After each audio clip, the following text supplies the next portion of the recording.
Satisfying these requirements are not easy because they are extensive, they are complex. There are complex legal and regulatory frameworks that need to be put in place. There are human and institutional capacity that needs to be strengthened. There are laboratory infrastructure to be able to trade internationally and take advantage of the opportunities that we see. And as you have already heard, the present activity is part of the 10 TDF funded project entitled Support to the Caribbean Forum of ACP States in the implementation of the commitments undertaken under the Economic Partnership Agreement, the EPA, the Sanitary and Phytosanitary Measures Project. And the overall objective of the 10 TDF program is to support the beneficial integration of the CARIFORUM states into world economy. The instruments we are reviewing today will help us to create a solid foundation for our countries to improve trade capacity and hence to take advantage of the opportunities to expand export of fish and seafood, not just to markets in Europe or North America, but also within our own region, while at the same time ensure that imports and locally harvested fish are safe for our own people, our children, our mothers, our fathers, everybody. The consulting firm Global Center for International Law was contracted a few months ago, and they have developed these instruments that we are going to be reviewing today and tomorrow. Our task is to review these, provide inputs, and enable the consultants to make whatever changes, whatever refinements are considered necessary to meet our national and regional objectives and to agree on the way forward. We look forward to the outputs of this workshop and to presenting our policymakers in the coming months with instruments that they can adopt and move towards implementing in our countries, because time is really not on our side. Madam Chairman, distinguished guests, ladies and gentlemen, thank you very much, and may God bless you.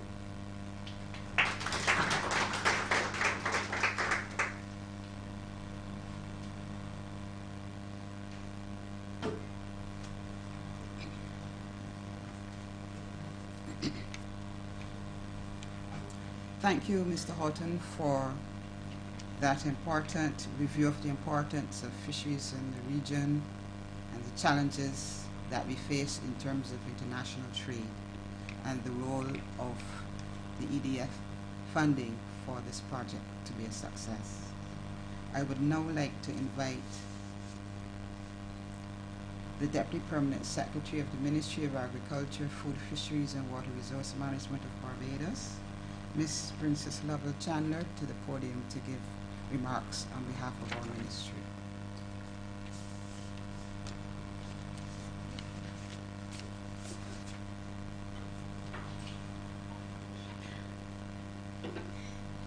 Thank you, Chairman, Madam Chairman.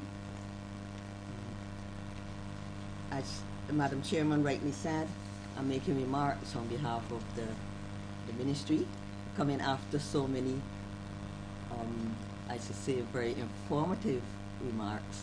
Mine is just the remarks from the ministry and setting the workshop in the, to be allowed to start your workshop and put it in motion. Head table delegates, Regional Fisheries Mechanism Secretariat, distinguished guests, representatives of all the CARIFORUM countries, ladies and gentlemen, good morning. It is my pleasure to address you this morning and to welcome all of you to this very important workshop for the further development of fisheries in the region. I extend a special welcome to you, our visiting CARIFORUM brothers and sisters, and I trust that during your short stay with us, you will truly experience our warm Barbadian hospitality. I take this opportunity to express sincere thanks to the European Union, the Inter-American Institute for Cooperation on Agriculture, the Caribbean Regional Fisheries Mechanism, and the Caribbean Community Secretariat for their role in developing this project to address the various export challenges being faced. We therefore look forward to the sessions with the consultants who, over these 2 days, will be presenting the Model Fisheries Sanitary and Phytosanitary Act regulations and regulatory protocols for the review and endorsement of the CARIFORUM state representatives gathered here. Indeed, the fishing industries are so vital to the economic, nutritional, and social well-being of our people and to the food security of Caribbean nations that we must make every effort to increase export earnings from both marine captured fisheries and aquaculture. Ladies and gentlemen, in seeking to expand or maintain traditional markets for fish and fishery products from within the Caribbean region, most of our member states have been brought forcibly to the realization that our sanitary and phytosanitary, or SPS, as I see it written, regime must be equivalent to that of the targeted export markets if we are to effectively engage in international trade. This stipulation is articulated not only by the World Trade Organization agreement, but by our own Treaty of Chaguaramas, as well as the Caribbean Community Common Fisheries Policy. Many of you will recall the significant impact which the changes in European Union's SPS requirements had on the region's export trade during the period 1997 to 1999. This stringent action resulted in over 15 inspection missions to this region by the Food and Veterinary Office of the EU between the years 2000 and 2009, which exposed several limitations in our SPS systems. Regrettably, to this day, we will find no less than 10 areas of concern which have constrained many of our CARIFORUM member states from maintaining current export markets to North America and the European Union.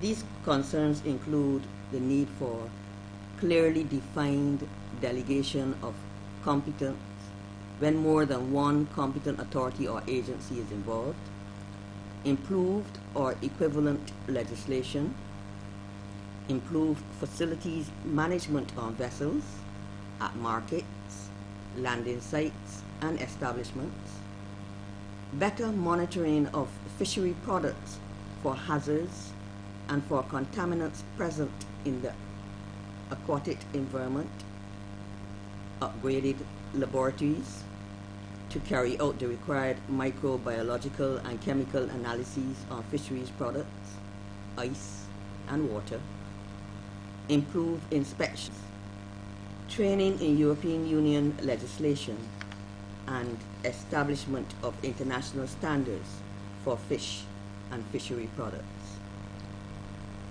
To this end, the development and implementation of the fisheries component of this 10th European Development Fund SPS project is timely, and based on its objectives will certainly address most, if not all, of the weaknesses just outlined. Certainly, at the end of the SPS program, the CARIFORUM states will be in a better position to develop our own regionally harmonized SPS measures and to facilitate improved market access through compliance with SPS standards in Europe, the US, and Canada. I'm confident that at the end of this workshop, participants will be able to endorse the final documents to facilitate CRFM's approval for recommendations to the Council for Trade and Economic Development and other CARICOM bodies. These documents will therefore be the foundation for a major step forward in improving SPS measures for fishery products in the region. In closing, I sincerely trust that you will have fruitful deliberations as you seek to give feedback on the project outputs. Do enjoy the rest of your stay in Barbados and have a wonderful holiday season. I thank you.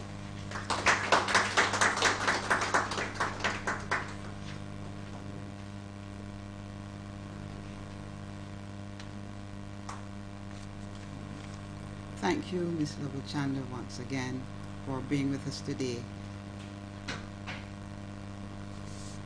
I will now call on Dr. Susan Singh Renton to give the official vote of thanks for the opening ceremony. Dr. Singh Renton, Deputy Executive Director, Caribbean Regional Fisheries Mechanism Secretariat. Thank you, Madam Chair, and good morning, everyone.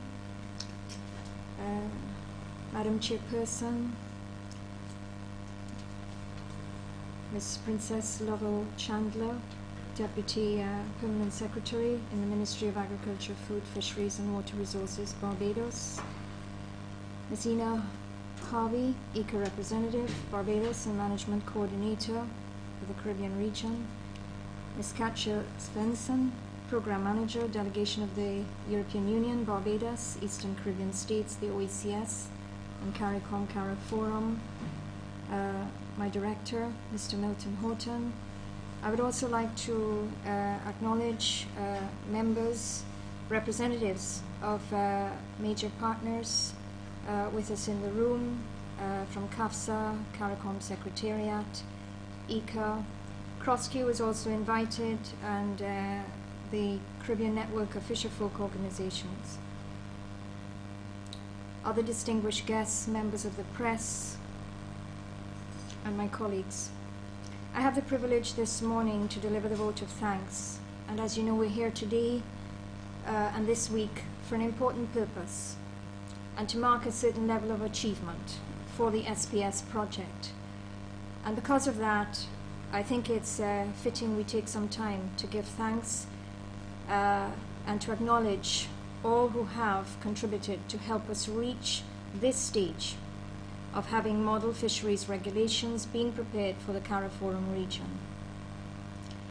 And since this is also the final workshop for CRFM within the SPS project within its present lifespan, my thanks extends a little bit beyond the endeavors that led to this week. First of all, I recognize the contribution of the EU, and as my director said, the EU has been a faithful development partner, and the provisions of its financial development cooperation via the 10th EDF has provided us with sustained and excellent sponsorship for a comprehensive SPS project that has encompassed all the food contributing sectors of the economy and addressed all major fundamental areas of constraints impacting the international competitiveness and standing of the food safety operations of CARIFORUM states. I also wish to acknowledge the efforts of CARICOM and CARIFORUM, the roles that they played in managing the Caribbean regional indicative programs that work through the EDF cycles, and they gave the SPS project its vision and its design. I also recognize the role of ECA. It has had a pivotal role in the implementation of the SPS project and coordinating the work of all the project partners. And as you can imagine, this is no little task, given that you're dealing with several regional agencies and many member states involved.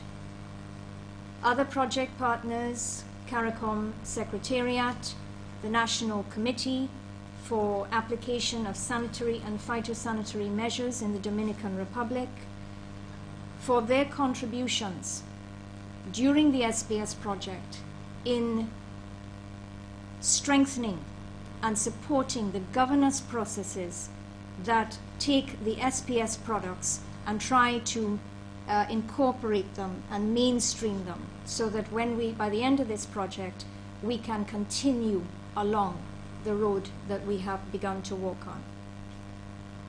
My own organization, CRFM, and my colleagues at the Secretariat, particularly Peter Murray, who has worked closely with me throughout the SPS project, and my director, Milton Horton.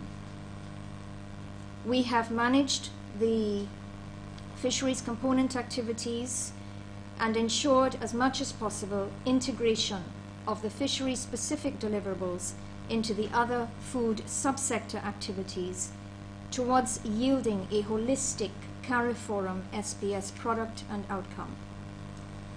The CARIFORUM states, very key partners, for your effort in managing the national level coordination and implementation, aided by the national networking teams that have been created by ICA, your efforts to work with the consultants and the regional agencies during the country missions, the multiple country missions throughout this SPS project, provision of data and information, participating in surveys, participating in workshops, facilitating release of your personnel for training, validation of project outputs, all this again requires effort. And your commitment towards working towards one SPS vision is acknowledged. I'd also like to thank the host country, particularly Joyce Leslie, for guiding and advising the consultants on the ground and helping them to organize the local service providers required. Thank you also to the press. We have kept you busy throughout the SPS project, and we appreciate your efforts to capture the key messages and capture them correctly and communicate them to the wider CARIFORUM community. Participants representing your countries this week, you've taken time off from your regular duties. Thank you for your continued time and attention, because I know some of you have consistently been involved on behalf of your countries, and this commitment is much appreciated. I would also like to thank the representatives of the project partners and the host country who have participated in this morning's opening ceremony, and for the viewpoints that you have provided for our consideration. I recognize also the efforts of the consultancy firm, Global Center for International Law, Chris Headley and your team, for your efforts in the present endeavor that is expected to deliver expanded model fisheries sanitary legislation and other supporting products, such as the consultation packages and the impact assessment tool that we are supposed to use to follow up on our performance.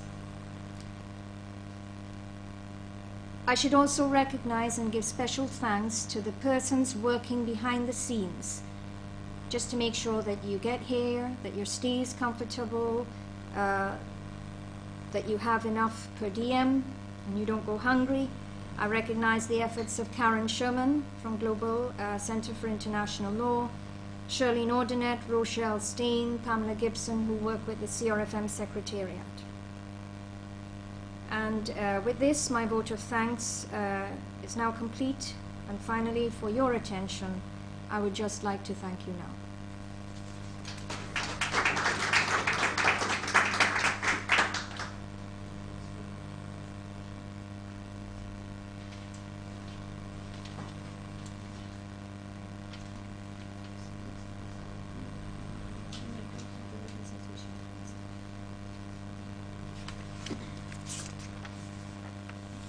Thank you, Dr. Singh Renton, for your vote of thanks. I'm sure all of us greatly appreciate everyone's role and contribution to the project, and thanks for the effort put in by all organizations and entities. This comes to the end of the official part of the opening ceremony, but now there will be a presentation done by Dr. Renton.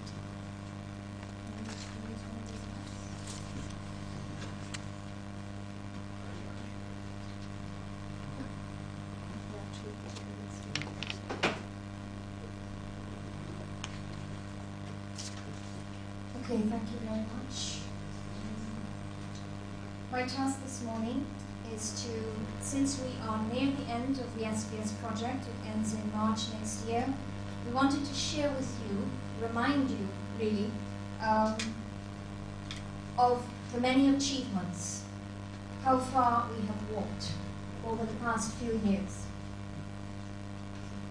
And also give you in particular, since this is a fisheries meeting, to remind you about the fisheries subsector products. So you've heard this a lot this morning, so just to remind you again, the whole intention of the SPS project is for the beneficial integration of CARIFORUM states into the world economy. Specifically, we have focused on production and trade in agriculture and fisheries, while meeting international standards, taking care of, and we have to meet those standards while protecting plant, animal, human, and environmental health. The team has involved many major partners. The EU has been our international development partner.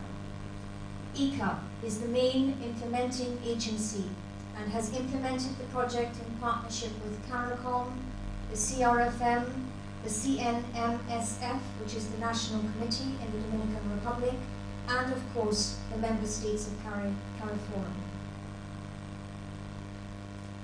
The bedrock components. There have been three major areas of constraints, and the project has sought to address these. And you're very well familiar with them: legislation, coordination mechanisms, capacity building. Projects have been designed to address issues and to increase the benefits. So these activities have spanned from 2013 and we conclude in 2017. Legislative framework. Much of this work really got going last year in 2015, and we have a number of model bills. A plant bill, an animal health bill, a food safety bill, a fisheries export bill. We also have a number of protocols developed under fisheries, also under animal health. We have standards developed under, in association with the food safety bill and plant protection bill. We also looked at HACCP guidelines, guidelines for developing HACCP plans in association with fisheries legislative work. So those model legislation products, they are currently being reviewed by the CARICOM Secretariat for preparation and hopefully adoption by COTED formally. But they are available to member states right now for use. To align your instruments as far as possible with them if you are ready or already undergoing the process of adjusting your legislation. This here is just simply listing the products, the specific products that were produced by actually Global Center for International Law in 2015. The first product, the Fisheries SPS framework, looked at the roles and responsibilities of the various agencies, both at the national level and at the regional level.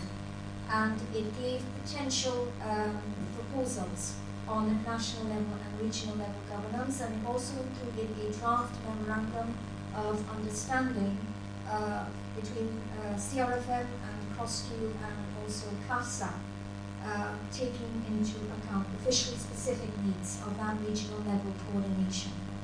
I've already mentioned the protocols on good fish and fishery product hygiene practices. We had 8 protocols prepared last year. There was an export, number 3, the Export Control Act, and also associated hygiene regulations, and also plans, guidelines for the preparation of HACCP plans. This is the final technical report, and in that report you have all these products in final format. It's available on the CRFM website. In 2016, and particularly this workshop, we expect to see additional CARIFORUM protocols that go with the earlier 8.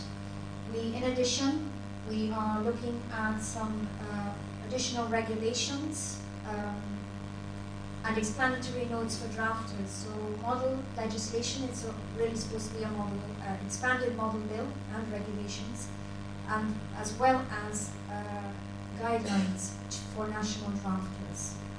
In addition to that, we recognize the need that once you get these bills and these regulations, that you need to do some work on the ground to build awareness of what the bills are, the purpose of the bills, why we need them, and to get support on the ground. And for that reason, you will also see consultation strategies and consultation packages.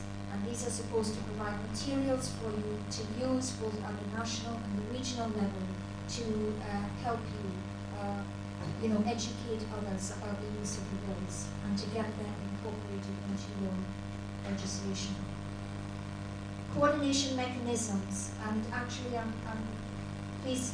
covering the entire SPS project, so I'm covering in total all the achievements of all the various agencies, but very briefly, of course. Coordination mechanisms, work was going on both at the national and the regional level. The national line of activities, there were situational analyses done in 11 countries by ICA, and all 11 countries had national validation workshops so that they were able to review and sign off on the situation analysis in their country, and then there was a regional validation workshop. Out of this emerged varying national models, and some of the countries have moved ahead to implement these national models. I have including fisheries specifics there because we have the SPS governance framework paper which helped to inform the subsequent coordination mechanism work. Also building the whole idea of coordination, ICA supported countries to participate in international fora, particularly international standard setting process. And this is important because countries would have to coordinate their positions at the national level. And I think as a result of this project, the networking has really improved both at the national level and the regional level. We know each other by face now, and we are networking electronically and in meetings. I think that is a major achievement. At the regional level, we had our SPS governance framework, and ICA also did a broader study this year in terms of the regional coordination mechanism, and that report is to be finalized shortly. CARIFORUM, our agency, our own CARIFORUM Agricultural Health and Food Safety Agency was established and also supported in specific activities, building CARIFORUM's capacity for coordination. The National Committee for Application of Sanitary and Phytosanitary Measures in the Dominican Republic also receives specific strengthening for coordination activities. And also to help regional coordination, the project has supported several regional technical AHFS groups, such as the Caribbean Plant Health Directors Forum and CAFSA meetings and CAFSA participation in other AHFS activities. That's just to show you what our report looked like on the SPS framework. You'll see that as I travel through this presentation. In terms of capacity building, there's been a lot of work on capacity building by all major partners. At the regulatory and industry level, there have been short-term and medium-term training, a lot of it. Then in the fisheries and aquaculture, we had assessment studies. We had a consultancy last year where the team came from Iceland. They visited 7 countries and did 7 national assessments. And this was looking particularly at the environmental monitoring programs. Out of that, a consolidated regional assessment report and proposal was prepared, and that proposal was used to inform subsequent capacity activities by the CRFM within the SPS project. Both ICA and CRFM worked to prepare manuals as part of the capacity building component, and also direct technical assistance was provided to the private sector. There were certain priorities identified, and these were submitted for consideration.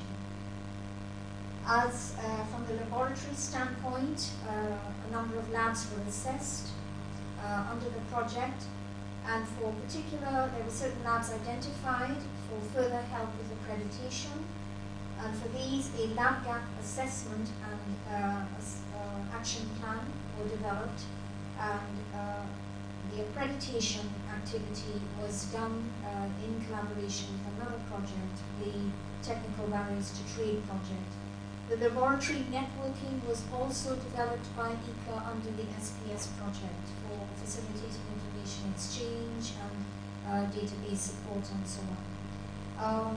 An SPS non-compliance study is also ongoing at this time, I believe, and it is specifically for the private, targeting the industry. And this should yield very interesting information to inform investment and planning, why we need to invest. So this should give us more fuel in terms of pushing ahead with our SPS investments. And just to point out that it has involved field missions and remote surveys, and specific commodities have been identified to give you a case study approach, and it puts specifics into that study as well, so it's not abstract. Just some pictures from the specific fisheries activities that we did. Top right, that's our Icelandic team in Guyana there, talking with the fisheries director from Guyana.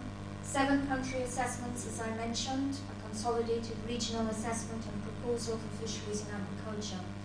Middle left, there we have Windhoff, who's also sitting in our audience. This is our group in Iceland, and Petronilla there. Really listening very hard to the lecturer at the time in Iceland. We had, this happened earlier this year, and it was 19 persons, maybe only 18 needed. It was a management course, and we were exposed to all aspects of the SPS management process. So you looked at the laboratory, the role of the laboratories, looking at the processes and how they manage themselves, looking at inspection and control, the regulatory aspects, marketing, profits, the works. And it was a very, very interesting experience. I had the opportunity to join the group in Iceland. The project is also supporting 2 6-month training scholarships in quality management of fish handling and processing, and this is again taking place in Iceland. As I mentioned, we produced manuals under the SPS project. We just concluded 2 training courses in St. Vincent and the Grenadines last week, one in laboratory testing methods, and the second one in inspection and control. And together, those 2 courses, we have the training curricula developed and 8 manuals, 2 for laboratory testing methods and 6 for inspection and control. And the report to your left is the report, the 2015 report, and the report that you're seeing to your right is one of the manuals that was produced by this consultancy that is wrapping up at the moment. Visibility and communication has been a very important feature of the SPS project. As we continue to work hard, it's really important to ensure that you are talking in the language that the man on the street understands, that the minister understands. And so we have always been active in trying to create knowledge products and also press releases to keep people informed and updated as activities have unfolded. So you just see a sample. This is really a sample. There are 3 infographics on the right and 2 press releases, 2 of many press releases that CRFM has put out. We also, in 2015, there are a number of knowledge products, and one of them was a video documentary, Safe Seafood from the Caribbean, done by Julius Gittins, who is also with us again, this time creating more knowledge products. And this is the final media report that was produced by Julius and his team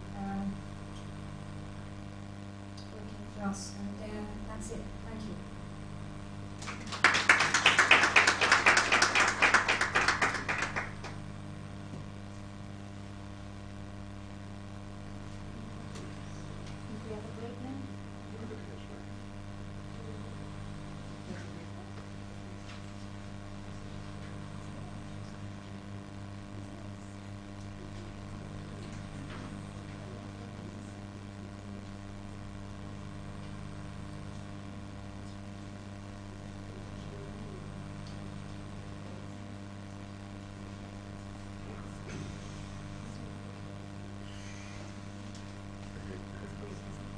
Do you have to take the break now?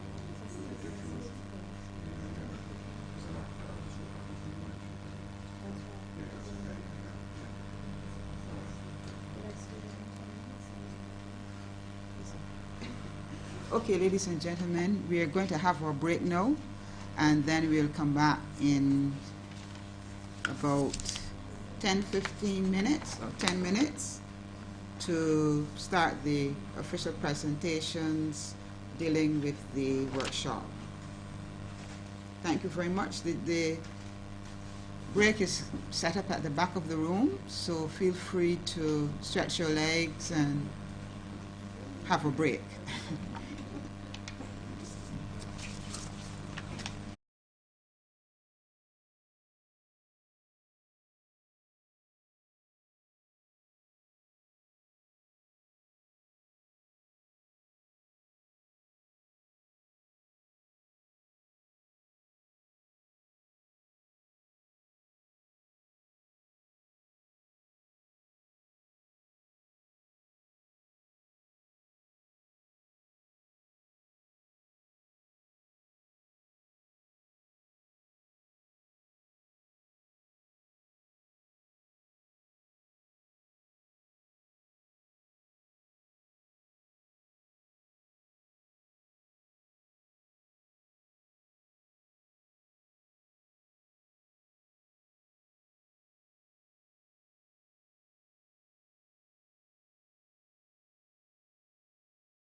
to do that. So that's the end of the housekeeping.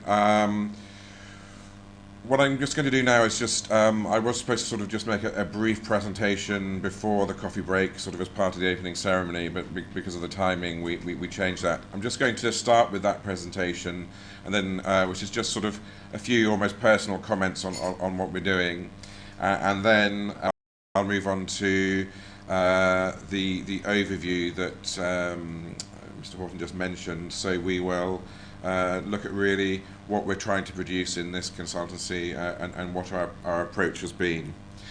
And then the rest of the day is more or less dedicated to looking at the model regulations on food safety. So we will have just a general introduction to that, and then we will have some breakout groups.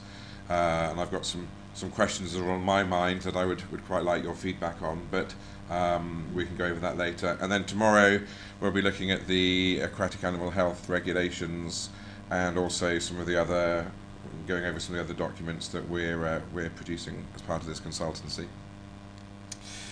So just then to start, I thought just we all know why we're here in a way, but I think it's just sort of worth remembering that what we're trying to do, not just in this consultancy actually, but throughout the whole process and beyond, is build an internationally robust system for agricultural health and food safety. And what we're concerned about specifically in this consultancy is SPS measures for the fisheries sector. And there's a lot of talk in this context of trying to ensure or increase or even initiate market access to some of the more lucrative international markets. And we all understand the difficulties involved in trying to meet standards of countries like, or places like the EU, Canada and the US and so on. With Brexit, we might even have a whole new regime before too long, with the UK having its own measures, so it might get even more complicated in the next year or so. And we also want to ensure long-term access to these export markets. So that's quite an important point, because these rules and regulations and standards are constantly changing. We want to make sure that whatever system we create can move with the times. At the same time, we want to make sure that the regulations are not too burdensome, that they allow the Caribbean countries to remain competitive in international trade, and also to improve domestic standards. And that's no easy task. I think that's an understatement. So we have the situation currently in the Caribbean, where most countries previously were able to export to the EU, but a lot of them haven't been able to for 15 years. And I think in some of those countries, this sort of long gap in not being able to make EU standards has been a sort of a political issue. Perhaps the industry has not really sort of had the motivation to do that. But in some countries, it's actually just been difficulties in trying to sort of keep up with the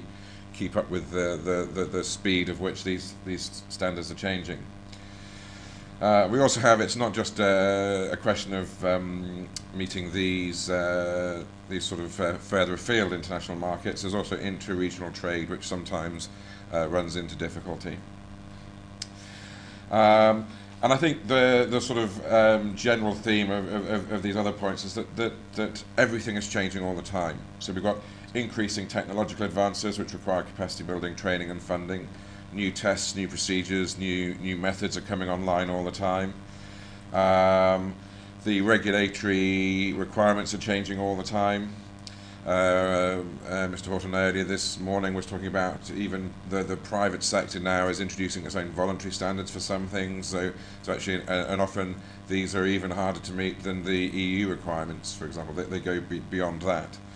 So there's a constantly changing picture which is only going in one direction. It's getting more and more difficult. And just to sort of give an idea of sort of how complicated it is, it's a little bit difficult to perhaps try and get across how difficult it is in one slide, but just in terms of food safety, there's a whole raft of standards and sort of rules and requirements and protocols and best practice documents that are in the overall mix, running to thousands and thousands of pages. Now there's a lot of overlap between these because some of them are directly aimed at implementing one of the others, but even so, it's a complicated network of very, very many different standards. And it's the same for animal health. The main difference really is that for SPS, for food safety, the main body that we're concerned with is Codex. For animal health, it's OIE. But a lot of the other organisations also have things to say on both. So it's a very, very complicated picture. And for me, my sort of own personal view is that the challenge is just absolutely enormous. There's such a long way to go in terms of trying to get the legislation, say, up to the level in all areas that's required. But even that's only the first step, or maybe not even the first step. I mean, it's just one of the steps. There's the need to get the institutional framework right. There's the need to get the human resources, financial and technical capacities right, and it's a very, very big task. And actually, I'm absolutely I have the ultimate proof that it's an enormous challenge, because I was trying to find an image to sort of that I could put on there just to sort of describe what enormous challenge meant. So I put in Google enormous challenge, and in the images it came up with, it even had one on food safety. So that was about the 10th image when you Google. So now I was thinking, we've got Theresa May with Brexit. We've got the fighting of ISIS in the Middle East, and we've even got the ex-England football manager Sven-Göran Eriksson managing Nottingham County Football Club, and food safety is as big a challenge as any of those things. So, and I think, but I think it is just an enormous challenge. And so what we've been looking at is earlier on in this exercise was perhaps looking at ways we might be able to regionalise some of the approaches. That sort of was in the what we've called the green paper, which Dr. Singh Renton was mentioning. It's a sort of proposal, really, I suppose, at this stage, but part of the objectives of this consultancy is to try and sort of push that forward a little bit more. So we'll be looking at ways to sort of enable or facilitate more cooperation between the regional institutions, looking at perhaps what role they might play. And the idea was that sort of if we sort of start with the global or the international standards, and then we sort of have some regional application of those, we can sort of filter that all the way down to the national level. So this was a sort of idea we were looking at early on in the project. I think we're not going to talk too much about that today, but I think we're still sort of keeping that idea in mind. And I think what I wanted to sort of focus more on, as we're here to talk about the regulations, is really how much there is still to do and how complicated the framework is. So we're looking primarily at food safety and animal health. It's not exactly a very sort of scientific graphic, this, but in a sense, for food safety and animal health, there's a whole range of regulatory areas that need to be developed. So with food safety, for example, there'd be your general food hygiene regulations, so the general procedures for dealing with disease control, dealing with sort of disease risk management in food establishments and so on. Then you'd need regulations for the import and export procedures, traceability, packaging and labelling, additives, organic. This is not a comprehensive list, and it's not necessarily the way it has to be organised. But in a lot of countries, you'll have regulations, separate regulations often, dealing with these matters. The same for animal health. Again, there's no particular way of doing this, and different countries have organise their regulations in different ways, but you need the general sort of animal health regulations dealing with sort of disease management and control. There's quite often separate regulations on abattoirs and slaughtering and animal welfare at the time of killing, import and export procedures again, traceability and so on. And each of these elements has some sort of some sort of extra bit after the regulations. So you have, for example, with the general food hygiene, food safety regulations, you have a framework in the regulations, but then there'll be the particular prerequisite requirements, or the prerequisite program that will set out some of the sort of technical matters. These might be in the regulations, they might be advanced in another way. And I mean, rather sort of briefly, I've sort of tried to say that it's the same for all of the other areas. So whatever area you're looking at, Codex and quite often ISO have something to say about that. So it's not just a question of the regulations, it's about sort of getting everything else out as well. And then we've got the sort of, what we've got here that we're looking at this week is the fish inspection or the fish hygiene regulations and the aquatic animal health. And we'll talk about this a little bit more in the next presentation. But in a sense, these are part of an overall framework. So some matters, for example, relating to fish food safety, can just be dealt with in the sort of standard general regulations. Other matters are best dealt with in a sort of fisheries specific way. And again, there's not necessarily a sort of definite dividing line over that. These things are always subjective, and I think one of the things that I'm interested in talking about today is a little bit where we draw that dividing line. I just wanted to sort of turn this into just give an example of where we are at the moment, and it's kind of here. So we've got the model bills that are moving forward at the moment on animal health and food safety. I should also just mention here we've also got the plant health bill. I've sort of ignored plant health. There are sort of aquatic product elements in plant health, but they generally again wouldn't need sort of specific on the whole regulations dealing with those aspects. You would generally be able to deal with that within the general regulations. So I've not included plant health, but plant health is also sort of floating in the atmosphere somewhere. So we've got the food safety and the animal health bills. What we're looking at today is the fish inspection and this week is the fish inspection and the aquatic animal health regulations. So at the end of this process, hopefully we will have sort of these model regulations as well. And this project in the earlier phase particularly, but actually also this phase, has touched on some of the other areas as well, for example import and export, general food hygiene regulations, the prerequisite program and so on. But you can see actually in terms of where we are in the overall framework, there's still, even just to get all the regulatory framework and the sort of all the right standards in place, there's still quite a long way to go.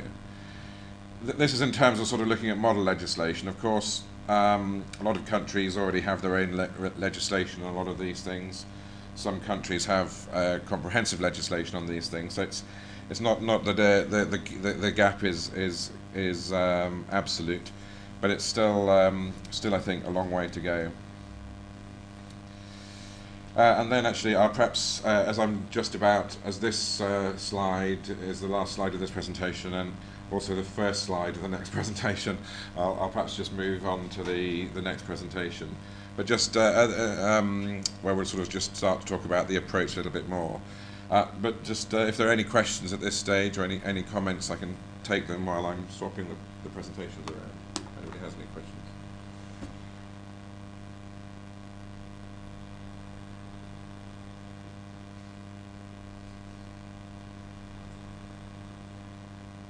Okay, so the floor is open for questions or comments. Peter. There's that slide again. I think he uses that.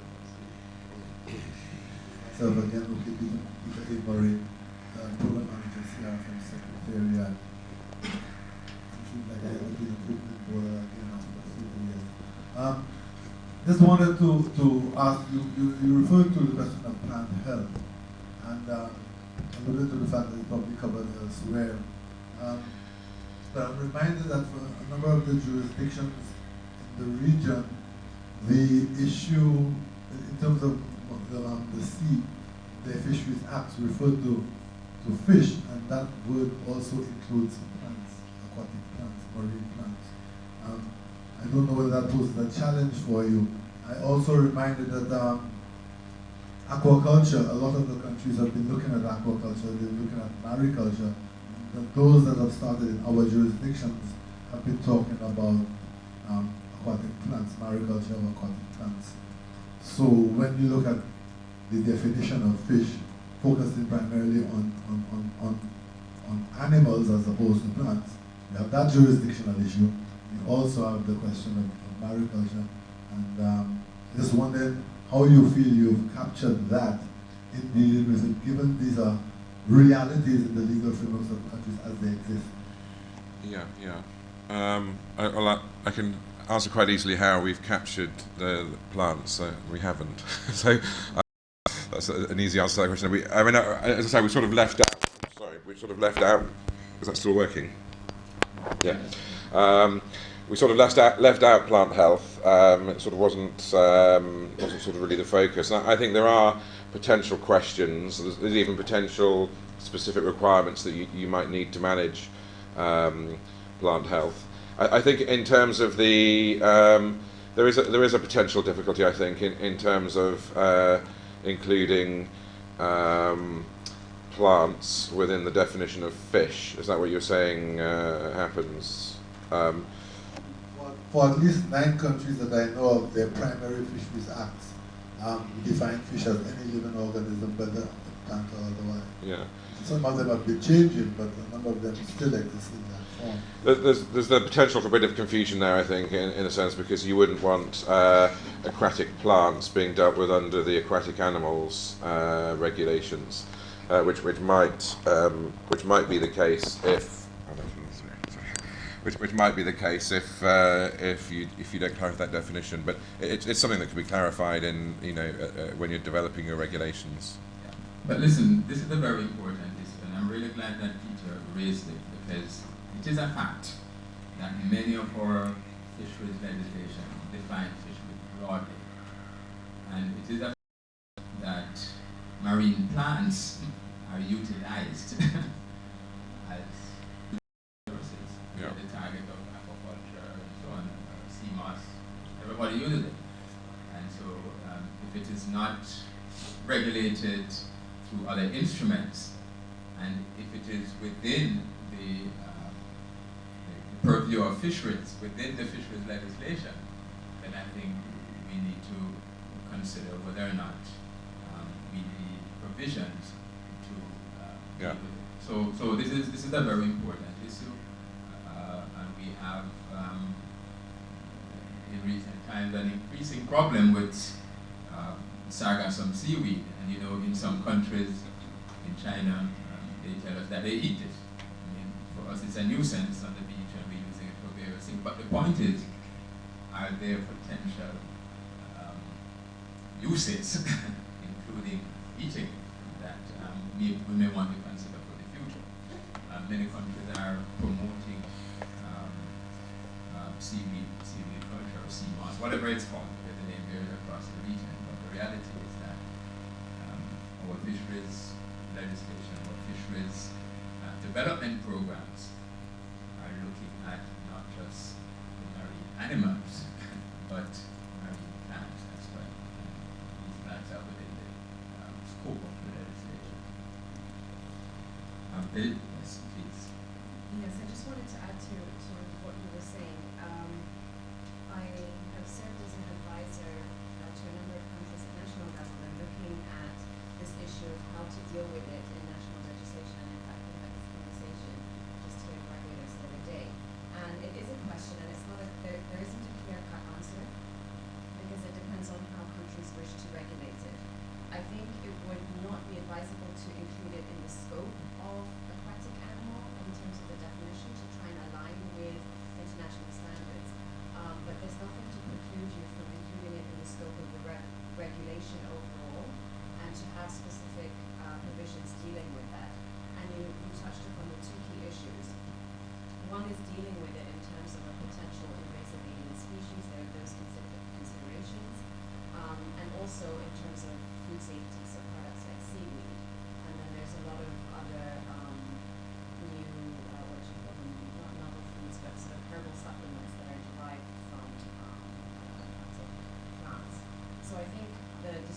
whether to include them or not in the regulations, or how to include them rather, not to not include them.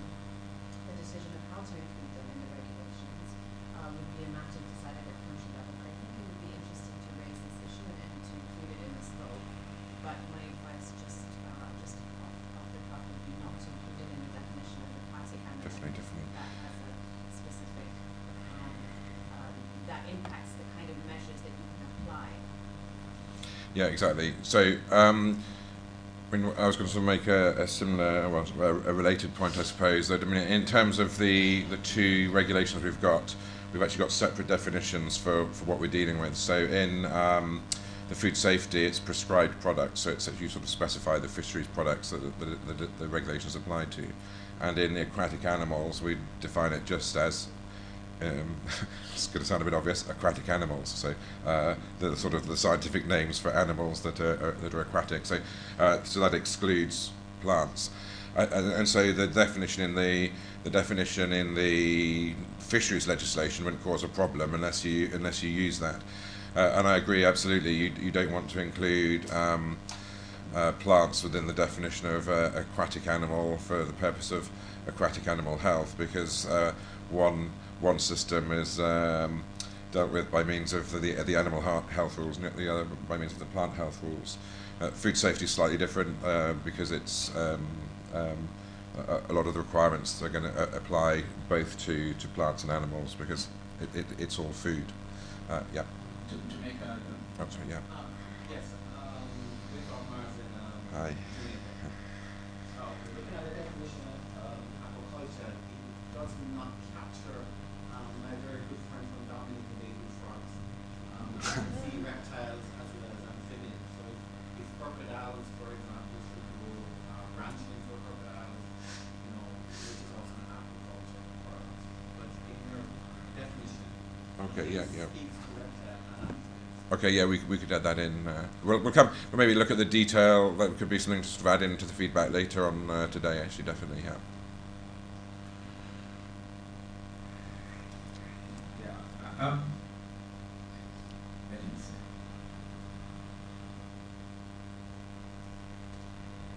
I just have a question, because I know that the FAO has in its definition of aquatic organisms, it also includes aquatic plants. So what is the specific justification for that deviation? Question.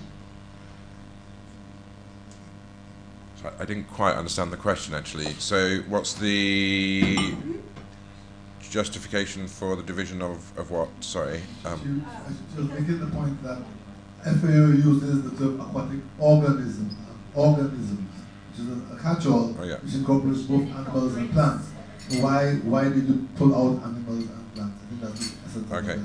question. Just really because actually the aquatic animal health regulations were just regulations looking at animal health.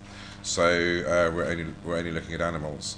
I mean, actually, there's no reason. I mean, I agree with what's just been said by Dr. Gabina, that there's no reason why you can add on as a sort of within the regulations as a sort of separate part provisions dealing with aquatic plants, but not sort of a single system for both plants and animals, because you've got different procedures, different, if you're talking about animal or plant health, for example, you need a phytosanitary certificate for plants, and which is specific just to that system. Again, food. If we're looking at the food safety regulations, there's a slightly more of an overlap in a way, because if you're harvesting anything from anywhere, there's certain just basic hygiene requirements that you might need to follow. So you could have some sort of coordination or overlap with food safety, but not really, I think, with plant and animal health. Yeah. Let me say something here. To me, the issue is really how we address these things, because it is a fact that we are utilizing aquatic animals. It is a fact that we are utilizing aquatic plants, and we need to provide for the regulation of both. So the issue going forward is really how do we do it, and what instruments do we need, whether or not on the legislation that we have. Yeah. We're focusing here today on the regulations, but we also have to look at legislation that we have and whether or not they are comprehensive enough to address this matter, and then what we need, what type of what provisions we need. Exactly. I think that would be really useful. So actually, I'll come on to this a little bit later actually in this presentation, but I was sort of saying we've got some sort of bigger picture questions to discuss, and I think that's one of them in a way. Is do we do we need to include something on aquatic plants in these regulations? And I think I just want to sort of make the point now, I'll come back to this again, we're sort of drafting in a sort of theoretical bubble in a way at the minute, because we've got, I wonder if I've got this slide somewhere still, but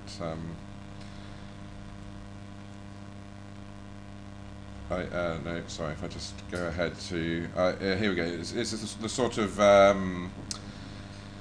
it's a sort of slide that I had earlier. We've got sort of, for food safety, for example, we've got a whole range of measures that need to be applied for to ensure food hygiene. Some of those, there's no distinction between what kind of product it is. You apply the same procedure, you've got the same requirement, whether it's chicken, fish, seaweed or whatever. And so in a lot of these areas, there's no need to create a specific separate rule for fisheries. On the other hand, there's some areas where we need to create a rule specific for fisheries. But the problem we have at the moment, in terms of trying to develop this, is that we don't have any lines in terms of sort of the model legislation. There's ways it's done in certain countries, but it's not done the same way in any country. There's no sort of standard approach. So we sort of have to make a number of assumptions about where to draw that line. So I think that's one of the questions that I think would be interesting to talk about during today and tomorrow. And this question about aquatic plants is exactly that question. It's in terms of plant health.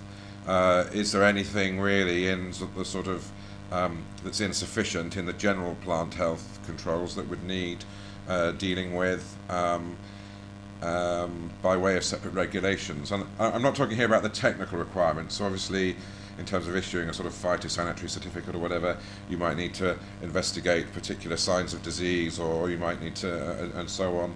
It's just really about the sort of the general way of regulating that. And I think it'd be interesting just to get a feel. We've made various assumptions in terms of producing this to develop a model, but the problem is until all these other bits are filled in, we've got gaps and we don't know how those gaps are going to be filled. So it's a little bit sort of tricky at this stage, if that makes sense. We have a question from Yes, basically, my basic question is whether or not raising the need for plant health, aquatic plants, legislation as well, or regulations, whether or not it would be an output of this project as well. You're not saying, you recognize that there is aquaculture, plant and agriculture taking place. So my basic question is whether or not those issues will be dealt with under this project in terms of legislation as well. Yeah, I mean, I suppose I should look to CARIFORUM for this. I mean, I don't see why not in principle. It's I don't think it would be significant amount of extra work, so it's not something that we really would have anticipated. But I mean, I think Dr. Horton's right. I mean, these things are taking place in the Caribbean, and actually there's quite a lot of interest. It's sort of it's quite a lot of interest in developing these things at the minute. So there should be ideally something in place to deal with that. So that's something we could certainly look at. Yes, yes, I agree. I think it is for us to agree whether or not some specific provision should be. Yeah. I mean, I think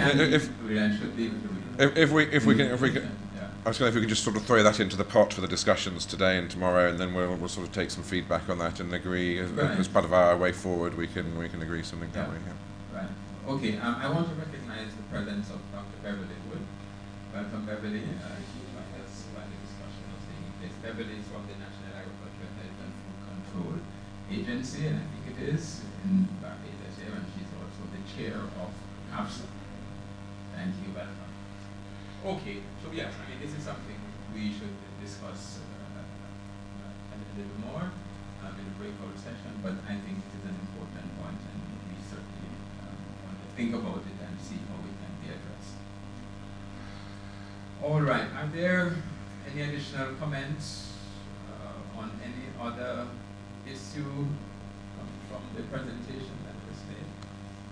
If not, I would suggest that we move on to the next topic, which is the introduction to the model fish inspection regulation. Actually, we're still sort of a little bit behind on a bit more of this presentation to carry on with. Actually, so, I thought you were finished. Unfortunately, we're a little bit further behind than that. I'll try and zip through this a little bit quickly. Although this is quite important. So I just wanted to just explain a little bit about the approach, because it's been a bit of a indirect route perhaps to get to where we've got to. And just to sort of recall what we're looking at having at the end of this project, or this consultancy. We've got these two regulations, or two sets of regulations on sort of food safety for fisheries and animal health for fisheries and fish products. We've also got these technical, I'm calling them technical protocols. We drafted the sort of prerequisite, or a number of prerequisite sort of protocols as part of the first phase. We've got some to add on to that. These protocols really could be schedules in regulations. We have this sort of suggestion that these sort of should be protocols, should be taken up at the regional level and sort of managed at the regional level, just because, for example, by CAFSA, just because what we really understood when we came round, you may remember me and Dr. Grant visiting you a year or so ago. But one of the strong impressions we really had was the challenge of keeping up to date all the time with the changes in all these technical requirements. And it sort of occurred to us that everybody is trying to do the same thing. I mean, these technical requirements are the same, and in each country everybody's trying to implement the same requirements. So we thought about trying to develop a system whereby these could be sort of updated at the regional level once, and then incorporated back in at the national level. So that was the idea, but that obviously is not something that's happening at this stage. So these protocols could be included within the regulations as schedules, or they could be sort of adopted as national standards, which could be fixed as part of the license conditions, or something like that. We also got the implementation tools. So we've got the explanatory notes, a national consultation package, which sort of contains some guidance on sort of implementing and developing the regulations at the national level, and carrying out consultations and so on, along with a number of specific sort of model documents in there. There's the regional consultation tools, which is, as Dr. Singh Renton mentioned earlier, the regional consultation package, and an impact assessment tool related to the regional consultation package, just to allow CRFM to sort of keep an eye on how progress is moving. And then also some communication tools, which really are focused on two things. One is about raising awareness specifically about this project and Fisheries SPS. So that's things like, for example, the live streaming goes to that.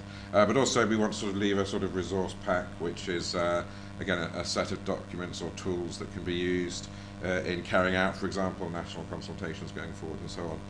So overall, that's what we're trying to build. I just want to go through what the process was a little bit. So when we started on this first phase, we had in a way a blank page. It was I think the first in the ECA project. It was the first legislative drafting exercise, I think, at the time, wasn't it? And so there was really nothing. There was nothing in front of us or behind us.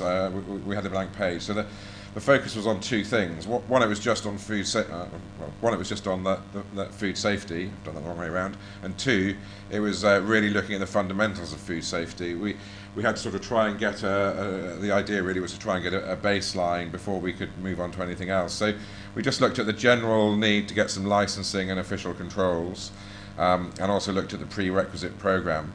But as we did this, we were aware that actually these things weren't necessarily specific just to fisheries.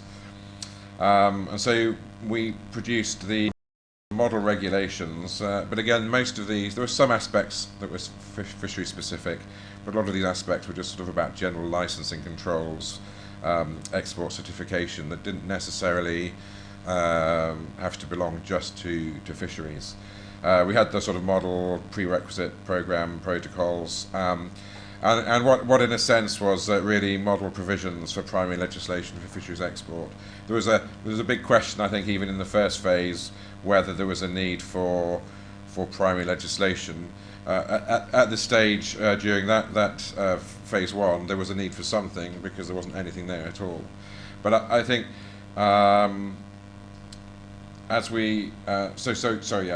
so we focused on just sort of the national legal requirements on sort of governance, the operator requirements, and official controls. But it was all rather sort of general. I'll just skip through those as we've gone through that a little bit. Then, sort of in the time between the first phase and this phase, a number of things have developed, which I think we needed to respond to in this second phase. So the first thing is we've got these model CARIFORUM bills now on animal health, plant health, and food safety. So and these are actually sort of living documents now. They've been taken up by the CARIFORUM Secretariat. I don't know actually exactly what stage they've got to. Perhaps actually at some point it'd be interesting to get some feedback on that. But they're basically inside the CARIFORUM machinery, as it were, now. So these are sort of moving forward. There's also the ECA project that was mentioned earlier as well, looking at national institutional models, and a number of countries have sort of reacted to that and are sort of upgrading or developing their sort of national institutional approach in response to that. And actually, there have been a number of other developments at the national level. So we've had one or two countries that have developed new legislation, in particular the Bahamas. So the Bahamas now has new legislation, primary legislation, dealing with the creation of an agricultural health and food safety agency, food safety, plant health and animal health. And they're in the process of developing specific regulations in the area of animal health. So the things are sort of moving forward within the countries as well. So we had in this consultancy a new task to sort of draft expanded legislation. So one of the things that meant was that we were also to cover animal, actually I've put in brackets, and plant health. So, but you know, that's something we're going to talk about a little bit more. And one of the key priorities, I think, for us here is that we wanted to avoid stepping on the toes of the existing draft model bills. So we didn't want to do anything that was going to sort of upset the progress that was being made on those. We didn't want anything that was going to sort of conflict or be inconsistent with it. And that came back to this sort of key question as to whether there was a need for primary legislation for fisheries alone or not. And that's one of the questions I think, again, we can discuss in the course of the workshop. So, I mean, just to sort of reiterate what we mean by primary and secondary legislation.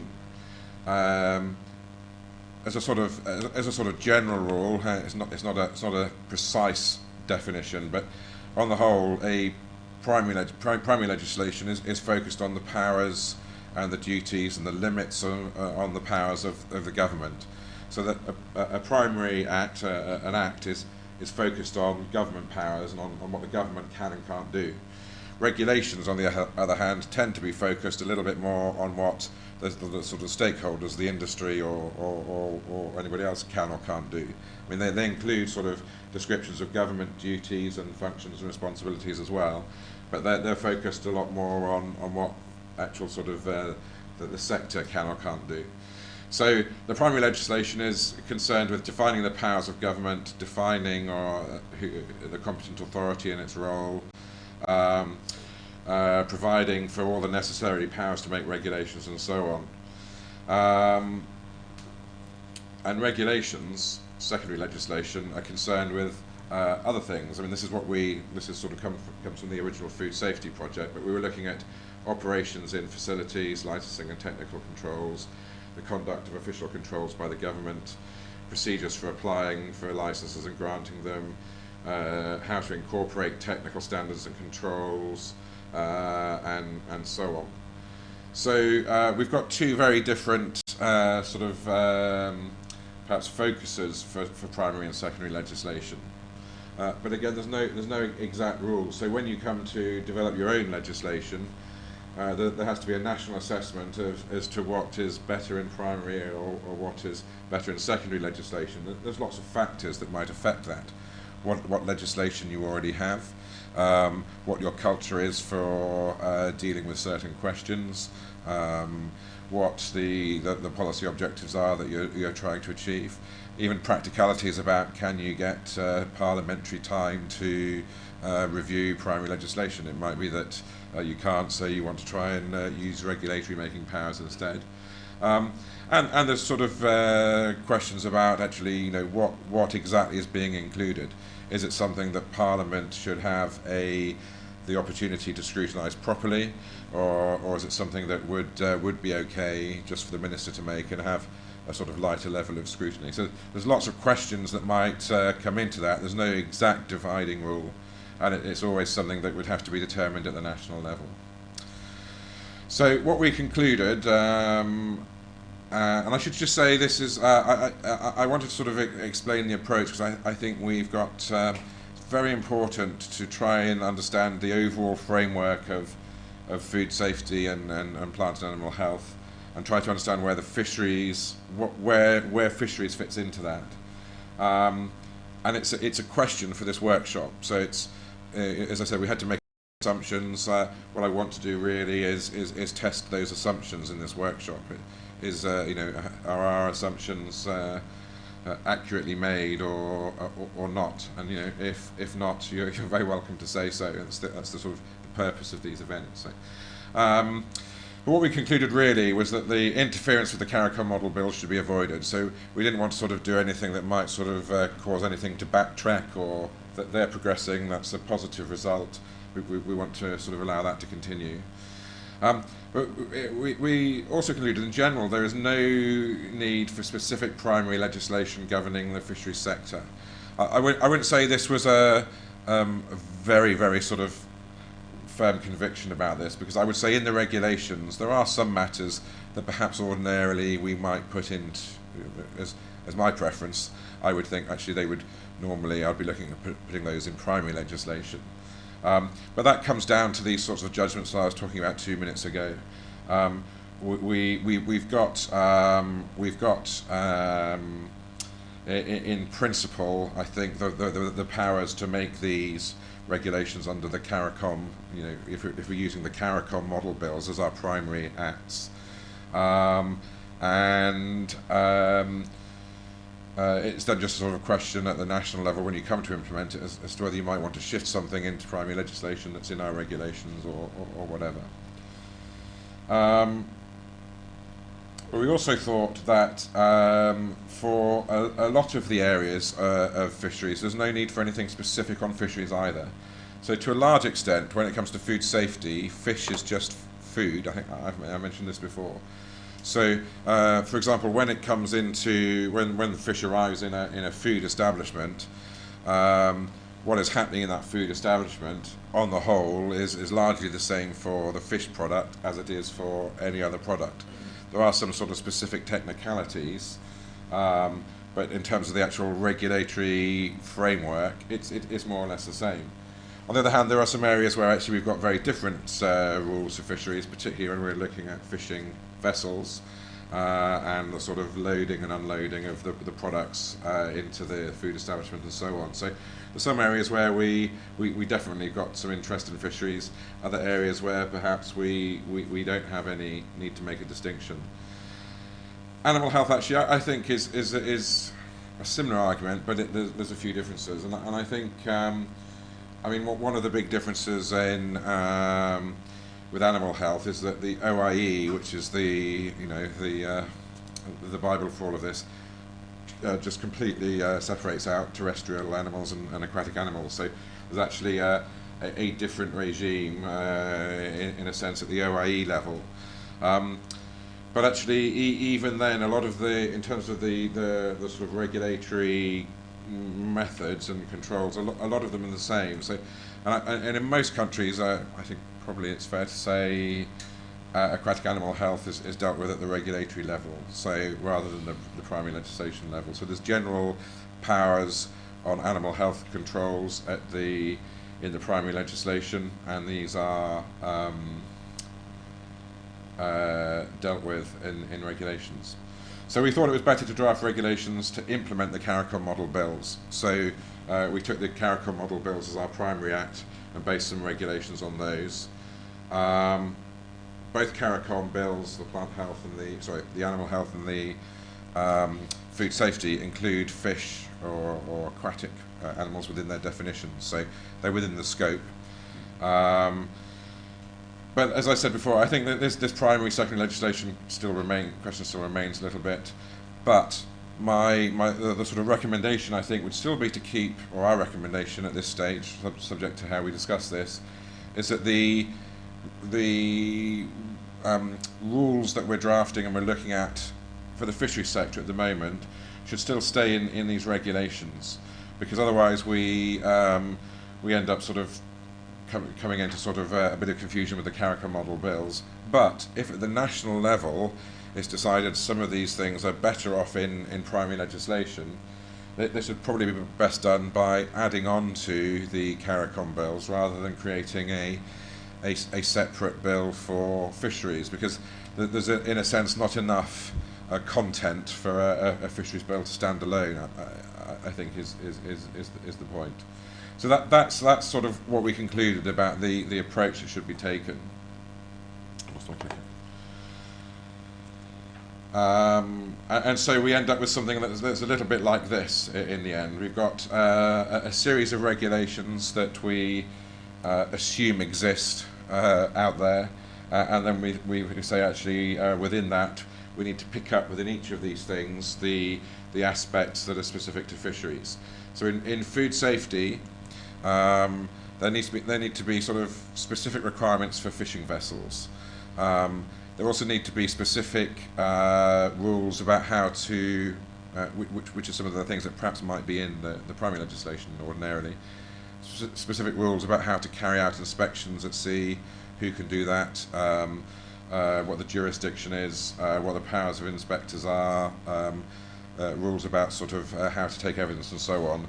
So there's a whole sort of maritime aspect to enforcement that needs to be added in, and most of these aspects here have some specific issue in fisheries. So we've tried to include those in the fish inspection regulations, and then there's sort of specific protocols or technical schedules that would need to be addressed and so on. And of course, this all ties in with other aspects. So these procedures need to be able to meet third country requirements. Some of the traceability provisions, for example, have strong connections to not just animal health, but also the IUU certification procedures, packaging, labelling the same. And then at the end here, we've got every product that's coming through this system also has sort of specific product requirements about what needs to be on the label, what temperature it needs to be cooked at, what temperature it needs to be stored at, or whatever it might be, depending on what it is, what the food item is, and how it's being processed. You'll have specific requirements. So we're not really looking at those. We understand that those are very different for every product, but we're looking really at this sort of first line of regulations.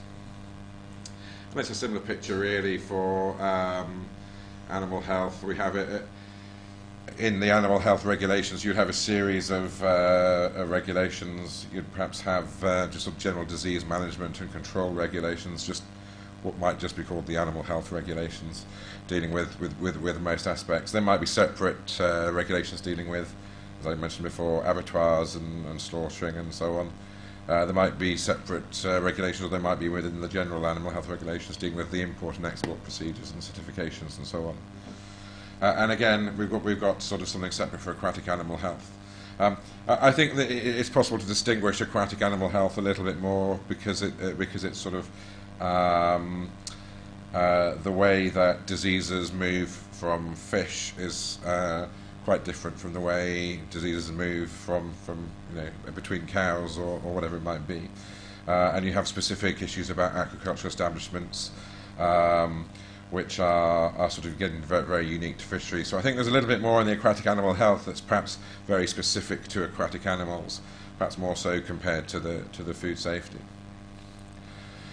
So then, just to go over perhaps what some of the headline questions are for this workshop. As I say, we'll break out, if that's okay, later on for sort of slightly more detailed discussions. And I've got some, again, just fairly general questions that are sort of on my mind, at least, that perhaps we could discuss in relation to specific parts of the regulations.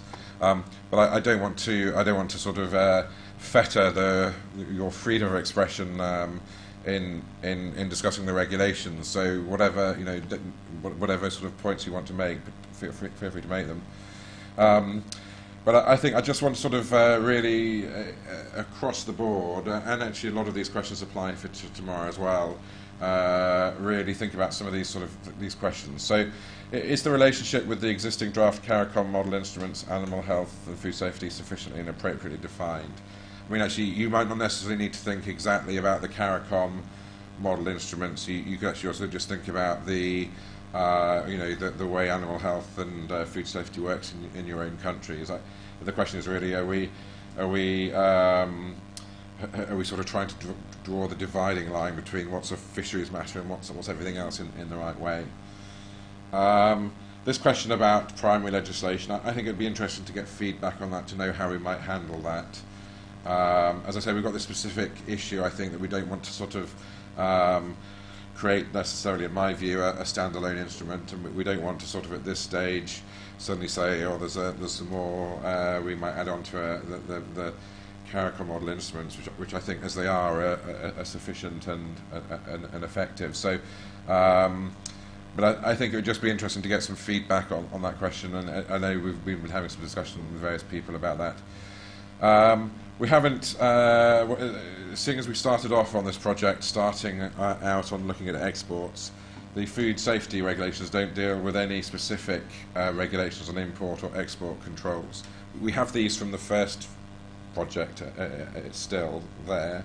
The regulations in the first phase dealt with that, and what I've done in this second phase, or what we've done, is taken out the sort of more fishery-specific elements from the first phase and taken those forward, but we haven't taken the sort of more general import or export controls for fisheries. And I think I just want to make sure I've not missed anything out, that perhaps actually there is a need to address something specific to fisheries that wouldn't be covered in sort of general import-export controls.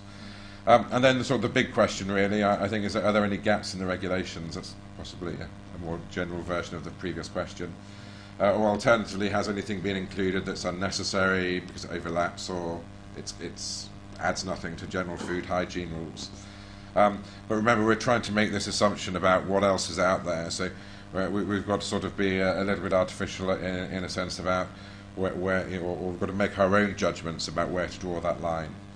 So these are the sort of the big questions I think I would like to look at over the next couple of days, or today for food safety. And that's it for that presentation. Is there any more questions?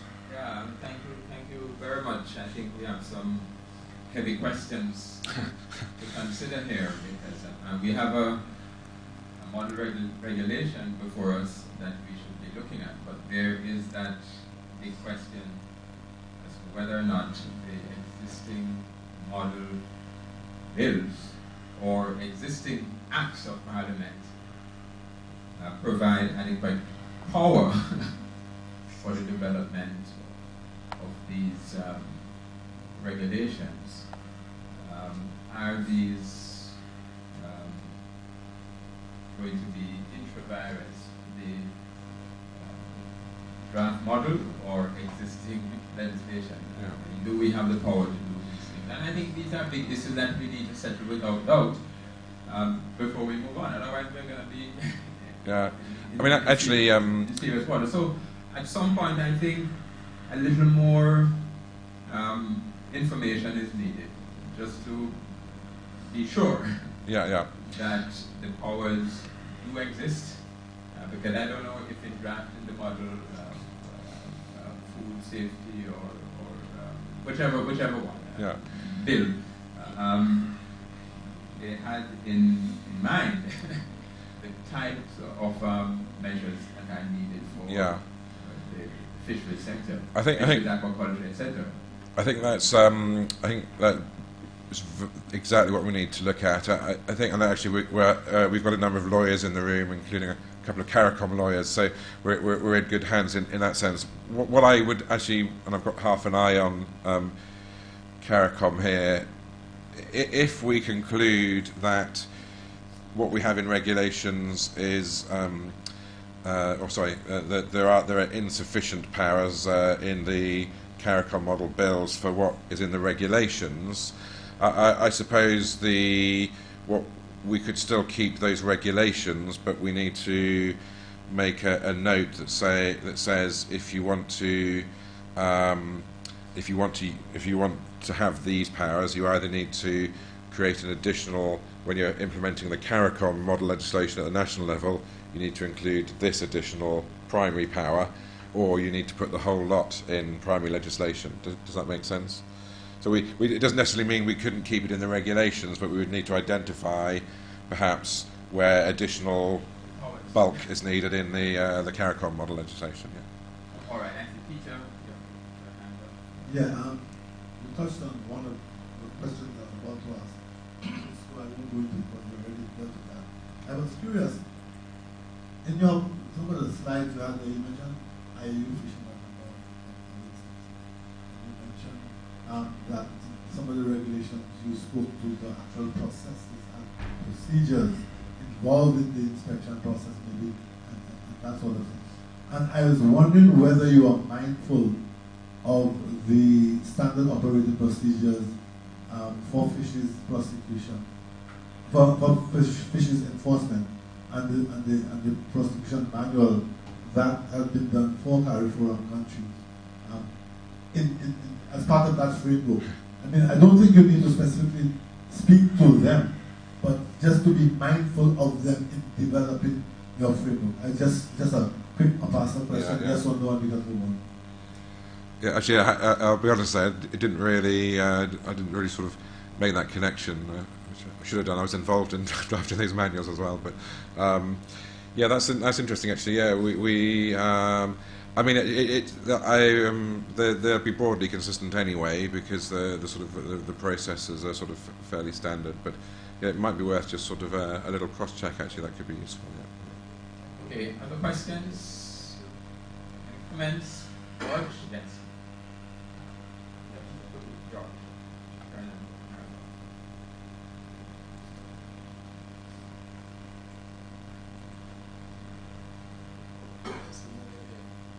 I've done some work. I can't quite hear. Is the microphone on? Yes, I am familiar with the CARIFORUM food safety bill. I'm satisfied that it is sufficiently broad to capture all animal contained in fisheries regulations. think what we have to focus on is the issue of the subject of food safety. Now, and what is required is to have a broad enabling framework for food safety in general.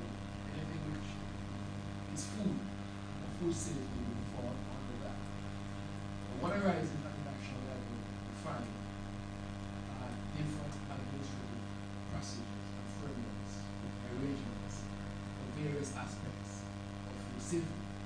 And so we are tempted to actually legislate along those lines, whatever exists for the legislation of those things. If you have a broad food safety bill, so to speak, you can provide in that way.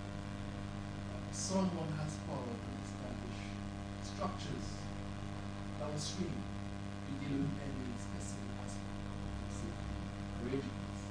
So it doesn't mean you need a separate primary bill, for example, for fisheries or for amphibians or mammals, because the subject is food safety and not so much the actual organism you're dealing with.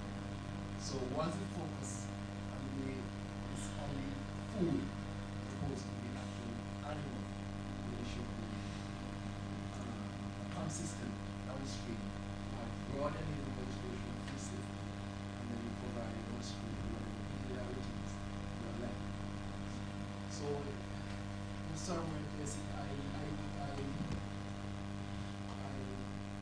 agree with the proposal you have made here to have a broad guideline for safety and have the regulation for the country. Yeah. And once we do that, then we can be sure that we cover the right ambit of food safety issues.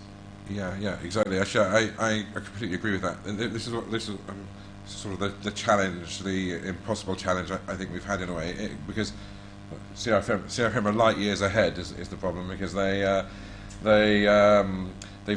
identified this need, and actually talking about the plant health again, I think there needs to be something to sort of help the industry to deal with this, but actually some of the other infrastructure in the legal instruments isn't existing at the moment, and ordinarily you would probably do this the other way around. You'd probably create your general food safety framework first, and then you would look at the sort of specific aspects for fisheries.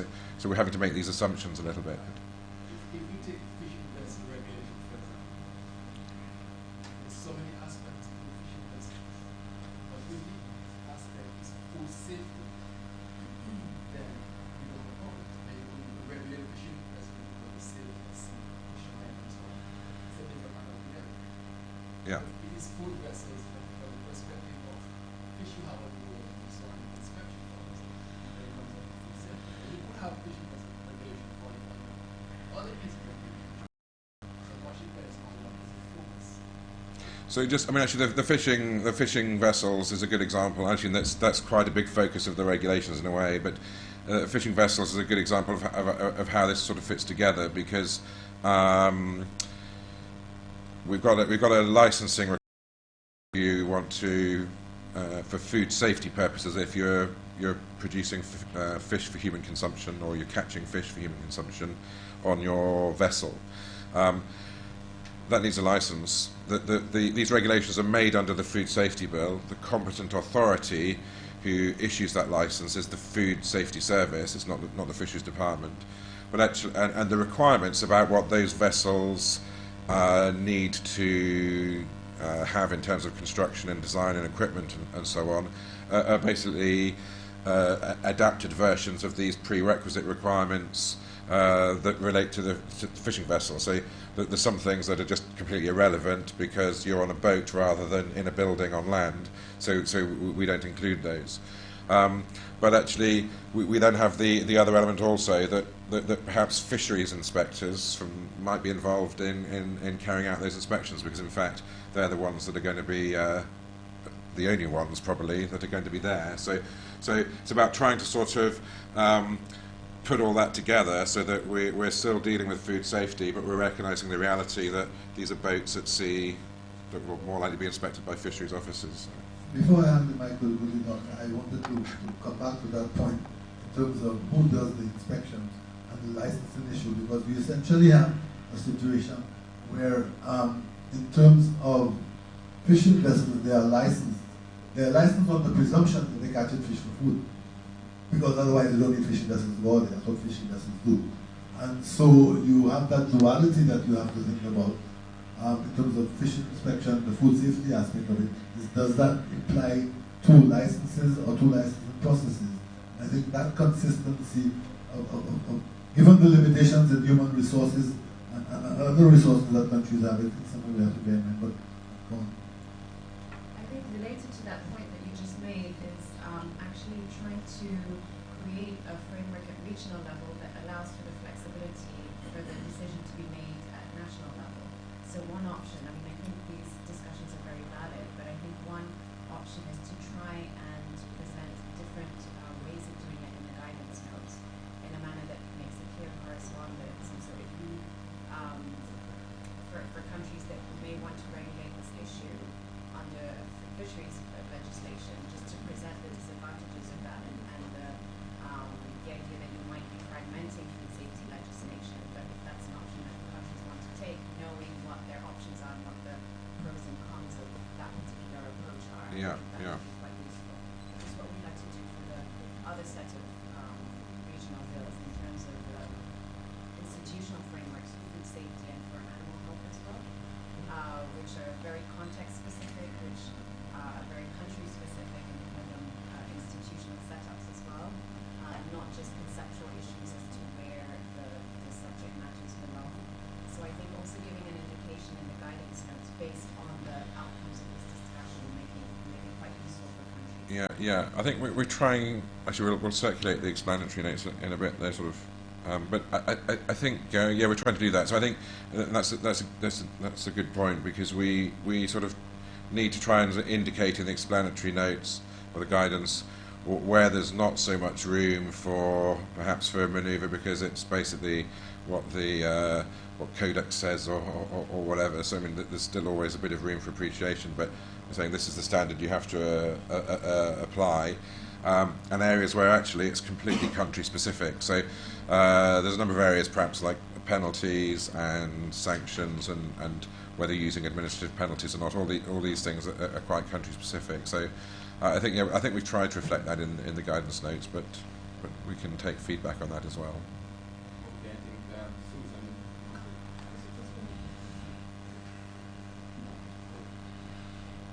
Okay, thank you. Just to support, I think Milton, when he pointed out that these are substantive questions, and it's very good that we're having these discussions.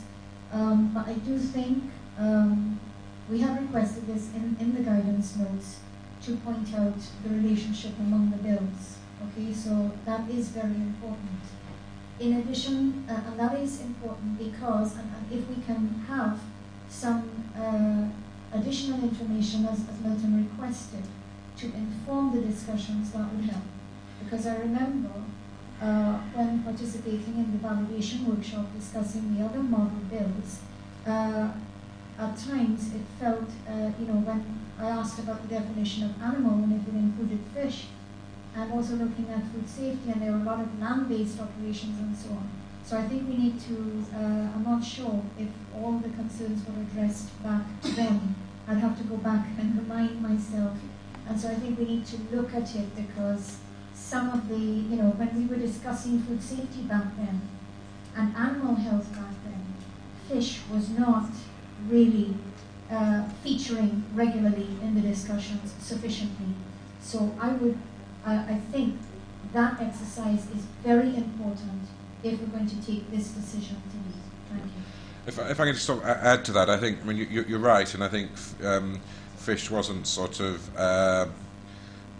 extensively covered in the discussions, but was included in the definitions. I think actually that sort of explains a little bit sort of the relationship between these two types of instrument, because the idea of the model instruments actually on the advice of Dr. Gabina, who seriously edited my first much longer attempt of the draft, was saying that we want to try and not be too specific, because we need to have a little bit of flexibility in these model instruments.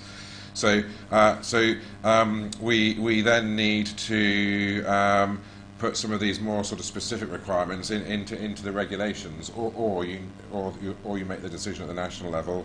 You're going to do something more in primary legislation.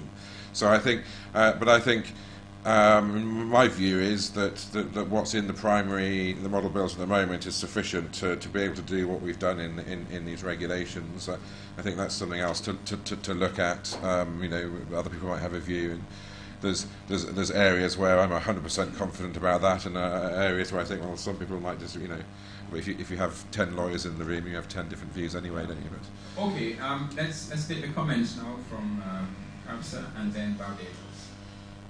I tend to agree with you that there's no need to have a separate bill for fish, because it's already mentioned in the food safety bill. Fish is food. If you're going to have a separate one, all that you have to just take out the word food in the CARIFORUM model food safety bill and put in fish. And more or less what is in the stance. Whatever differences, as you indicated, can be covered in regulations. However, two little concerns that I want to raise. I was hearing before the workshop I read, I know about exportation of fish and fish products being. Was that part of the yeah, so that was sort of in the first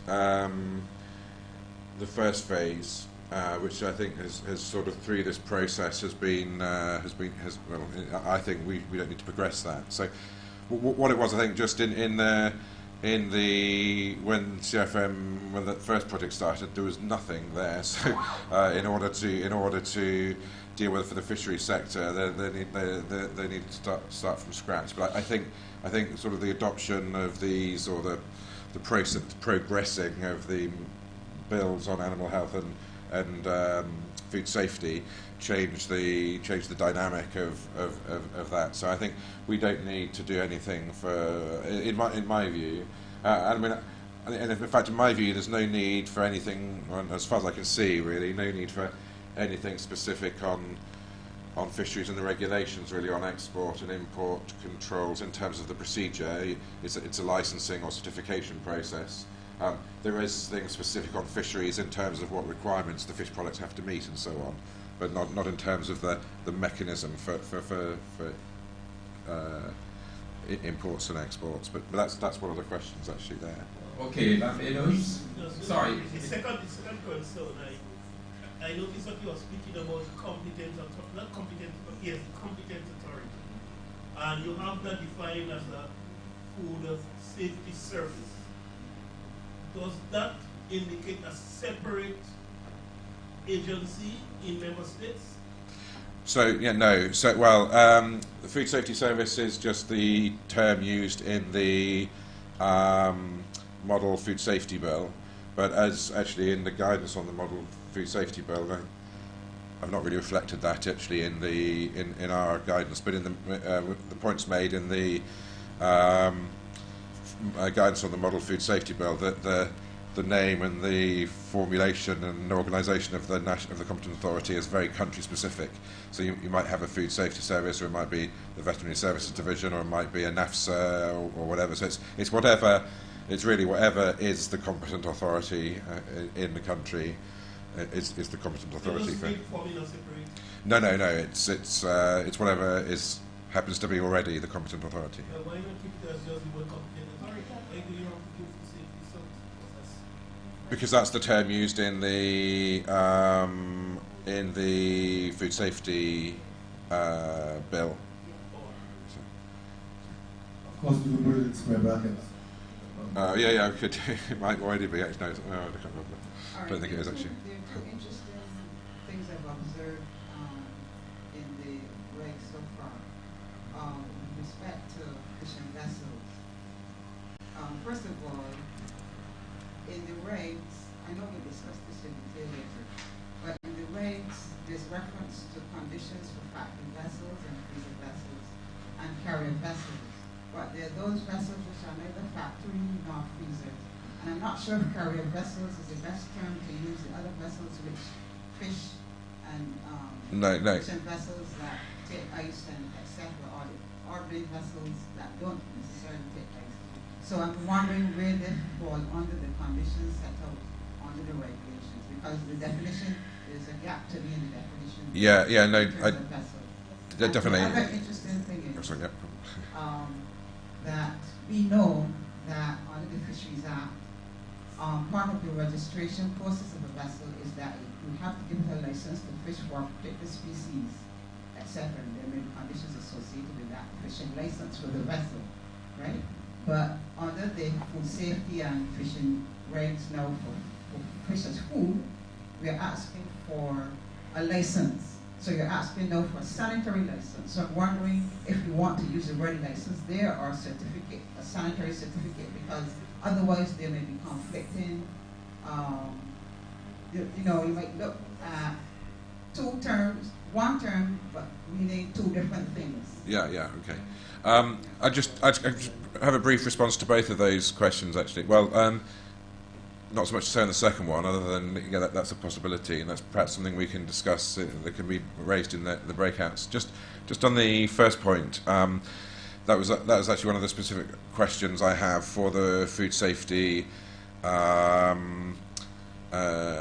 regulations, or the fish inspection regulations, is what do we need to define in terms of the vessel types. And I think be very useful to get feedback on that, to know whether exactly how we define that, whether we just leave it sort of to be dealt with at the country level, really, whether we can actually reduce the number of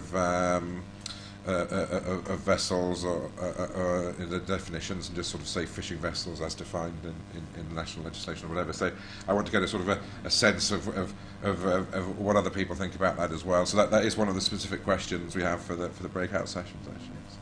Okay, I know Farid has been waiting to make a comment for some time now. And Vincent, please go ahead. Yeah, actually, it's two questions that I have. Right now, I'm looking at this from the very practical sense of fishermen, because essentially, believe it or not, these are the people who the legislation is going to affect. Okay, so you mentioned that there might be gaps in the legislation, right? So what I'm wondering, right, in addressing the various gaps that may be present in the legislation, do you think that the legislation could effectively become a barrier to trade, or become too stringent for states to adapt, and especially given the various competencies of each member state? Because maybe Barbados is in a better position to enact and develop and enact this legislation better than St. Vincent. So, given the various competencies, do you think that it could effectively become a barrier to trade? And my second question, right? Well, I'm from a fisheries management background, right? So, could this legislation be used as a tool to combat IUU fishing in the broad sense of fisheries management within the region, right? And if so, how do you think, or what is the possibility of it affecting member states who may not be fully able to comply with the measures in the legislation? Are there going to be like sanctions on our own people? Let's say because St. Vincent, because we're not able to comply with all of the measures, we cannot export to Barbados, that sort of stuff. Right, so that's what I want. Okay, yeah, great. Yeah, actually, two excellent questions. Just taking the first one, the answer is yes. These, if these instruments are not sort of implemented properly, they could become barriers to trade.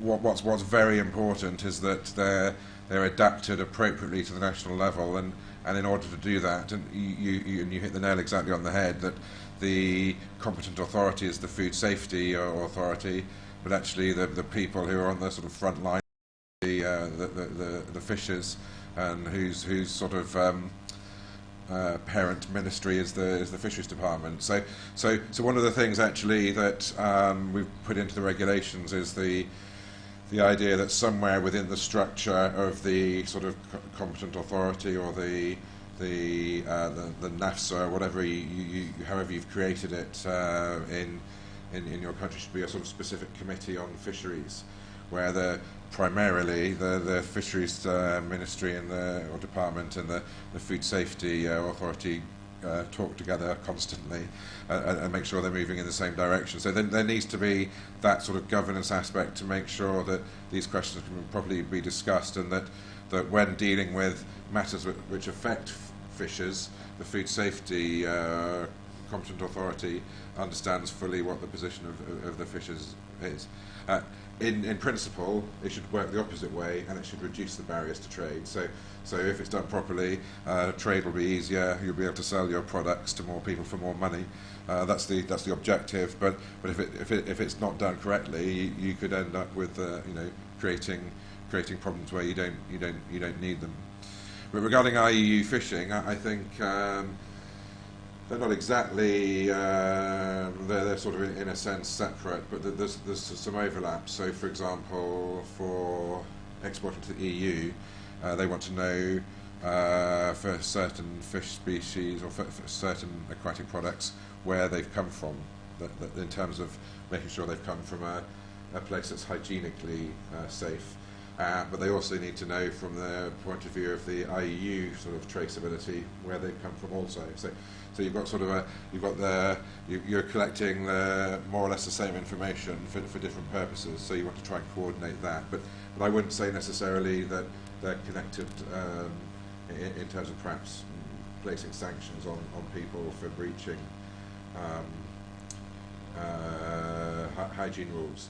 I'm sorry, just to add one more thing, just to come on to this barriers to trade thing. The other, and you're saying the sort of differences in abilities of perhaps countries or even within the country, different sectors to comply. The idea really is that in the regulations there's a sort of graduated enforcement policy, and the first level. I mean, in fact, the idea initially would be that if you've got somebody who's not able to comply with the sort of the high standards that you're aiming for, you would sort of just use training and education and discussion to help them with. But then there's a mechanism called an improvement notice, where you're saying, look, you just need to, there's a little bit of a food safety risk we want to get rid of here. You're not in trouble. We're not sort of saying you're doing we're not going to prosecute you or anything, but here's the steps you need to take just to kind of improve what you're doing, and so on. And then it goes up all the way through to prosecution. So you've got a sort of graduated approach. And the idea is that you could you could take different approaches on different sectors, or depending on how able they are to comply and what the food safety risks are, and so on. And your exporters that are trying to send things to the EU would need to be strictly complying, because otherwise they won't go to the EU. But some of your other smaller scale or producers going to other markets might not necessarily need to be treated so heavily-handedly. If that makes sense. Yeah. Okay, Peter, somebody indicated that somebody wanted. Okay. Karen? Okay. I just wanted to mention, just to remind us again, in terms of why we're doing all of this, and not only what is happening here, but as Susan so ably demonstrated to us, the entire project and the connectivity of all of these actions. And what is presented in the legislation, in the models and the regulation in the models, it is what should be the basic requirements to meet SPS and HFS requirements in terms of market access and also in terms of national requirements and protection. So we have to think of it in that broader light. So some countries, as they are now, might not be at the level that could incorporate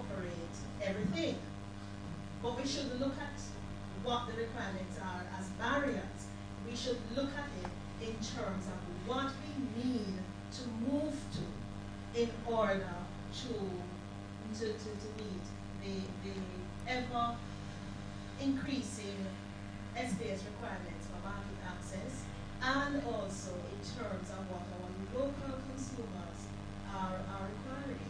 So let's not look at it from where we are now, and whatever comments we're going to make in terms of, making any changes, it has to be with that forward thinking, and not in terms of what our limited capabilities are right now in the countries.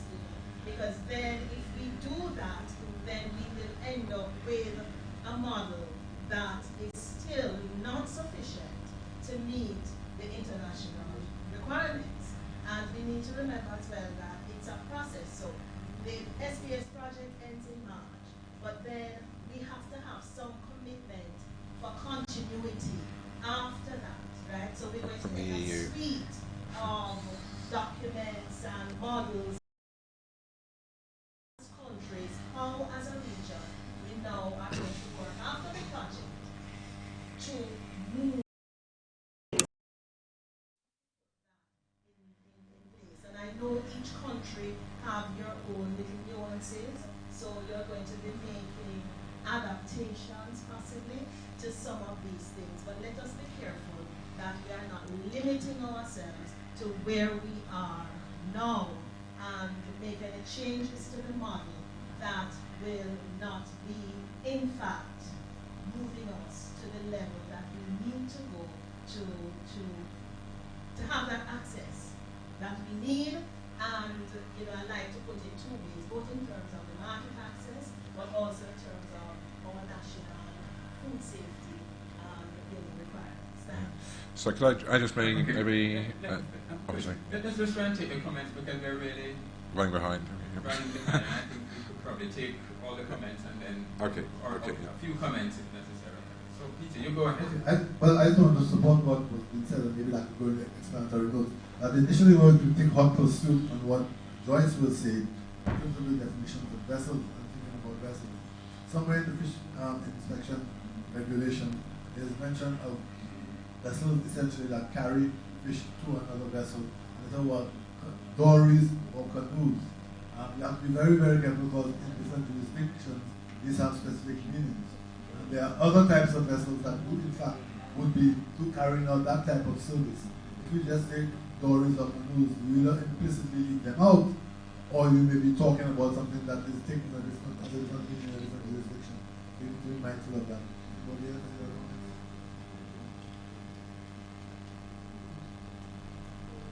Okay, are there any other questions, comments? If not, we are a few minutes before 1, according to my timing, 6 minutes before lunch, which will be at 1 o'clock. So I suggest we kind of wrap up this discussion in the next few minutes. Okay, yeah, I've just got a couple of comments. We're a little bit behind, but actually we've got all afternoon still to look at the regs, so that's okay. Actually, I just want to come back on just what Carol Thomas was saying, and actually I thought it tied in as well to what St. Vincent Grenadines was saying. I think this is really important, and I agree completely that with both things that were said. The objective is to aim for something higher, and as I said at the beginning, the standards that everybody in the long term is aspiring to meet are the same standards. These are the standards defined at the international level, and ideally we want a Caribbean fisheries sector that can routinely meet these requirements and ship their products all over the world, all over time. Obviously, we're talking about a long term. But so the fact that we're all meeting the same standards is why we came with the suggestion initially that maybe these could be developed at the regional level, so that only one organisation is having to sort of keep up to date with these things and can sort of disseminate them. But the other thing that I was saying, I might be wrong about this, I might have completely imagined it. I'm looking over at Jamaica here. for help. In Jamaica, you attain high standards with your fisheries products. You export. You have in your regulations high standards, detailed requirements, and so on. But obviously, not everybody can meet those. But from memory, and I'm worried I've made this up, but is it the case in Jamaica that you sort of have a grading system when you sort of inspect the establishment, sort of A, B, C? You're looking a little bit confused as I had made this up. Not the establishment. The ABC has to do with the production site, and that is of the requirement of the EU. And some sort of process like that might be helpful in terms of just trying to. It's not quite how it works, is it at the moment? But I think that in your auditing, then you will determine where that establishment or facility or farm is at.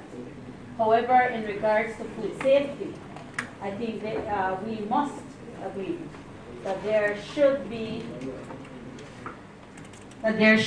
some minimal standards that everybody must comply, because you're talking about safety. And once it comes to safety, you cannot compromise safety. Others would argue that in regards to quality, then it's up to the consumer to determine what quality they want. But when it comes to safety, we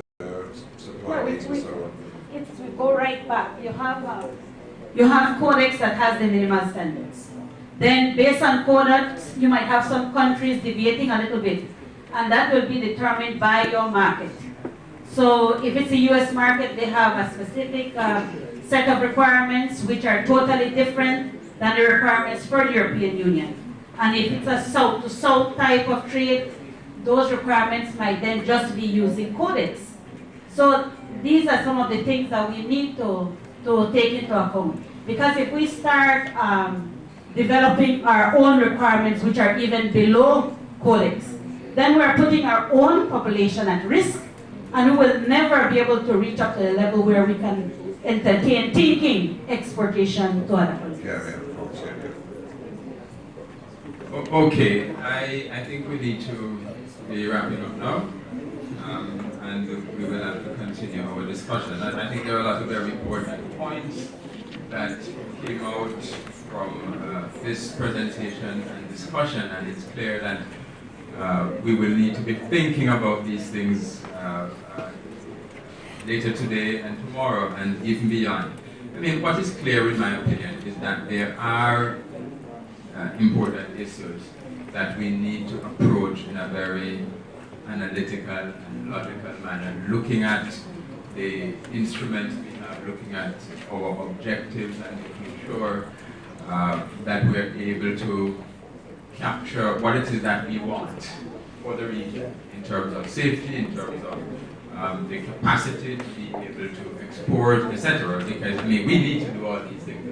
The general objectives, I think, are very clear, and we generally agree on what our overall objectives are. The real issue is how do we provide for the principles and the standards in regional instruments and in national instruments to make sure that they are effective, to make sure that they are coherent, that they are compatible with the other policies and legislation that we have and are putting in place, and that we have an effective system that is administered to get where we want. So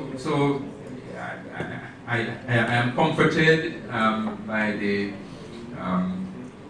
view that the model legislation that we have now seems to provide enough powers for us to make the regulations that are specific for the fisheries sector at all levels, whether from the harvesting at sea to the transportation, storage, processing, etc. Because my concern is the fact that we have a lot of unique features in fisheries, in aquaculture, establishment, etc. And we need to make sure that everything that we're doing is coherent and compatible and in keeping with our objectives. So I would say thank you very much. I don't know Chris, if you have any final word, if not, just we can enjoy lunch. So, it's, was that where is it for lunch? Yeah, so it's downstairs in the restaurant, I think on the left, assuming it's not raining too much. Where we were last time, you remember?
I think we can start.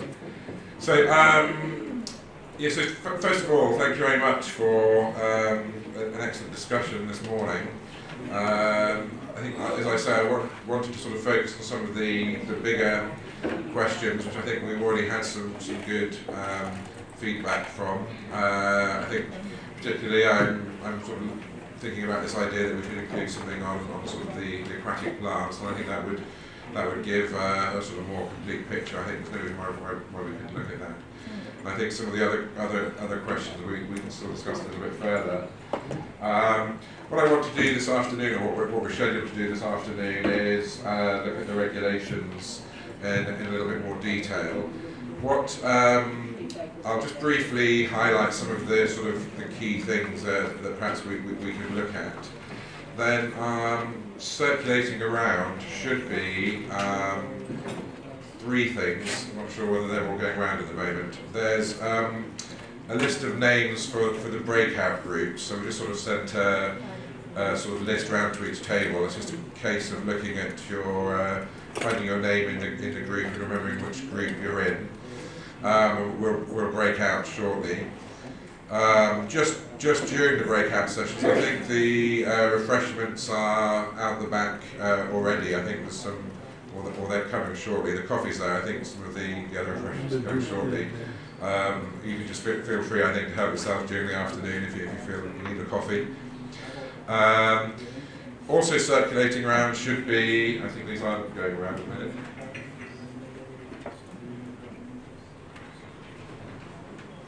I'll actually just come around in a minute. There's sort of what I call, or what we've called the annotated explanatory note.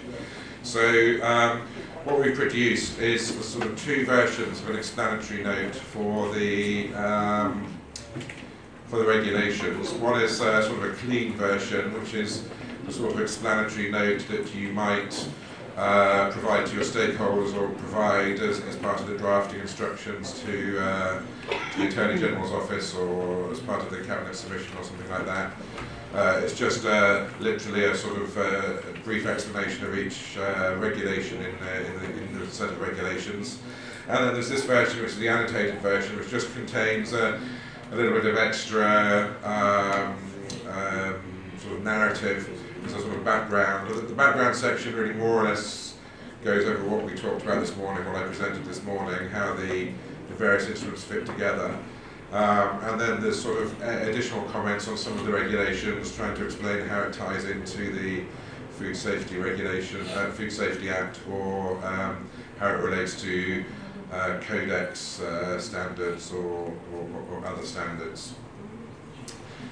This is a sort of an aid for you this afternoon. So when you're looking through the regulations, this might help. But also, I'm happy to have sort of comments and feedback on the document itself. Not necessarily today, but as part of the longer-term feedback process.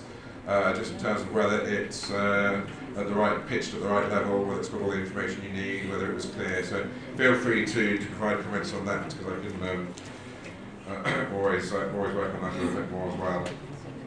And then the third thing which should be going around is a sort of list of questions. So we've got just at the top, it's the sort of general questions, which are the ones I put on the screen earlier. And then we're going to break into 4 groups. And I will, what I'm suggesting is that we will sort of split the regulations up a little bit. Each group starts in a different place. And then we'll manage to get some feedback on all parts of the regulations. But I'll explain that a little bit more. So expect at some point these documents, we'll try to make sure they get round before we break out. Just then, yes, actually that would be for the drafters, or for everything again, stakeholders could have that if they wanted, and also a sort of guidance document for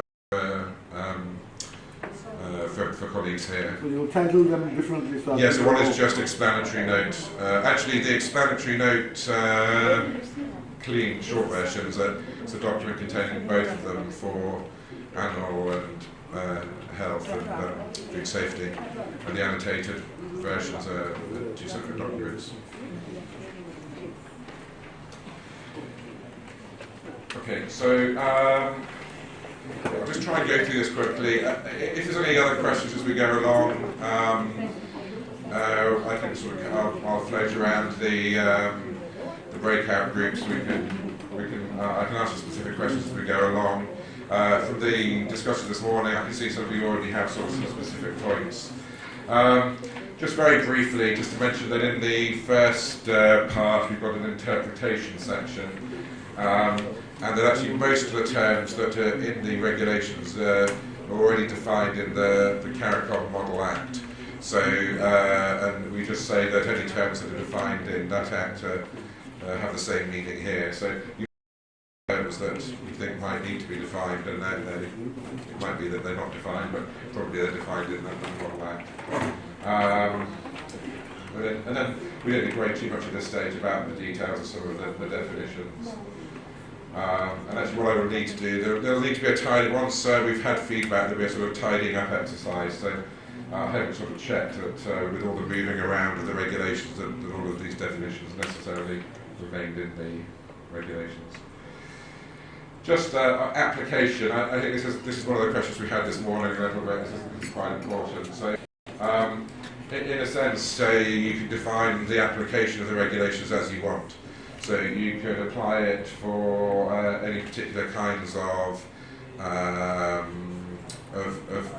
food product, really. So in fact, we could even include potentially in these regulations plants. And you can decide whether this is just a set of regulations for export controls, or whether it's just something you want to establish for all products, including those sold or produced domestically. And then the second part of the application just confirms that these regulations apply to all parts of the food chain as sort of required by COLEC and so on. So this is the sort of farm to fork kind of concept. Then we've got here, this isn't working terribly well for the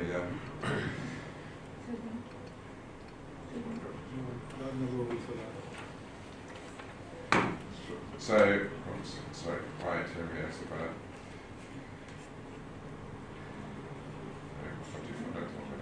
sorry, slight technical issues here.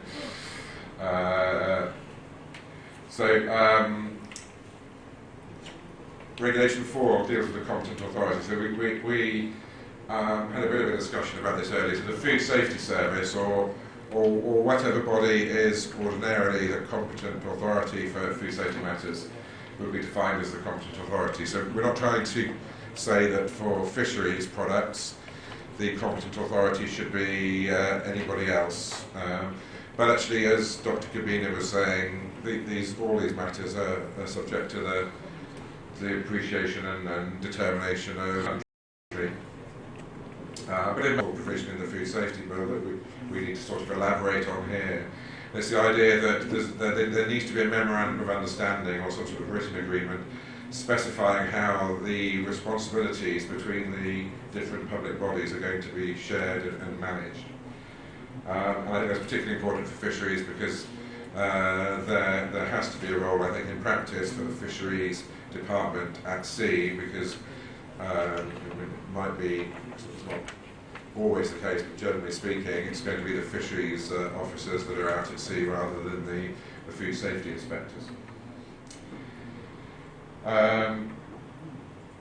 Regulation 5 just provides for the establishment of an advisory committee. I think I mentioned that a little bit more, but I think there needs to be, a little bit earlier, there needs to be some sort of, I think anyway, some sort of coordinating and sort of liaison body that gets in particular the fisheries and the food safety bodies together, but also should involve other organisations such as customs, possibly the Ministry of Agriculture and so on. So, and in Schedule 1, at the end, towards the end of the regulations, there's the sort of detailed specifications of how the advisory committee might be structured, what it might do, and who might be on it, sort of thing. And again, that's completely open to determination at the national level. There's no particular right or wrong way to do something like that. So just moving down a little bit, I'm not going to mention every regulation part 2 is designed really just to make it clear that these regulations apply in addition to other food safety regulations and not instead of them. So, and you would need to possibly here just sort of list what the national SPS legislation is that also applies. And Regulation 8 sort of relating to that, Regulation 8 says that anybody who's operating a registered establishment, so that's a general food safety business, a general food business that's been registered under the normal food safety regulations, it must also meet these regulations if it applies, if it's processing fish products. No person who's using a fishing vessel, a person who's using a fishing vessel must also be licensed under these regulations. So if it's a food business, you're registered under the standard food safety legislation, but you must comply with the other regulations here. If you're a fishing vessel, you need to get your license under these regulations. And then Regulation 9 just provides for the opportunity for codes of practice, standards or protocols, whatever it might be called, to be either developed by the competent authority or just adopted by the competent authority, and enables the competent authority to make compliance with these obligatory, perhaps through making it a condition of a licence. Again, I think this is important. I think we need to sort of try to get to a more flexible system, I think, whereby we can use these standards a bit more directly rather than relying on sort of amendments to regulations and schedules and so on all the time. But again, that's a sort of personal preference, as it were, of individual countries. So part 3 deals with the licensing of fishing vessels. So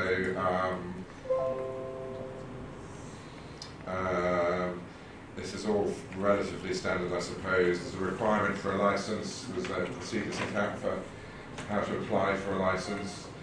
I think it would be interesting to look at Regulation 12 in a bit more detail in terms of the materials to accompany an application. So we've listed here what needs to be provided. We've had the point about buoys and canoes. There may be some sort of terminology questions actually that you find as you go across. But I think just it'd be interesting to see whether this is sort of consistent with what you would expect or what you have in your own country. Then we just have sort of procedures about how to grant a license and what to do if one's refused or if one's suspended or revoked. These are all sort of fairly standard requirements. Requirement for the competent authority to establish and maintain a register of fishing vessels licensed under this part. So I think transparency is quite an important thing. So I think just maybe it's another general question in a sense. As you go through the regulations, are we making enough information available to stakeholders? Is there anything else that we should be asking governments to provide? Same point really for keeping records. So then we move on to part 4.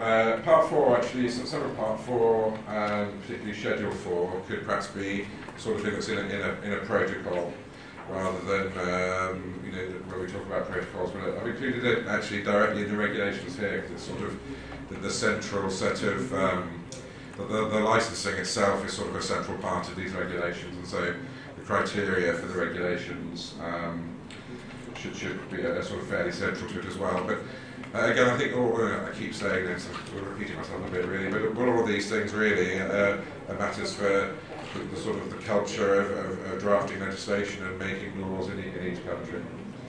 But we've got in Schedule 4 we've got a detailed set of requirements about the design and construction that licensed fishing vessels must comply with. And I think actually this comes back a little bit again to the question that Joyce Leslie raised about kind of which kind of fishing vessels we are licensing. So the licensed vessels here, we're talking about larger vessels really in terms of factory vessels or freezer vessels, and so we've got quite detailed requirements.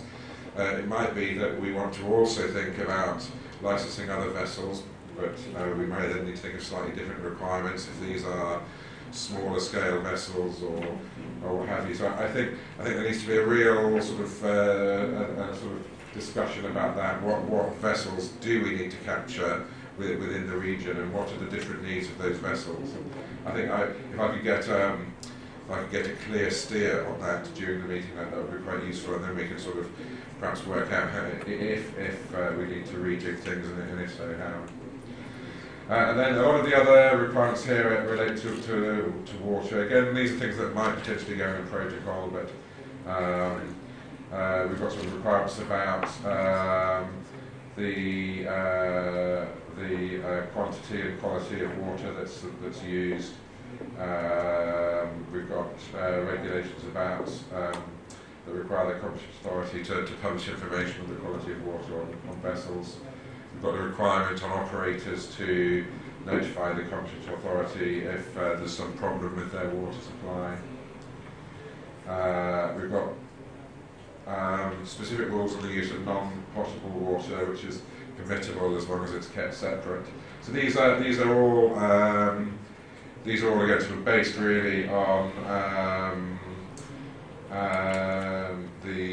the sort of prerequisite requirements in Codex as applied specifically to fishing vessels. So it's the same sort of objectives that are aimed for, but we're attempting to tweak the standard protocols just to reflect the reality of fishing vessels. And again, we need to think about what kind of fishing vessels we're talking about, because if we need to sort of look at other kinds of vessels where these sorts of requirements aren't really realistic, we need to perhaps create additional categories. Then there's provisions about the inspection and monitoring programs for water, and what happens and how frequently they need to be conducted, what happens when water doesn't meet the required standards, and requirements of the operators to carry out their own inspections. So just these are all sort of similar requirements relating to the use of water based on Codex. So then moving to part 5, harvesting and production. So this first regulation here, Regulation 31, is one of the sort of very specific things to fisheries, and it's something that the EU requires, among others, and there's certain elements of Codex which apply here as well, which is the need to sort of be able to identify where fish products came from, and to be able to demonstrate that water that the fish products came from was hygienic. So this provision allows the competent authority to carry out inspections to demarcate areas which are good or not, and to carry out certain actions in areas that aren't so good, and to improve production areas where the water is hygienic. And this is a good example, really, of things that might be done by the Fisheries Department as well. They need to be involved in demarcating areas. It's something that affects very much the ability of the fishers to do their job. But also they can collect some of the samples that's needed to carry out the inspections. Regulation 32 just describes conditions in which certain areas would be considered unsuitable.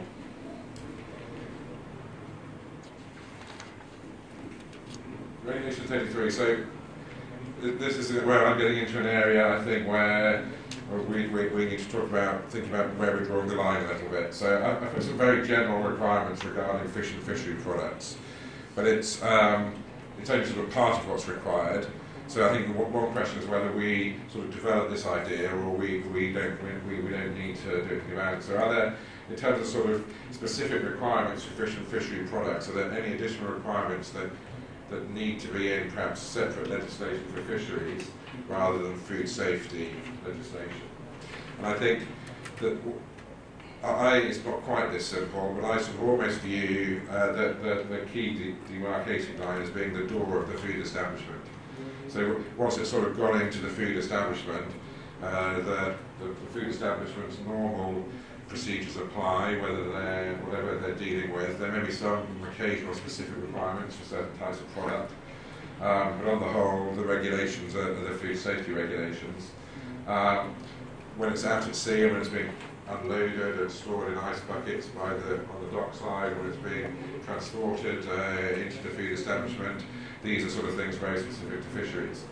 But that demarcating, that line I'm giving is not a real one, and it's not, there may be things either side of the line that fall into different regulations. So I think we just need to think what needs to be covered in these regulations, and have we got the dividing line right.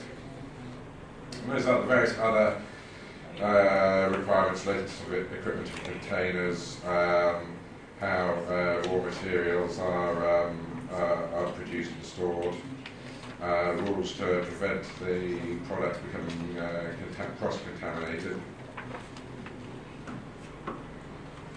a number of provisions on chilling and freezing and what to do when the temperature rises above what it should be, and the opposite with thawing.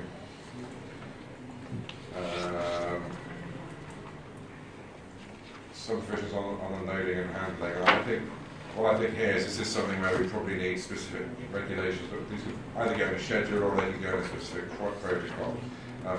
We'll talk a bit more about protocols tomorrow, and I'll put some of those out.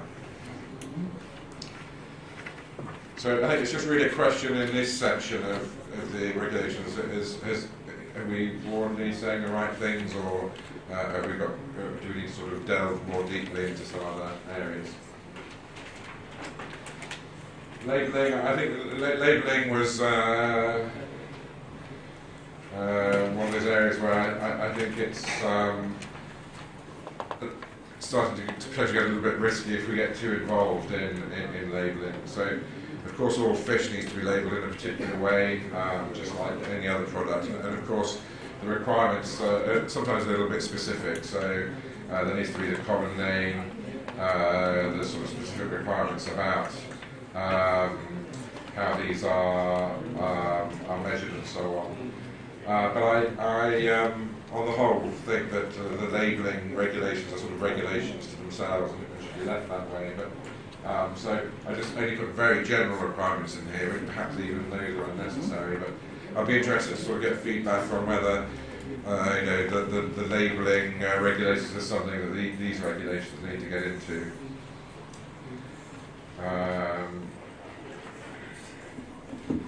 Okay, then we go on to part 7, inspection and monitoring, and it's also related to part 8 on enforcement. So section 49, regulation 48, first of all, confirms that this part is without prejudice to the powers of the food inspector or a food analyst under the Model Act. So these, there's 2 reasons why we need to go through the additional set out powers here, because the powers of a food inspector are already set out in the food safety bill. The first thing is that there are authorised officers here which don't include food inspectors. So an authorised officer is a food inspector or any other person designated by the minister. And if we go back to the Regulation 4 and the Memorandum of Understanding, we're saying that the Fisheries Department, for example, can enter into a Memorandum of Understanding with the competent authority to provide authorised officers for this purpose. So these authorised officers have no enforcement powers or other powers under the Food Safety Bill, because only food inspectors have that. So we need to give them the powers under these regulations.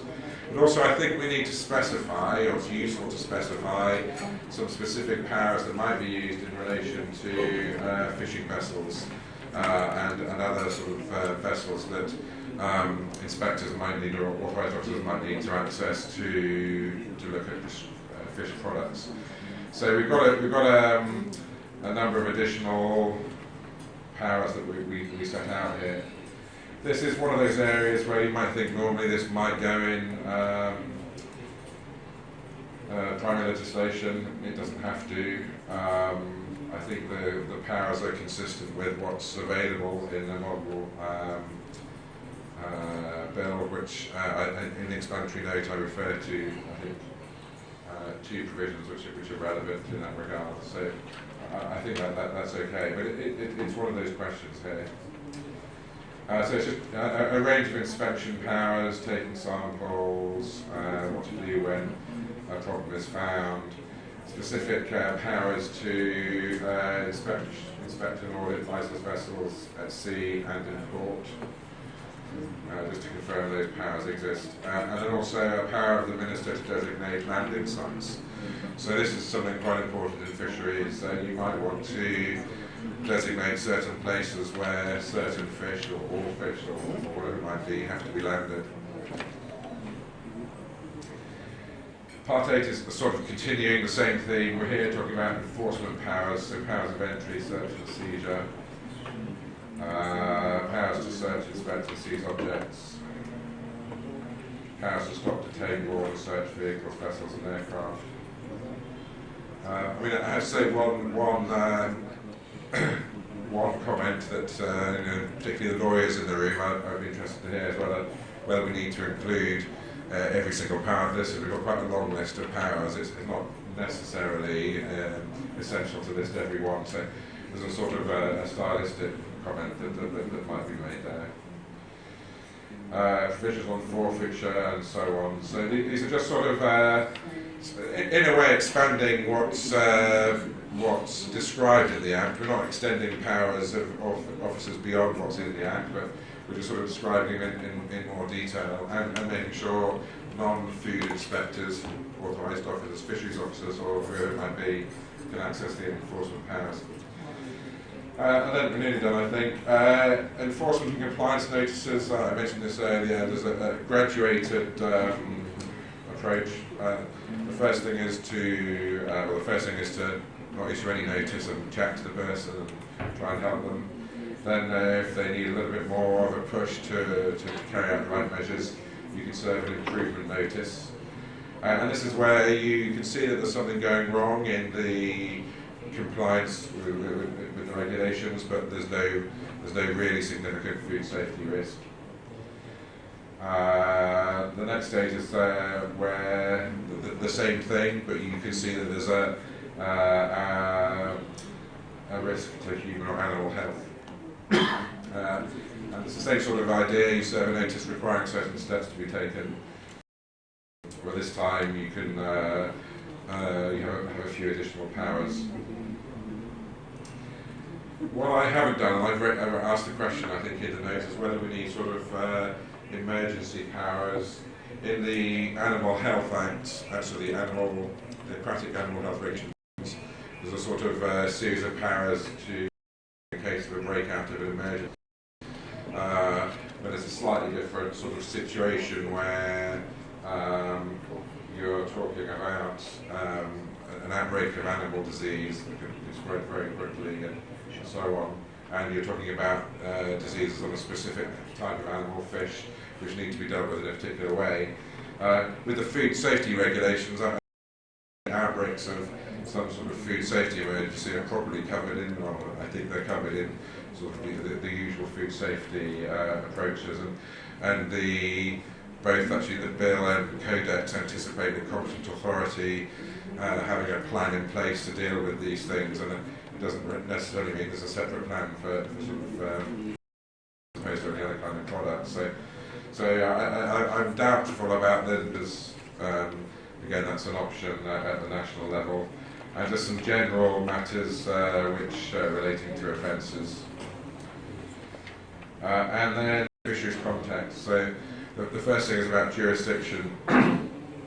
It's not necessarily perhaps in every country this, but in a lot of countries it's necessary to just include this provision excuse me, to make sure that any offence which is committed outside of the territorial sea, the territory of the country, so in the exclusive economic zone or a fishing vessel even further out, that these can be dealt with by the courts nationally.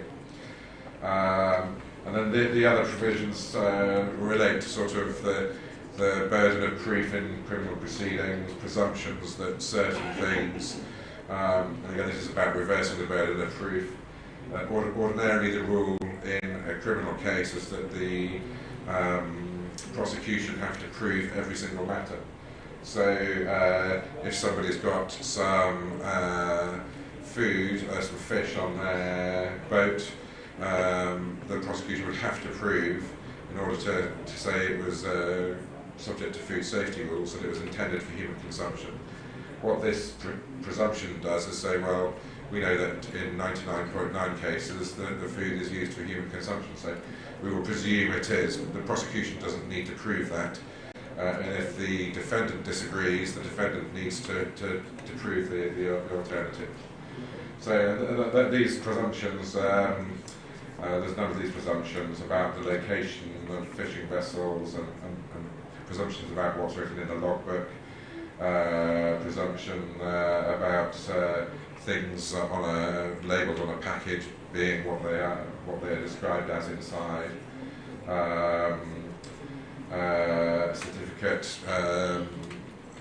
from an official laboratory saying certain things as a result of an examination that could be presumed to be correct, and so on.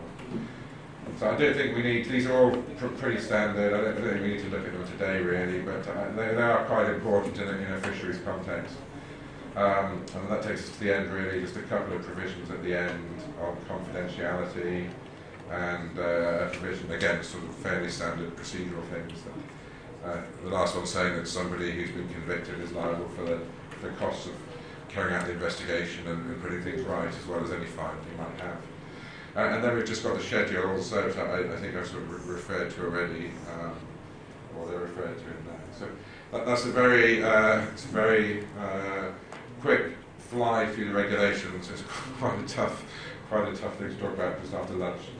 I mean, maybe if you've got any questions, otherwise we can sort of organise the breakouts. Yeah, Peter. I had warned you that I'm playing the role of opening bowl for this meeting. You mentioned the question of protocols, preparation of protocols, and I share I support your query. I took it as a query to the group in terms of the use of protocols, or just reference to international standards, because in some instances, rather than having to write out the whole protocol, you may just say, refer to a standard. And I've been told by people in the road that that's one of the mechanisms for taking these things on board and enshrining them. So I want to point to that. The issue in that of the regulations about authorized officers and doing things with the need for a warrant. And I came across, it struck me, my recollection of the Fisheries Act, at least in one country I know, and I'm confident it's the same in at least 8 others, where authorized officer can, where he has reason, he meaning she, has reason to believe an offense being committed under the X Act, can, without a warrant, enter a premises, not used exclusively as a dwelling house, blah, blah, blah, blah, blah, blah. So I'm interested in that. You have, for example, in the Fisheries Act, which says that an authorized officer can go in without a warrant, yet in the this particular Fish Inspection Act, with regulations, which may be regulations to a Fisheries Act or to some other thing, will require a warrant. And I thought that was an interesting thing you might want to think about. Implicitly in Section 95, or Regulation 95, you've spoken to things that are very related to the personal appraisal principle. The person who's responsible for the thing is responsible for paying for the cost of restitution. That's really what's known generally as the public appraisal principle. But I was curious as to whether you were mindful of the precautionary principle in the regulation. In other words, that I don't know whether it's implicit, and I'm asking the question, that the absence of a certain level of data does not preclude action. Whether you've been mindful of that particular principle in the development of the regulations and so on. Just these 4 minor points. I don't know if anybody else has. I'll now go back to being the mic manager. Yeah. In a way, the precaution principles. Sorry. In the interest of time, may I suggest that we try and take a few questions? Okay. Then you can reply, rather than trying to answer each. Yeah, so there are other comments, interventions, questions.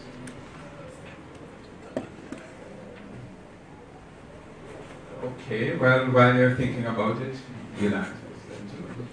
Yeah, just very quickly actually. I mean, I hadn't really thought about the precautionary principle exactly, although what the criterion that's used is always that the authorised officer has a reasonable suspicion or something like that, so you wouldn't need to be absolutely certain. I suppose in a sense that's a bit like the precautionary principle.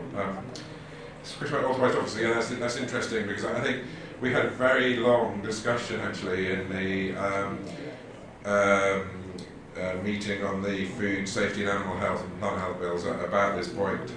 And one of the problems that was mentioned in terms of the, say, food safety is that a lot of food establishments are run out of people's homes. So to say that this idea of being able to go into somebody's home, even if they're using it as a food establishment, we had very different views about whether that was permissible or not.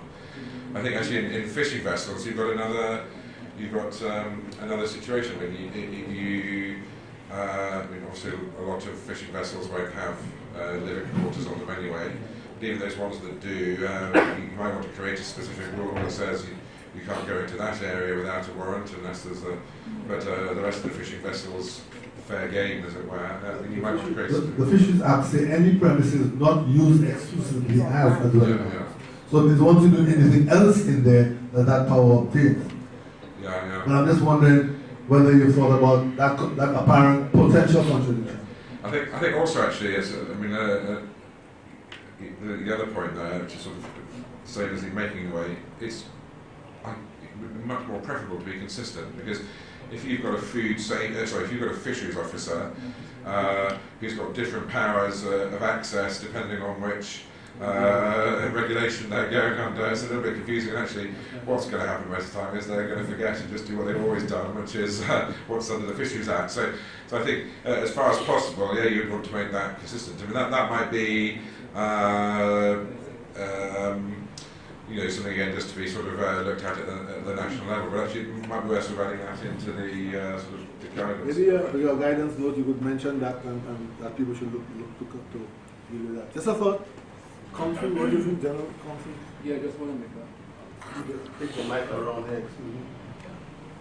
But this principle of consistency and compatibility with existing policies and regulations, I think this is a very important issue, and it applies not only to this, but in a number of others. And some of the discussions we were having this morning, those things need to be taken into account. At the end of the day, we cannot have regimes that are conflicting with other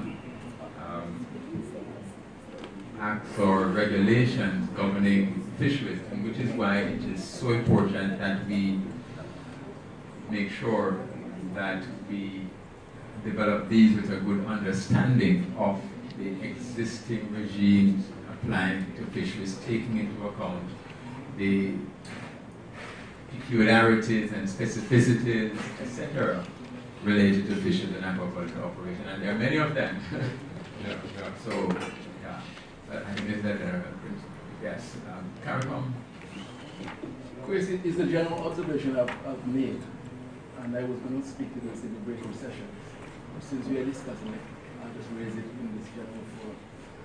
But there are quite a few provisions in these regulations which should really be included in the bill.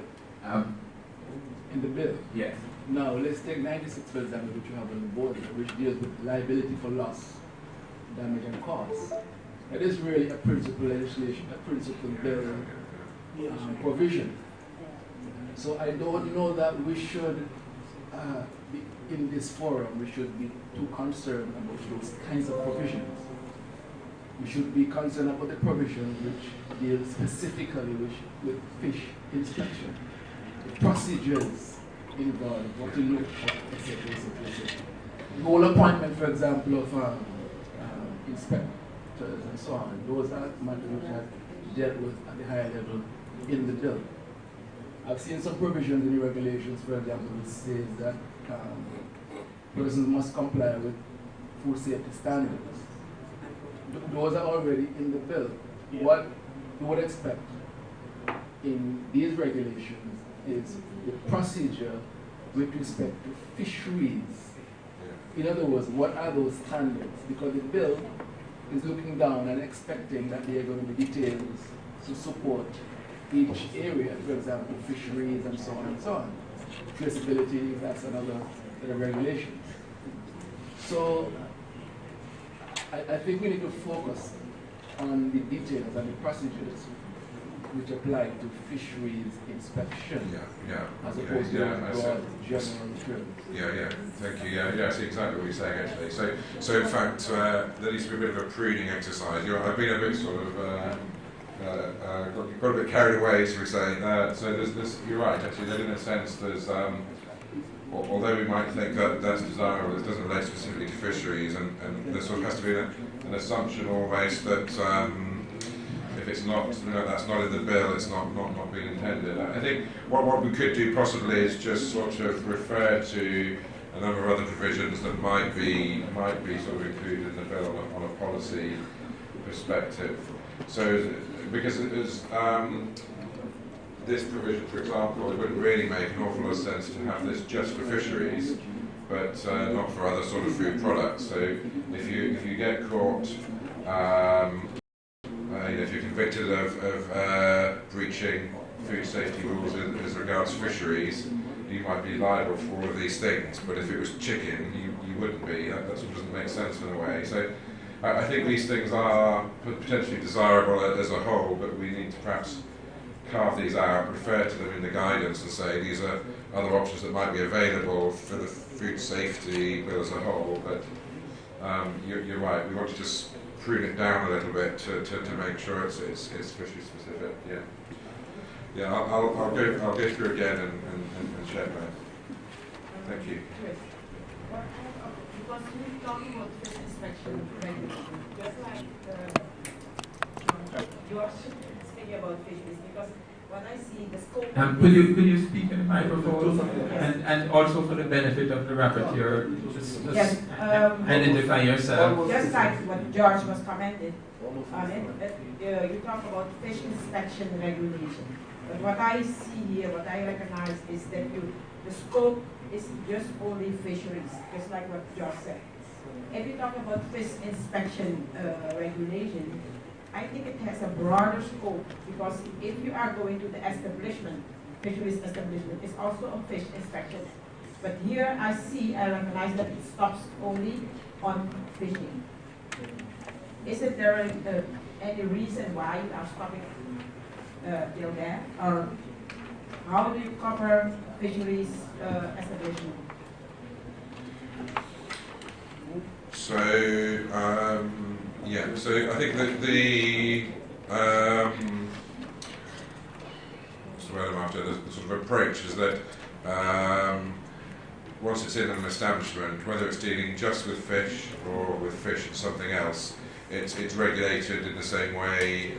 Different requirements for different products, but the sort of general regulations about prerequisite programs and so on are more or less the same. So you would only need a standard sort of food establishment license under the sort of standard regulations. You wouldn't need necessarily a specific license just for fisheries. You just need to be able to show that whatever food products are coming into your establishment, you can deal with hygienically and safely. So I'm not sure we need, or we need to identify possibly there's things that are specific to fisheries, not the product standards, but the other things that are specific to fisheries. So it might be if live fish are being brought in, or not fresh fish, sorry, being brought in, there's a requirement about how those have to be stored, which I think we already have in here. So, but the general licensing and requirements for food establishments are dealt with under the sort of, which we don't have yet, but the sort of imaginary general food safety regulations.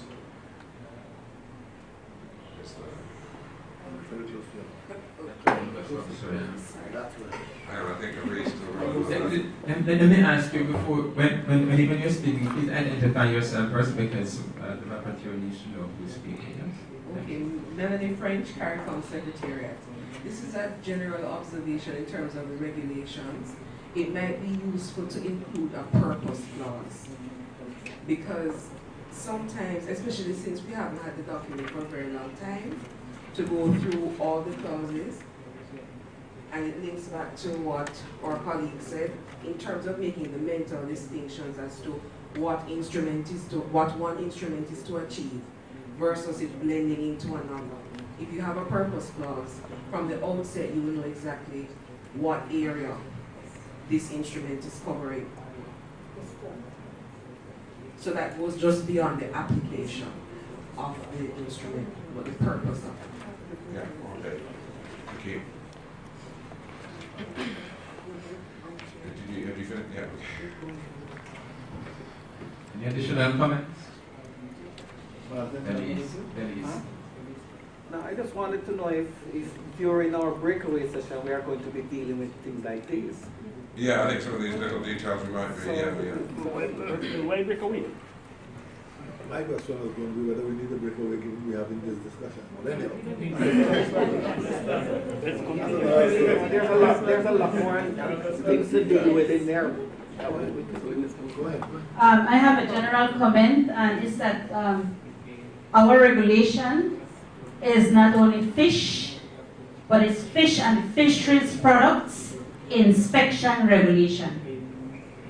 And the content of the regulation covers both import and export, and it looks at the role of the inspection, the cooperation that is required to be in place when the inspector needs to visit the premises, prohibitions, if somebody actually has information on something that might be infected or contaminated, their role in ensuring that they report it, the documents that we issue, be it an import permit or a certificate, administrative actions that can be taken, such as revocation of a permit or decertification. And given that we have a cost recovery mechanism in place for services that we offer, that is also incorporated. We're talking about taking samples for laboratory analysis. It actually has a provision for the recognition of which laboratory will actually be the laboratory with responsibility for such activity. And it covers other issues such as packaging and the whole component of labeling, traceability, appeals, etc., etc. So if we're talking about inspection, I think that some of the key provisions dealing with inspection and the type of requirements that the establishments need to comply with actually need to be cited somewhere in the regulation. Thank you. Okay, yeah, thank you. I think that's the sort of feedback that would be useful, just to sort of, I keep talking about this dividing line. I think we sort of, we need to sort of come to a consensus really about where that line is and what's in and what's out in a way. So, thank you.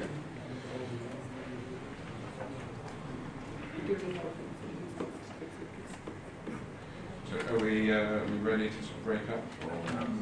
Well, let's see if there are any additional questions or comments.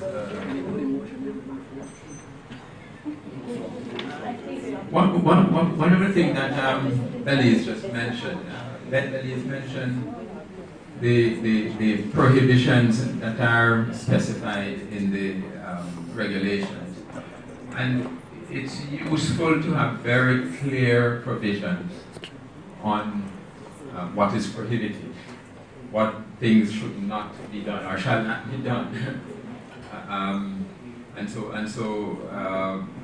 it just makes it very clear what you're trying to achieve and what people should not engage. I know you have done some of that, but it seems to me that there could be some others that could be more clearly stated, and it sets up the regulation in my opinion, with greater clarity for people who need to be in compliance.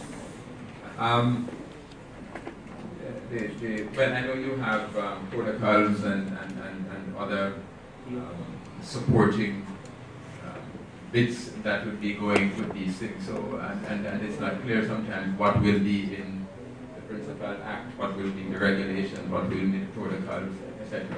and other reporting. So, and we need to have a complete picture of the entire policy and legislative and regulatory framework to fully understand what's happening, and that's a part of the challenge I see.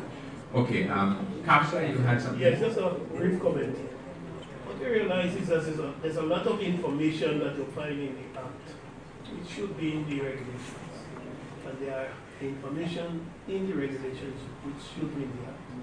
Take for instance, in the regulations, you speak about licensing and verification of license and so on. And then when you come to appeal, you have to go to the Act. Why shouldn't appeal be also in the regulations? You see? Yeah, so because we were using the actually sort of interesting. I think it's different in the aquatic animal health. I think there's no appeal. It's different in the animal health bill, but because the appeal process exists in the Act, there's no sort of further space to go in the regulations in a way. So. There's nothing to add really in regulations, and what you can't do in regulations is amend the Primary Act. You've got to, if the Primary Act says something, you've got to follow that. So with the appeals, there was sort of no real. There could be sort of, I suppose you could specify more detailed procedures potentially, but the Act already provides sort of the procedures to be followed. But I think just on that general point, I think that is what I said before, that in a sense all of these model instruments are sort of modular. So the obligation that you have with a CARIFORUM model instrument is to sort of harmonise your legislation to achieve the same results. Really, that's what the sort of objective is. It's not a requirement to follow it word by like it is in the EU. I mean, in the EU, when you have a regulation, in fact, you don't even need to copy it into your national legislation. It's automatically part of national law. It's not like that with the CARIFORUM model instruments. There's flexibility, and so actually at the national level, you can decide. Actually, we might put this in primary, we might put this in regulations, and we might do this way instead of this way. There's that flexibility as well, as long as you're not doing something completely different. Yeah. One more. Okay, I saw Suriname, your hand was up? No. Yes or no? Okay. It's just one more observation, or one question actually. These are the fisheries regulations, and so it's, I guess there would be regulations for other kinds of food, chicken and so on. Now, the first question, is there anything so peculiar about fish which makes it so different to chicken? So yeah, it's not exactly. So what? So for each animal product, there are sort of what I call specific. What you might call specific product requirements. So for chicken, there may be rules about how it has to be prepared, what temperature it needs to be cooked at, all that sort of thing. Same for fish. If, depending on what animal you have, what food you have, how you're processing it and so on, there's those rules, and those are sort of technical requirements about the processing. What we're concerned with here is the sort of the framework for regulation. And actually, in the case of fisheries, I think there are some aspects that are a little bit different, primarily because of fishing vessels. So the way to sort of the requirements about the design and construct of a fishing vessel are not the same as the design of food establishments that you would see normally in the food safety regulations. There's rules about the powers of authorised officers in inspecting vessels and so on. So there are some different things with respect to fisheries. Right. So these regulations should bring out those specific standards and so on. as opposed to saying you must comply with food safety standards. If those exist and they're different, we must see them immediately. Yeah, so there's some aspects of, so if you're involved, if you're operating a fishing vessel, there are some requirements that would exist, sort of, for example, in general food safety legislation, which would apply to you. So if, for example, personal hygiene. So if you're involved in, well, actually there's potentially slightly different fisheries there, but you've got to make sure that you haven't cut your hands and you're not bleeding on the food and all that sort of thing. Those apply whether you are, to anybody handling food. So there's some things which would apply to you on a fishing vessel which come from the general requirements, but there's some things which are only relevant to fisheries. So this would be, for example, the design and construction of the fishing vessel, the use of water, the management of water on the fishing vessel, the areas in which, having to demarcate areas in which you can fish from. So because, and again, so, with pigs or obviously or cows or whatever, you don't need to demarcate areas in which the area is free from contamination. Whereas with the water, you need to do that because you need to make sure you're fishing from an area that's right next to a sewage outlet or something like that. So there are sort of some specific things to fisheries. And I think it's fairly common in most jurisdictions there will be sort of separate regulations on fisheries, but it's not a complete code. It's just sort of tucking in a few extra bits that are a little bit different from the rest of the rules. Okay, Susan, and then we come back to. Just a suggestion in view of the earlier comment, from a few persons, that perhaps some provisions that we have there now as regulations might actually be better in a bill. And in trying to identify those and how we take them forward, we should identify them and actually perhaps just compile it as a set of potential supplementary provisions to existing bills. So, and just if that is acceptable to the group, I'm just asking this because I'm not sure the format in which you write the regulation and the format in which you write the bill, the provision for the bill. Is it different? Because if it is, then it isn't. Not really, no. So, yeah, no, that's a good idea. In the annotated explanatory note, I've highlighted, I think, there's two areas where I think these might be, some people might think it's more appropriate to put them in primary legislation. And I think, as I say, that's a matter in the end for the sort of member country implementing it, and there's a range of factors that might go into that decision. But I think, we could sort of ring fence the areas where we say, well, this in particular might go in primary legislation. But actually, it is completely open to the licensing provisions, for example. In my view, licensing provisions are much better in regulations. It's a sort of administrative procedural matter, definitely a thing for regulations in my view, but actually you quite often see licensing provisions in primary legislation. So it's completely up to individual countries in a way. But yeah, we should make it easier to make that.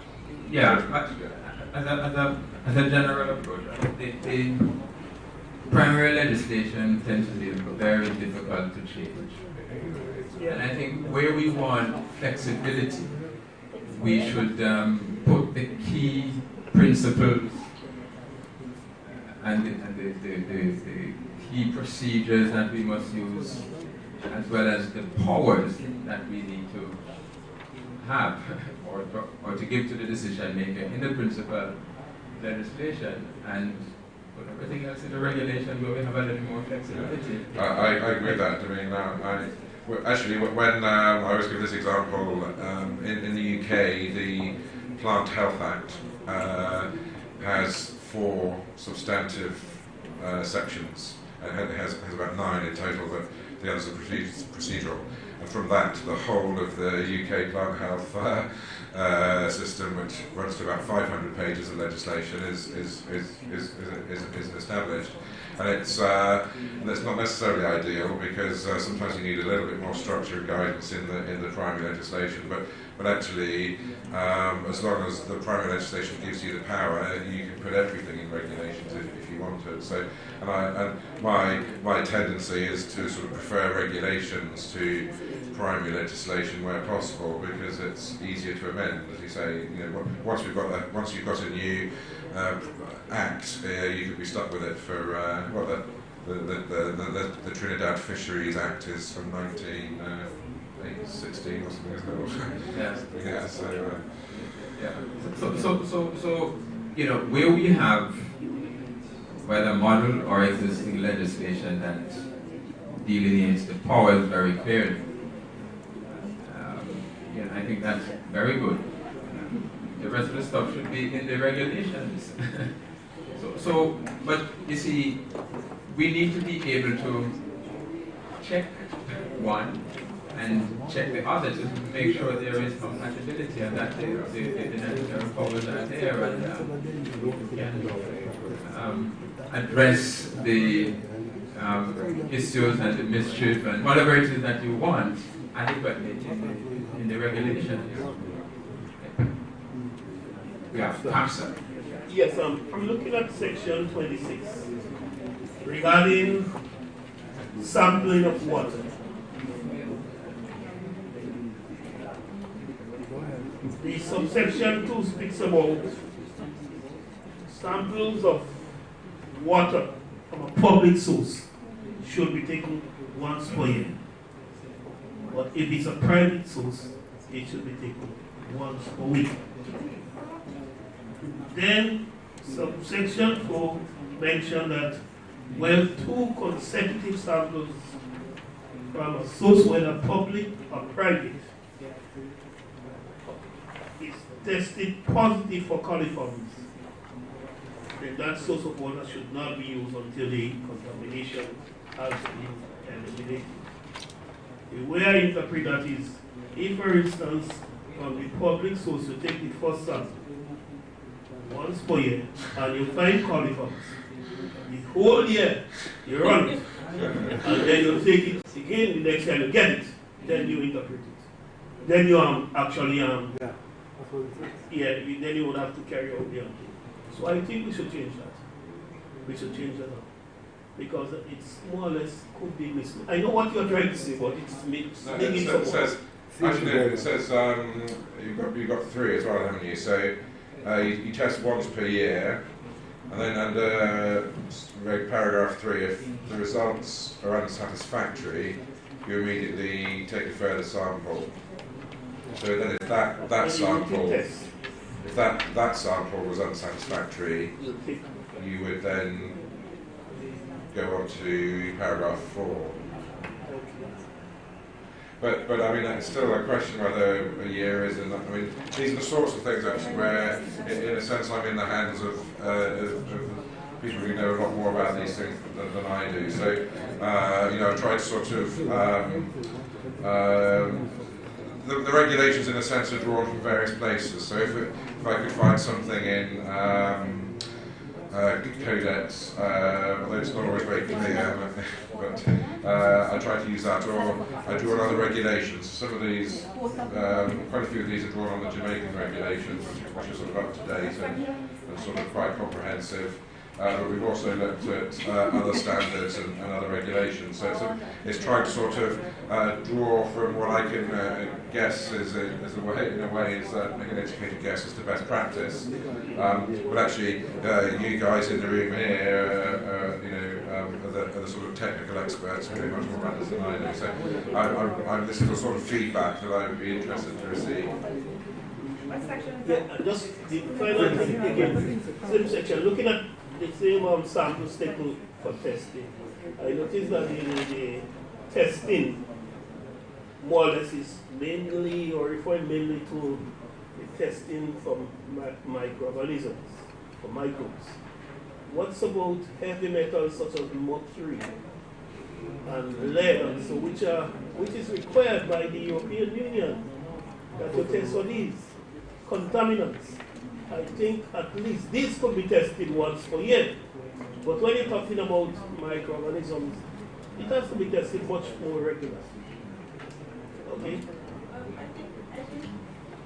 Sorry now. I think once, I think in 26.2, once per year, that is from the EU regulation.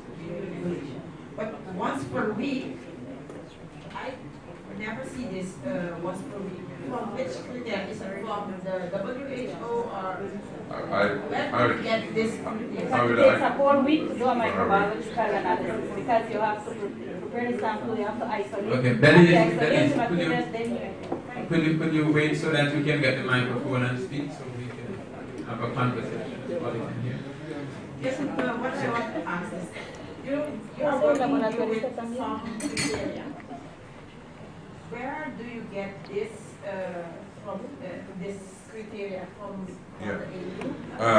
Actually, I couldn't tell you off the top of my head. I'd have to go back and look at that. But remembering these are operator examinations, so it's the sort of operators got to take the sort of sample themselves and sort of send it off. So I guess I'd make it a little bit simpler. But I would I couldn't even tell you actually that the first one was from the EU either. I need to have a look where that came from, where I took that from. This regulation covers fisheries, it's for fishing vessels. And if you talk about intermediate storage system, in A to A, you talk about once per year in case where it supplies from a public source, and there is no intermediate storage system. How do you get the water directly from the public source into your vessel? I have no idea. This is dealing only with fishing vessels, that's right, yeah. And that's why I'm confusing. Is it fisheries inspection, the regulation, or is it fish inspection regulation? Because what I see, I think you are confusing with fish vessels and fisheries establishment. That's why this is directly cut and paste from a fish inspection and then put it in one vessel. So I think this is sort of detail that I need in a way. So because I'm not sort of the technical expert. So if you've got a query like that, then if you've got a query like that, just sort of flag it up and I can go and look. Because you might be right that actually it's there's potentially different requirements for fishing vessels, and it might be from the wrong place, I suppose. Yeah. So flag that up and in the feedback, and I can look into that. I think we'll take that feedback there. Yeah.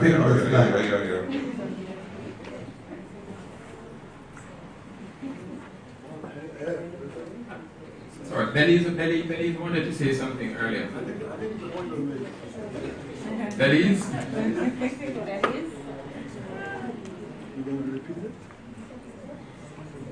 I just want to make a proposal because it's obvious that there are substantial concerns with the components. One, I think we need to be very clear on the name and the scope of the regulation. Is it a fish inspection regulation or is it a fish and fishery products inspection regulation? So that's the first thing I think we need to determine.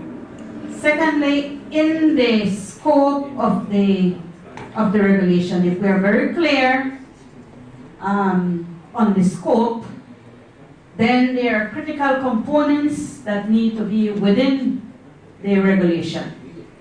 So, or taken out. And then two, we need to look at what has been placed into the regulation, determine whether it should be a provision in the substantive law, whether it should be further expanded because it's just too general, and third, determine what has been included which is not even relevant. So I think that if we have a structured approach to the review, it will be more helpful, because at this point what I'm getting is that despite the fact that there were key questions that we needed to respond to, we have a lot of experts in the room with substantive concerns, and those other concerns are what are really being voiced. So that will be my recommendation. Thank you. I think those concerns relate to the sort of those bigger questions. I think in terms of what you were saying just there, in terms of what needs to be in and what's maybe not relevant. I think these are the questions we need to look at. I just want to come back actually on the this question about the title and the scope, which is sort of related. I think first of all the title is a little bit misleading in a way, because first of all it's not really just about inspection. I think the problem is I didn't want to. I think we can have a think about the title a little bit more. I was thinking about sort of fish hygiene, but I don't want to sort of create the impression that this is a complete code for sort of food safety in the fish and fisheries products. It's just part of it. And I think actually in terms of fish and fishery product, it is fishery products as well. So it's not just about sort of catching live fish, it's potentially applicable to the handling of other fishery products. So I think we need to include that. So I'm sort of veering perhaps a little bit more towards fisheries hygiene regulations again, but I think we'll just throw that out to the room in terms of the title. And I think maybe it's something we need to come back to once we've got perhaps more of agreement on the scope. So I think that for me still is one of the questions in terms of where we need to draw this dividing line in our sort of almost sort of imaginary framework we've got. And then decide what's sort of within that dividing line, what's relevant and what's not really. I think it's in terms of the technical things. I'm really interested in getting sort of. So it would not occur, for example, you're casting doubt on whether that could apply to a fishing vessel. I would have no idea about that, so it wouldn't occur to me. So I think that's part of the review process. And remember, we don't need to complete that today. So ordinarily, you would have had more time before the meeting. We're going to create that time after the meeting. So tomorrow, before we wrap up, we will sort of agree a way forward. So don't worry about some of these sort of more detailed comments that you need to make sure you express them now. We're going to have time to look at all those. But yeah, we have a question from the back. Good day. From St. Lucia. It's just a concern I have from the very onset. We have model legislation. Well, we have model plant health legislation, animal health, and food safety. But I'm seeing a lot of overlap and a lot of things outlined in this particular regulation model that are already highlighted, already captured in the model bills. So I'm just concerned about the overlapping. So for example, let's look at food safety. Food is food, and fish is food. So there are certain aspects of that that would be captured in a food safety bill, the food safety regulation, which is about monitoring, and we can think about surveillance and those sort of things. So I am just concerned about the continual overlapping that I'm seeing, that we're not reinventing the wheel and making it over and causing conflicting roles and so on. And I hope you're understanding what I'm saying. So again, I want to concur with Belly that we probably need to really redefine the scope of this particular regulation that is not may not what we had before inspection. Maybe just maybe fisheries, something on the other line. I'm not a fisheries expert, but we may need to redefine the scope of this particular document. Okay, Jamaica.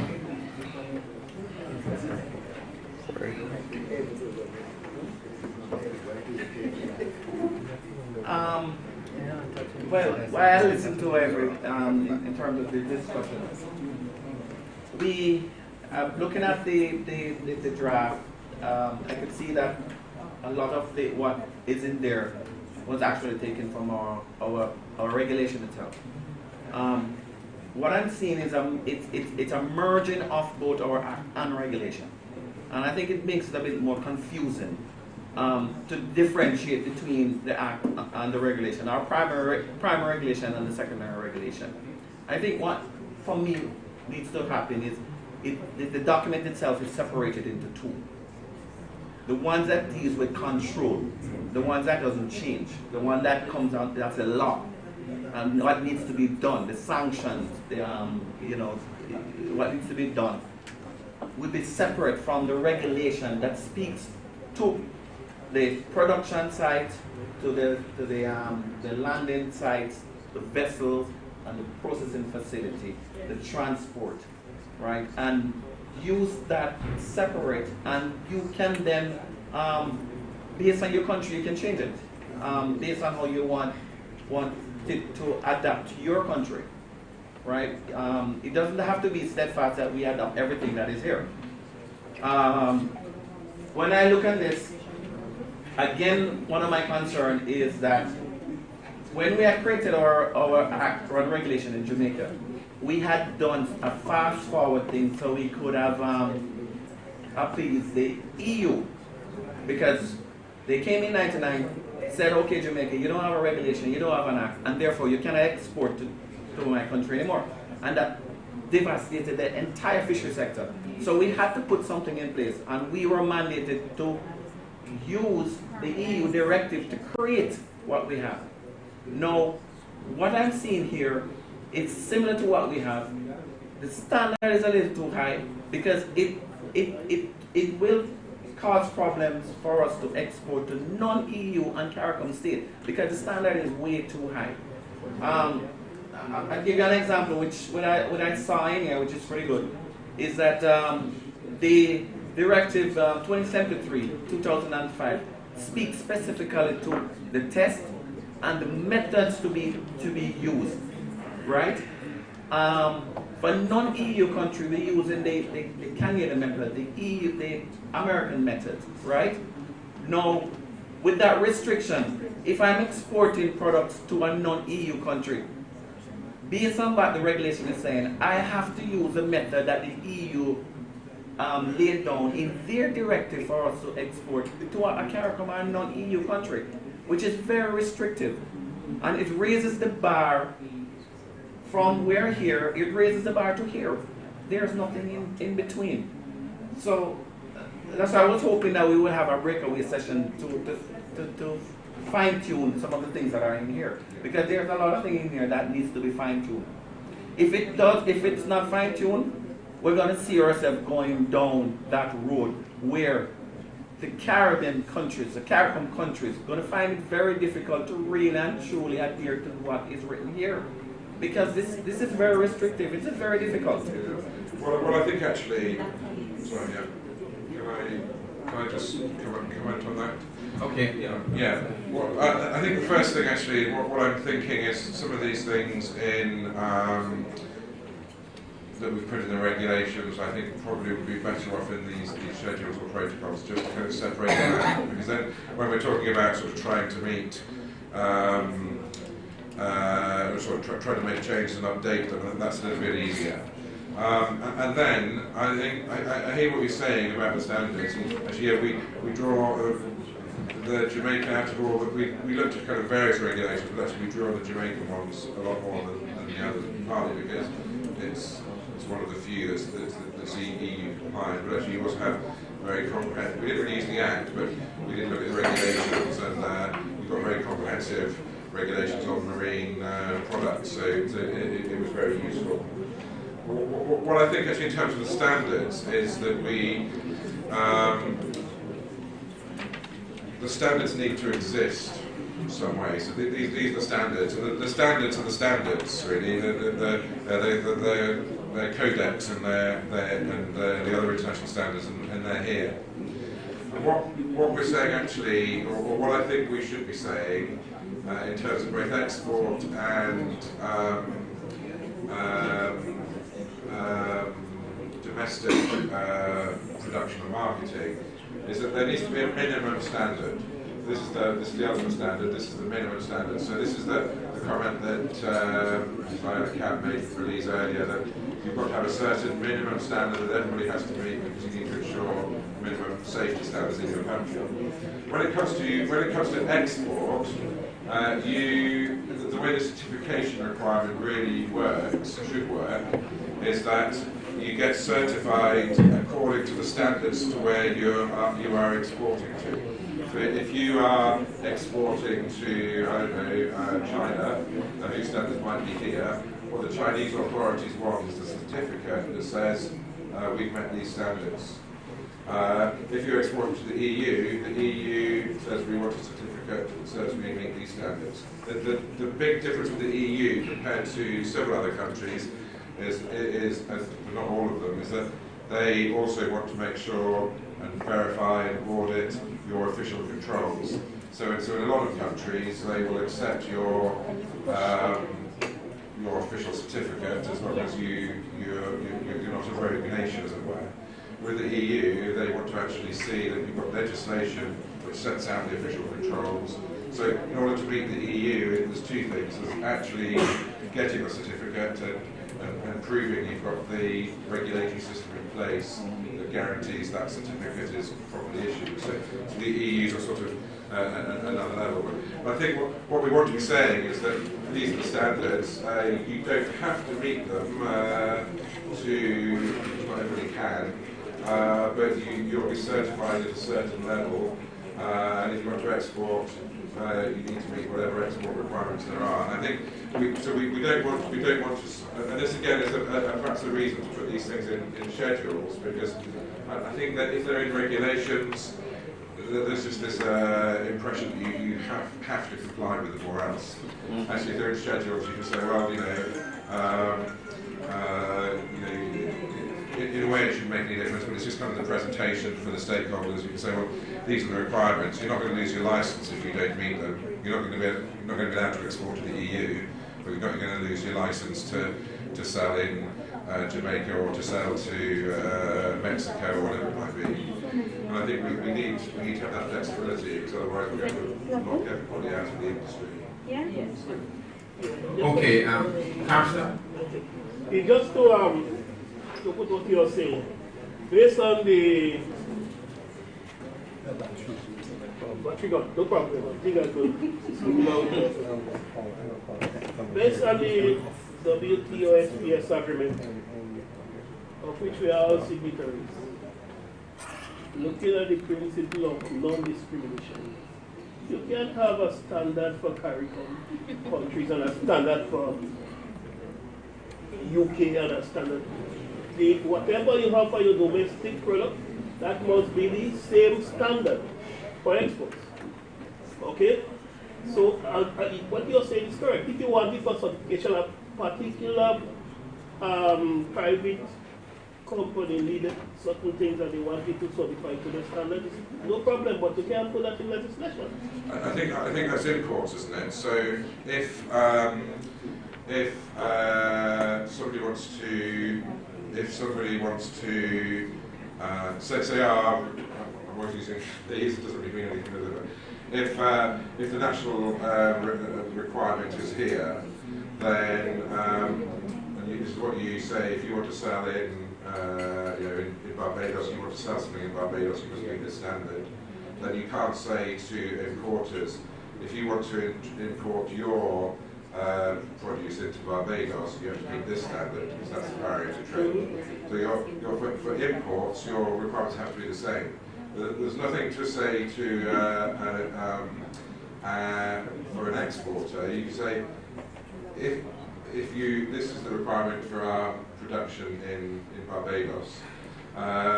If you want to export to the EU, you have to meet this standard. I'm not saying, it's not a requirement to meet that standard. The requirement is to meet that standard. Right. But if you want to export to the EU has to meet that standard. So there's nothing to stop a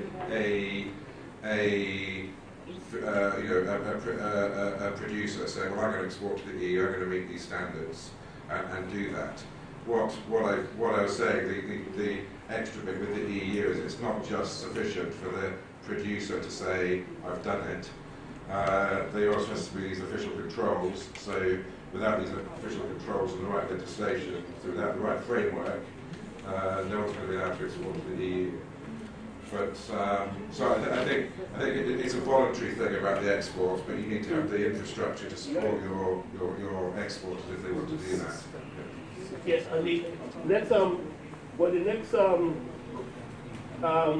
clarification I'm seeking is in regards to the third clause there, application. Subsection 3 talks about these regulations shall not apply to products that are, I'm going to denote, that are exported in a consignment that does not exceed 1 kilogram in any other case. Does that mean that if someone is sending, say, a kilogram that's 2.2 pounds, if I'm going to send out 2 or 3 pounds of fish, say 3 pounds of fish to the US to somebody, I would have to meet the something? Yes. Again, I should not. If I have to send, say, 5 pounds of fish to the US, to your auntie, does the regulations they will apply to me? Because what you say does not apply. If it's 1 kilogram, 4.2 pounds, but anything greater than 1 kilogram, it applies. So does that mean that if you send in, say, 3 pounds of fish outside of your country, which can be considered as export, then you have to meet all these requirements here? It might be just a friend to send it too. In principle, yeah.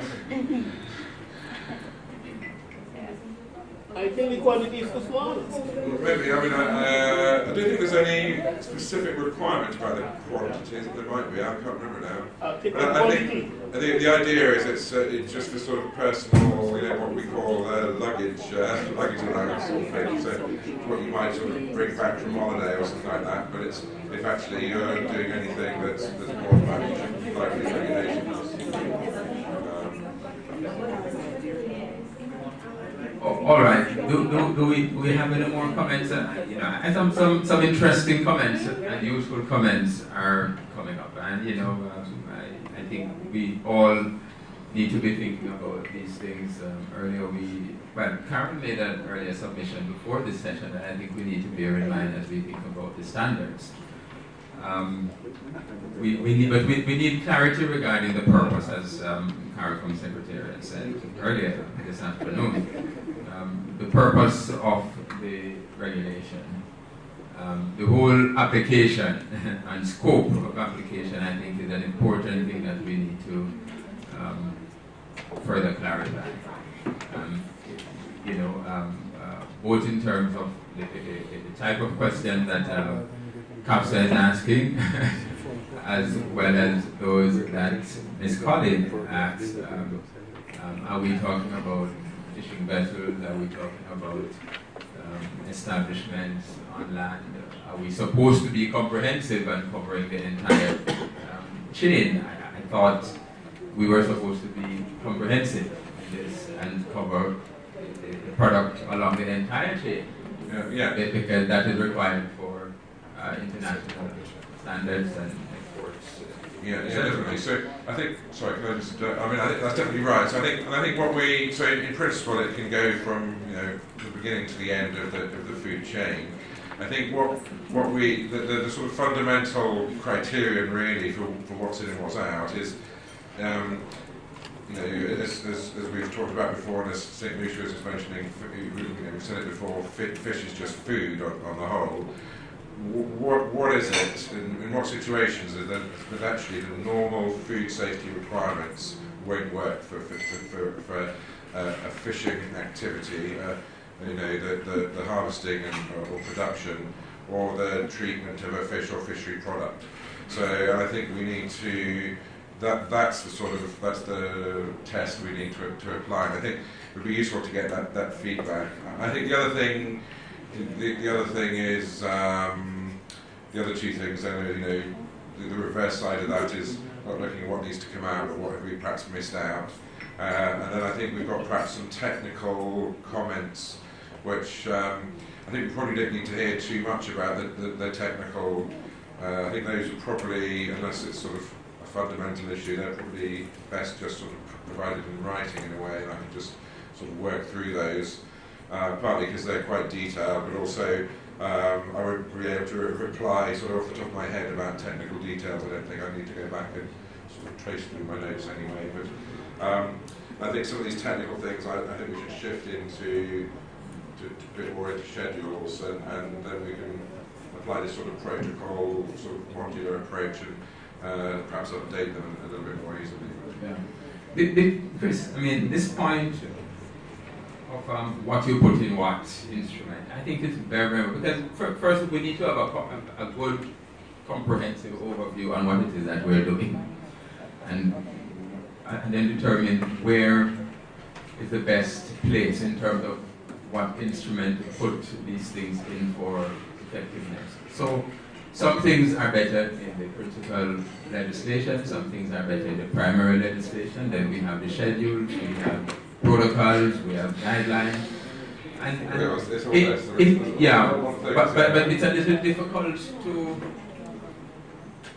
discuss in an informed manner unless you have a comprehensive overview of what it is that you want to do and what are the options you have. So at some point we have to be able to work through and see the big picture. Yeah, exactly. I mean, we have to sort of make some assumptions, I suppose. We're sort of, I suppose, what I'm trying to arrive at is some sort of a bit of a consensus about those assumptions, about what's in and out. But I think then what we need to, like, perhaps expand this a bit in terms of what's in the guidance at the minute. Be a little bit more detailed about where the other bits of the picture might lie. I mean, we don't know exactly because there's no model legislation, there's no consistent approach in any country, but we can say, you know, a fishing operator would also need to comply with these sorts of requirements, and these would normally, for example, that might be found in the packaging and labelling regulations or whatever. We would need to put that in the guidance, perhaps in a bit more detail. Yeah, just to along the same vein of the discussion here. Now, when we're looking at from my understanding, when we're looking at the regulations, remember, again, just from my understanding, I'm not a lawyer, but with the regulations, the regulations are now giving you the detailed interpretation of the act and to say what are the things that we need to do, right? So for a model, we have to be careful that we're not too prescriptive, because then that is now where the countries will have to determine based on their interpretation and what is required. So we can't be too prescriptive. And we're talking about whether something should be in a schedule or if it should be in the guidelines or a protocol, whatever we want to call those additional instruments. We will have to think that way, because the examples that were given, that Marsden gave and that Mr. Collins gave, are two clear examples of, in my mind, being too prescriptive. So we have to be careful. Maybe in some other kind of descriptive document that accompanies, for instruction, examples. These can be given as examples, because again, some countries who export to different countries have to have a different set of requirements based on, because FSMA, the Food Safety Modernization Act, is asking for a different set of requirements than the EU and then you have Safe Food for Canada. They have another set of, so this is where the regulations now have to be applicable to the reality of the country, right? So what we should be proposing, and I come back to my original point, that we are proposing some basic requirements that would lift this sector to the level where they can now look at the different nuances as it relates to what is required for the different countries.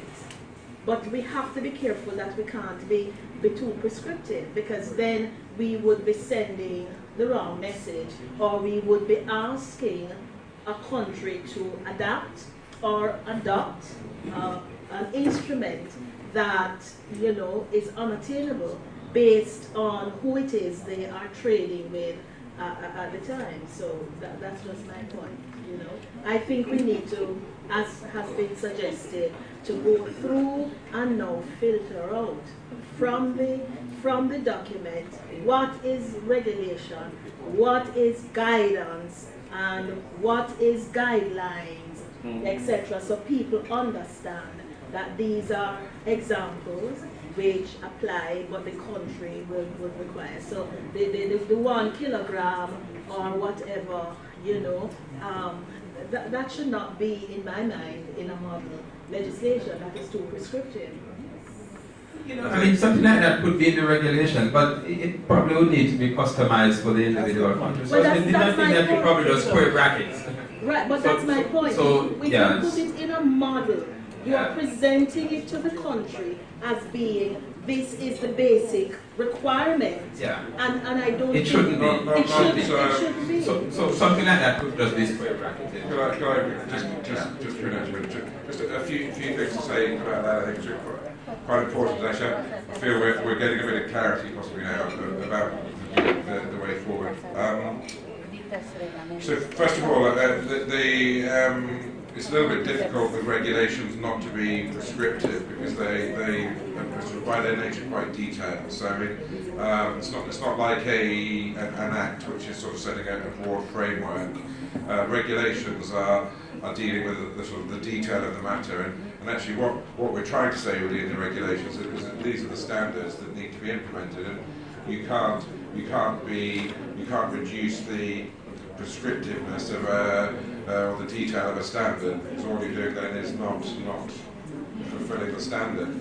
So, but what I think so there's some things which we need to just accept as they are always, and I think I like the idea still of sort of putting these in schedules or in protocols or whatever it might be, just sort of extracting them slightly in a self-contained unit, which is easier to identify and update and so on.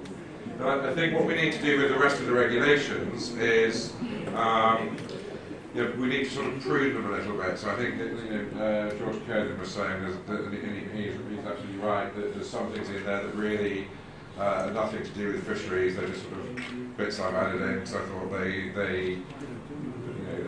that's perhaps what I would normally put in an act, actually. So I think that we need to sort of prune those little bits out a little bit. And then with what's left, I think we want to keep as much flexibility in that as we can. So we want to try and, that's CARIFORUM's point, that we want to be, give that flexibility. But we need to identify in the guidance when something is completely within the sort of free reign of the member states. So there's some things which there's no sort of guidance, particularly that member states can completely choose their own model.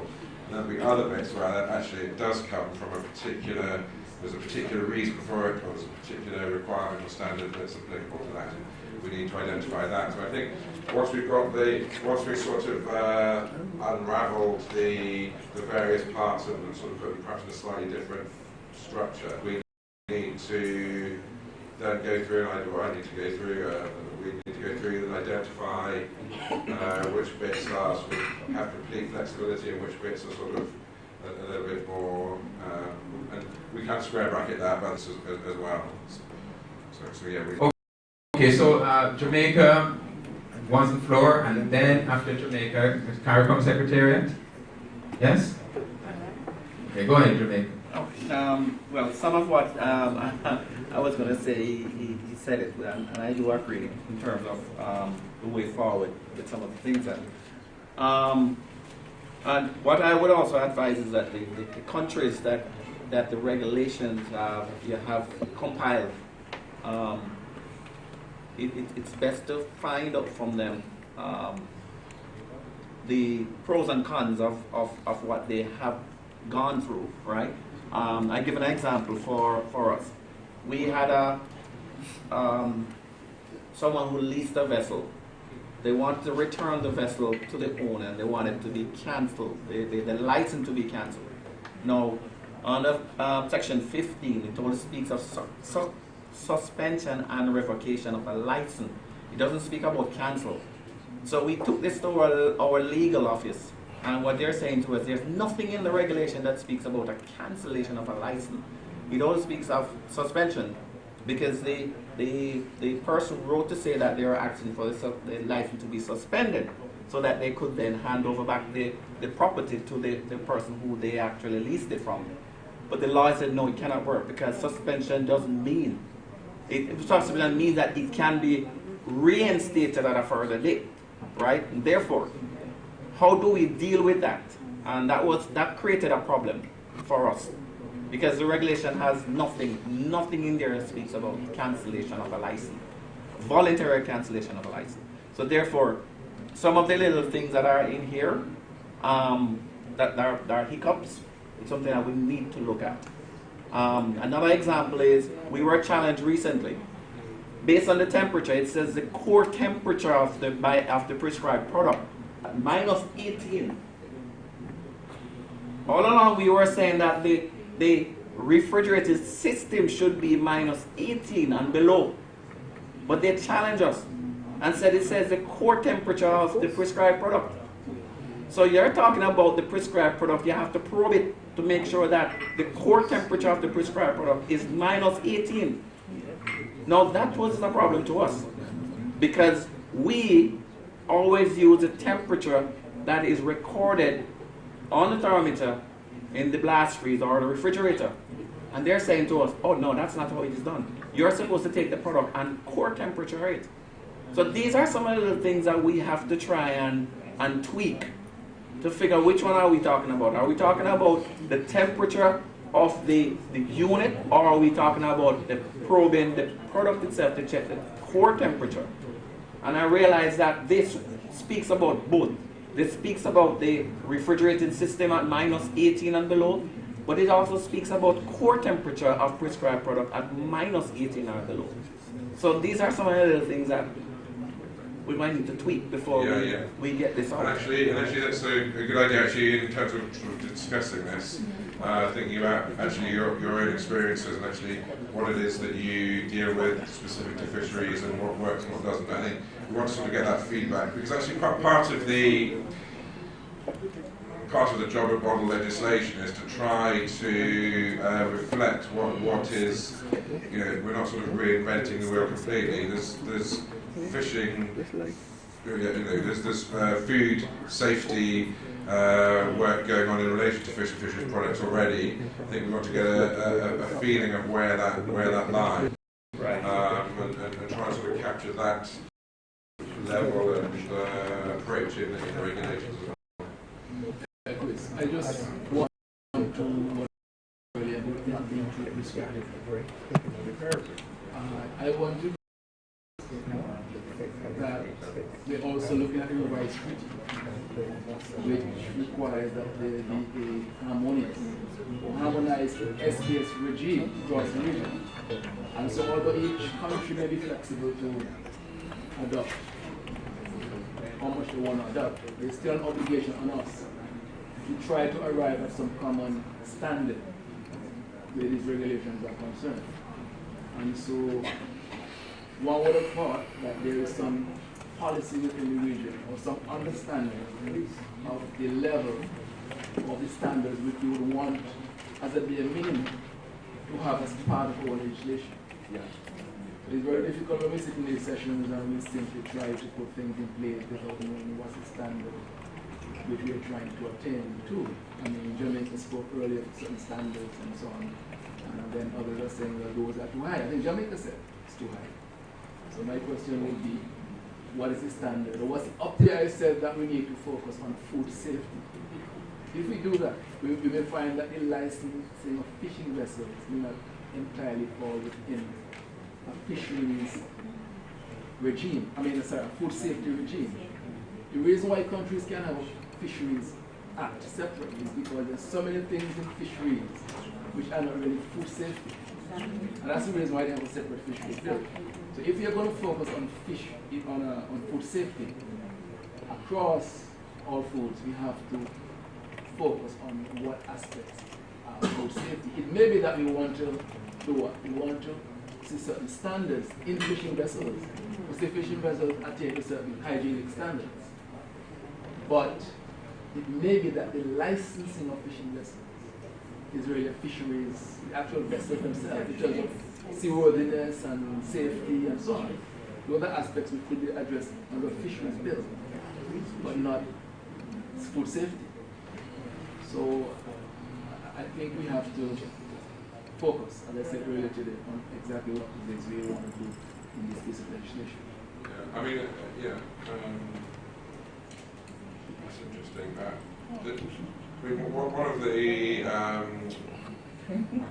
problems is that we've still got a lot of the infrastructure that's not quite in place. So when we're talking about the standards we want to apply, I still sort of think that we sort of set the bar here at the outskirts and so actually, this is what we're aiming for, but actually, at this level, you are, you're not going to lose your license, you can still sell it and import and so on.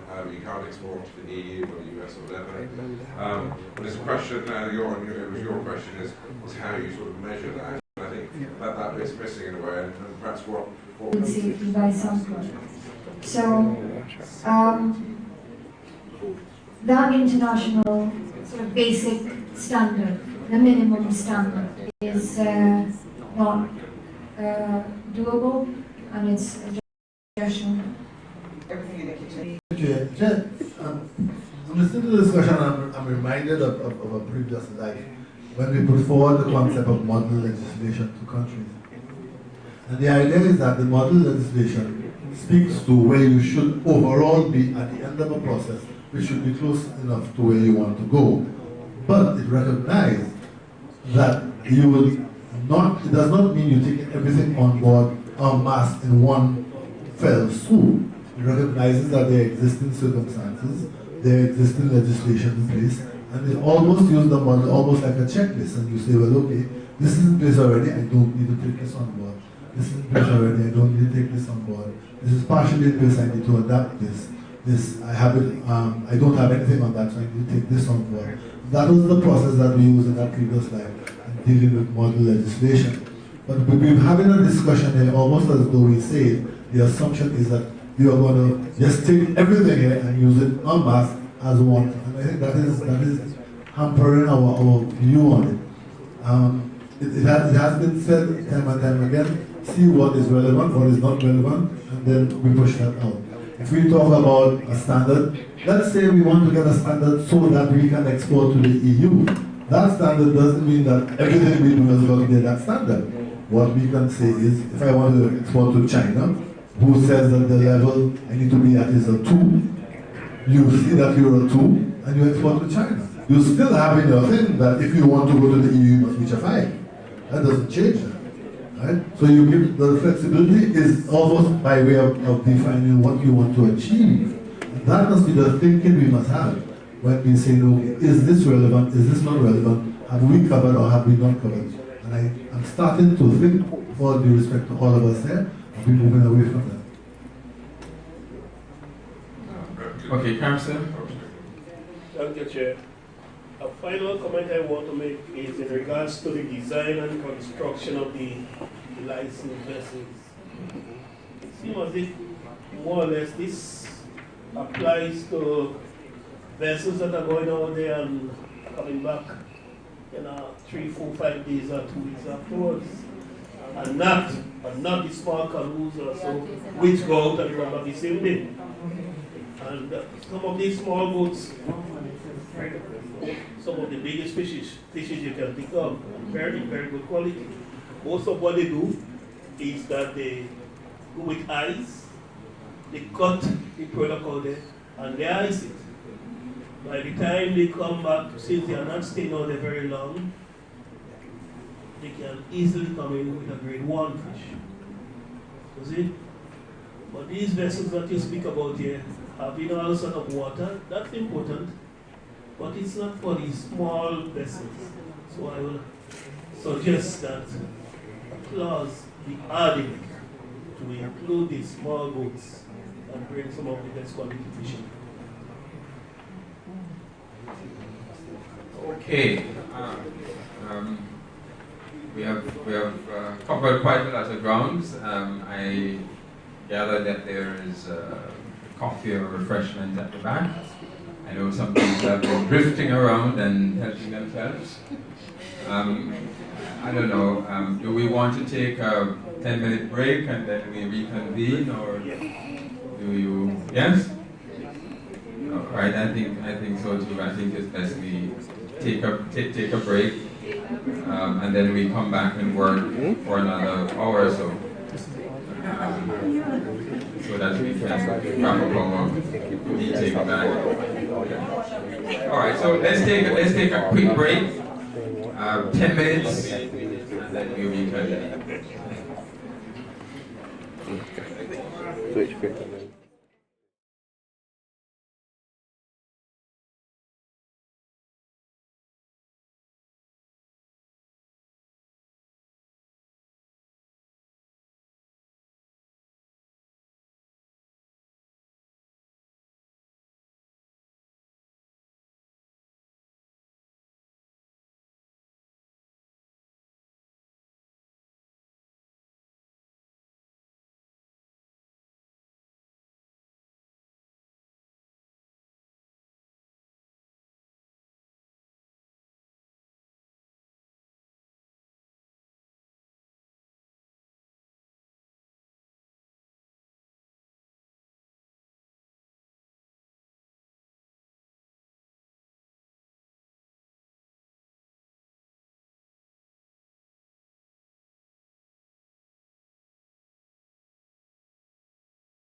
it doesn't sort of have a sort of range of sort of implementation options. It's kind of all or nothing. So you either implement the requirement or you don't, and that's sort of it. So when we look at the sort of, this isn't necessarily exhaustive, but when we look at this sort of prerequisite program, which is what a lot of CADEX is about, we have all these kind of different aspects that might be followed, and they don't all apply to all sort of processes. You know, it depends on the activity that's taking place.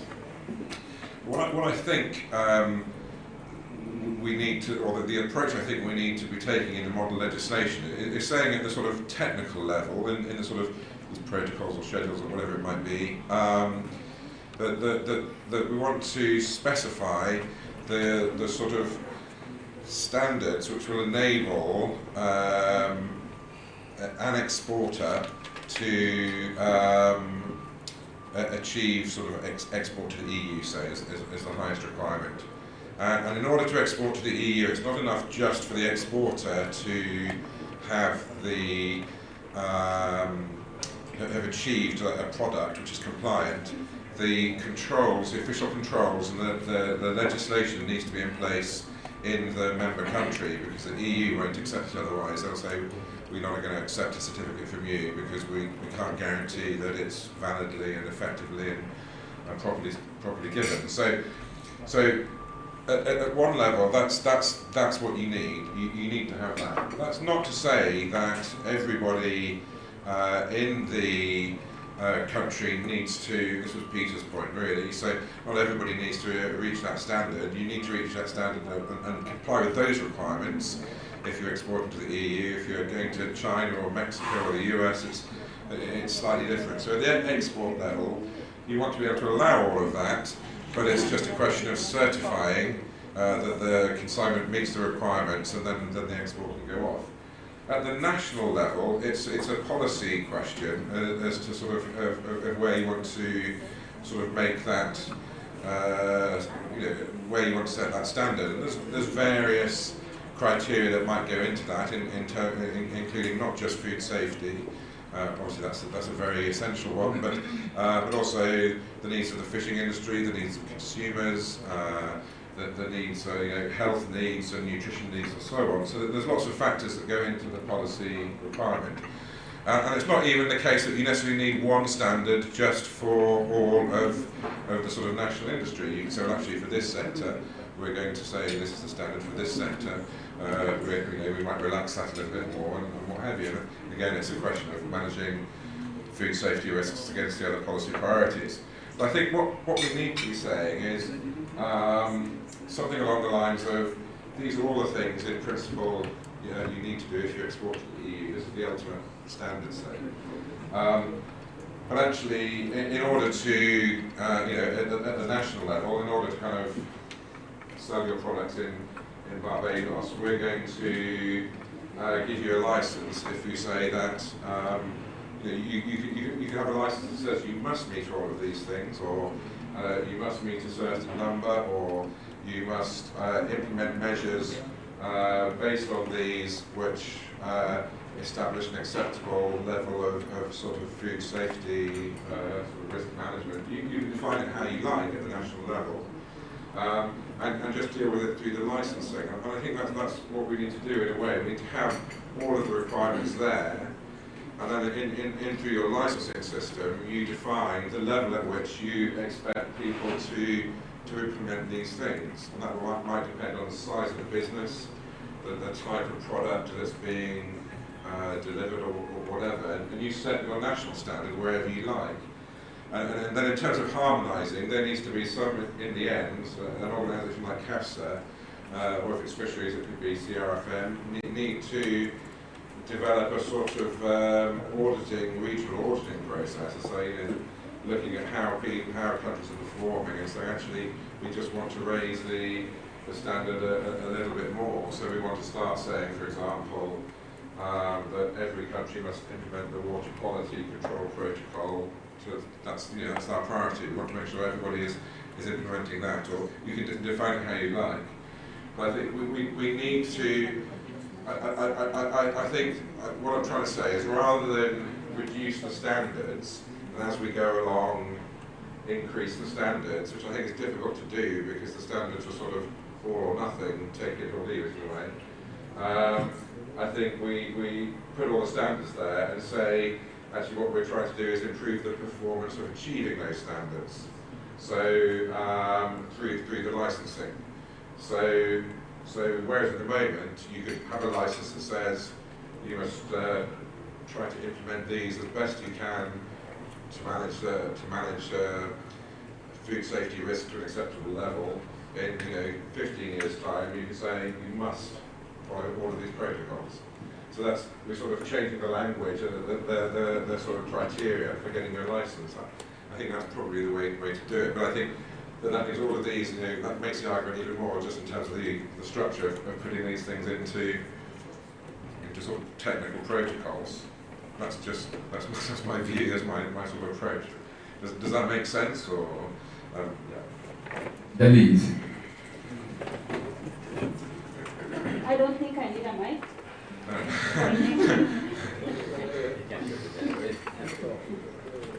I want to have a few comments with some of what you have proposed. First of all, I think that, yes, we're all members of CARIFORUM, but individually we're sovereign states. And it would be quite interesting trying to impose something on sovereign nations. Secondly, I think that instead of trying to impose a system of mandatory auditing, when we all know that you get audited if you request it, that's your sovereign right to request it, and if you don't want to, you don't. I think probably what we could promote is that the different ministries or agencies could have different modules in place to accommodate the various levels of compliance, taking into account educational level, taking into account the applicable or available resources, and within those modules then help the different sectors move from grade 1 to grade 2 to grade 3, whatever system you want to put in place. But to impose mandatory auditing, well, we'll be one of the first countries to object. Thank you. I wasn't necessarily suggesting imposing mandatory auditing, but actually, what I'm trying to aim at here is that, yes, you're all sovereign countries, but you're also members of CARIFORUM, most of you, which has this, under which you've committed to harmonise your legislation. So I think there needs to be some, and that's the kind of idea really, isn't it, of trying to sort of harmonise the legislation amongst countries to facilitate improved and freer and easier trade amongst, even intra-regionally. So I think at some level there needs to be a regional element to this as well. But I think we're looking at quite some time down the line for that anyway. Okay. Does anybody else? Yes. In fact, we needed to welcome Grenada. Grenada joined us after the lunch break. Anyway, go ahead.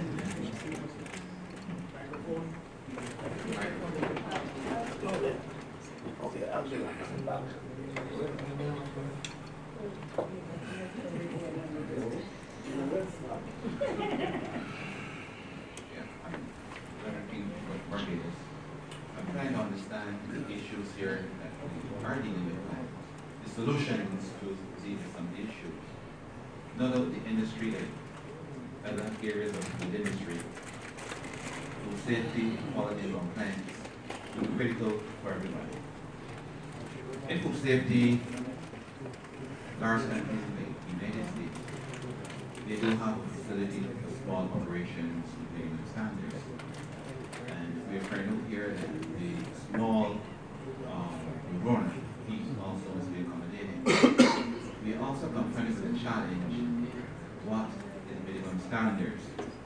Firstly, we would say that codex is the mother that we have to rely on to read the standards. Keep in mind that anybody can claim that they have fitness standards. You know that the one that we want to follow is the one that the first have said codex. In Barbados, we would have tried a couple months ago to develop some SSOPs for the fishing industry here. And again, we were following some guidelines in relation to 8 principles that the United States developed, but there can be more. And we realized that by applying such principles, we will be able to see some improvement with the application of those SSOP principles and some SOPs. I think that we realized that the large processors will be able to meet maybe some standards relative to HACCP, some management systems relative to HACCP, etc., and the ISOs, etc. But we have to find some of the wrong in relation to the small person. And I do agree that some of the stuff which is here, we can think in terms of how best that we can inject something called minimum. And we will have to look for a very good minimum standard. The only one can think about these codex, as you've said. Despite it means that we are challenged in here today. We are talking about coming down from here, where we are going to come down to. And I do agree. The only thing that we come down to, the university have set, is the guidelines in relation to codex. You have to go down there and see how best is done. As I said earlier, we can even tweak those standards to support individual needs.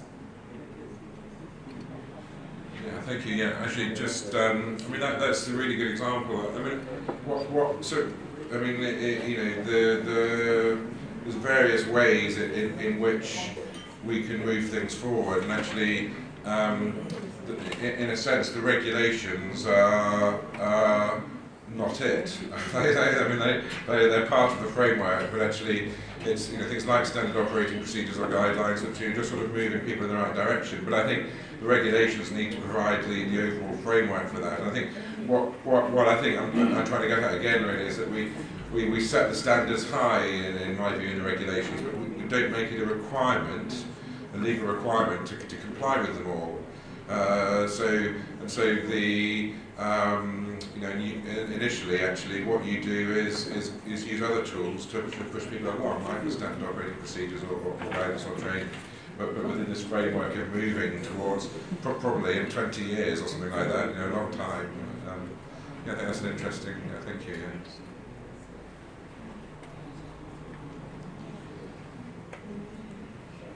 Yeah. Any other comments?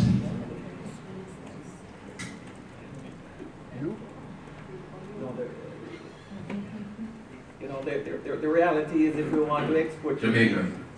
No, I was just saying the reality is that if we want to export to the EU, there are certain aspects of this that we must do. Not even though we're saying we're in keeping with Codex and WHO standard, if the EU directive states that this is what has to be done, we have to do it. It's just unfortunate that it's just the way it is. Yeah, of course, it really depends upon our objective, what it is that we want to do.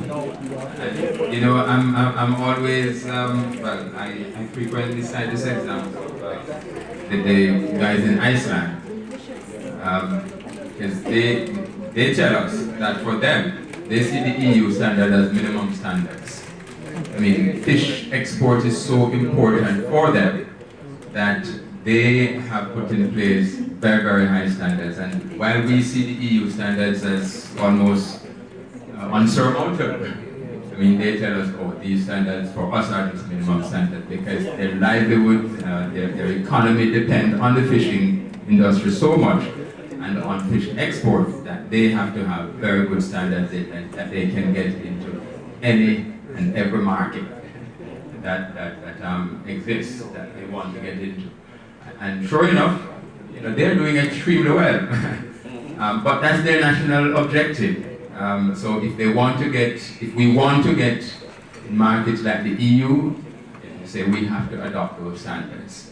So we just need to be very clear what it is that we want, where do we want to go, and what do we need to get there, and then we put in place those things.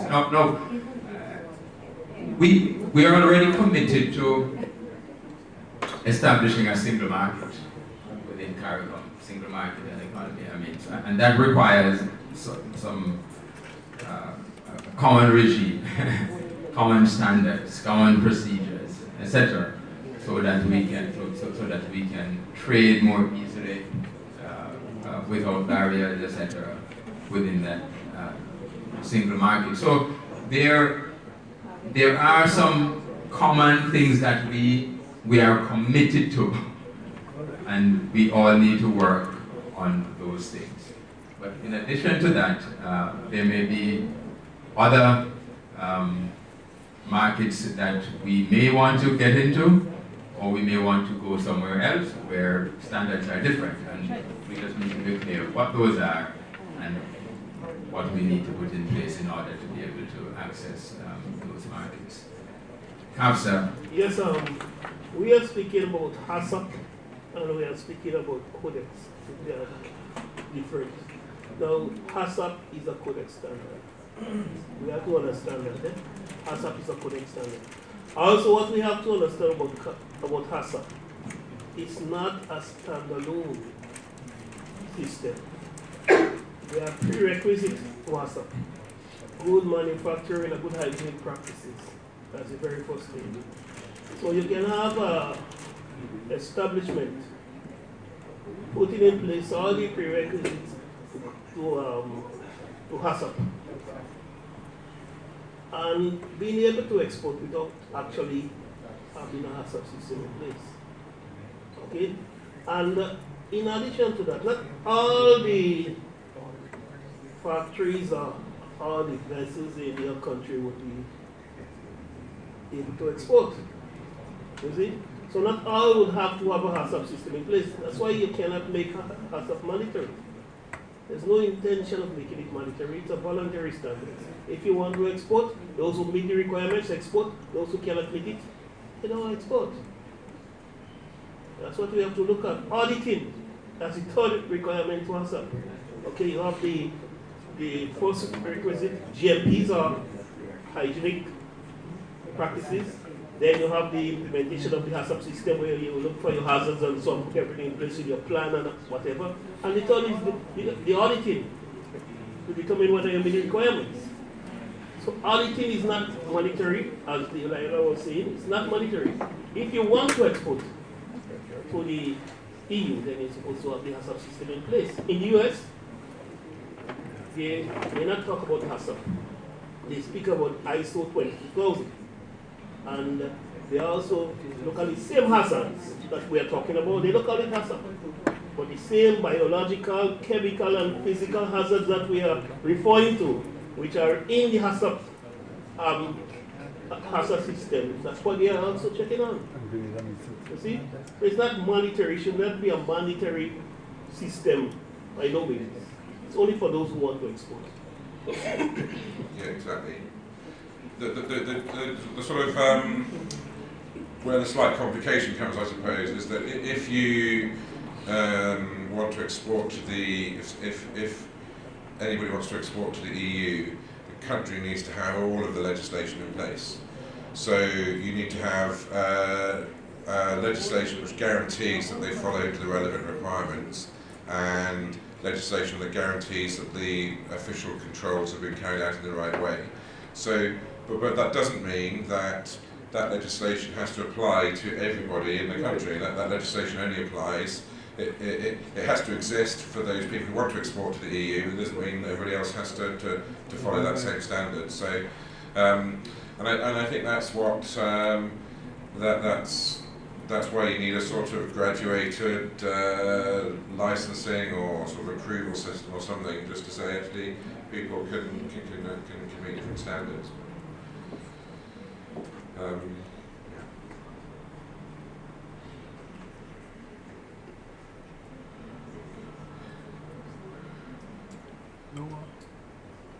Any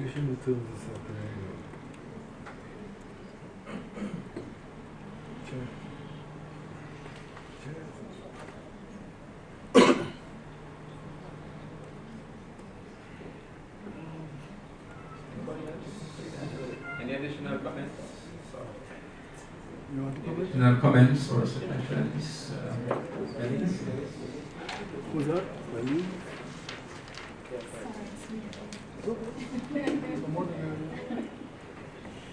I just have a general statement to make. In the recent review of our fish and fisheries products inspection regulation, specifically what our colleague from Jamaica had identified, we had all the requirements mandatory as mandated by the EU. And in the review process, we noted that we were exporting fish and fishery products to different countries with different requirements. So to accommodate that, given that the highest exporting requirements were from the EU, and then you had varying states of criteria depending on which destination the product was going to, a provision was included to accommodate for that.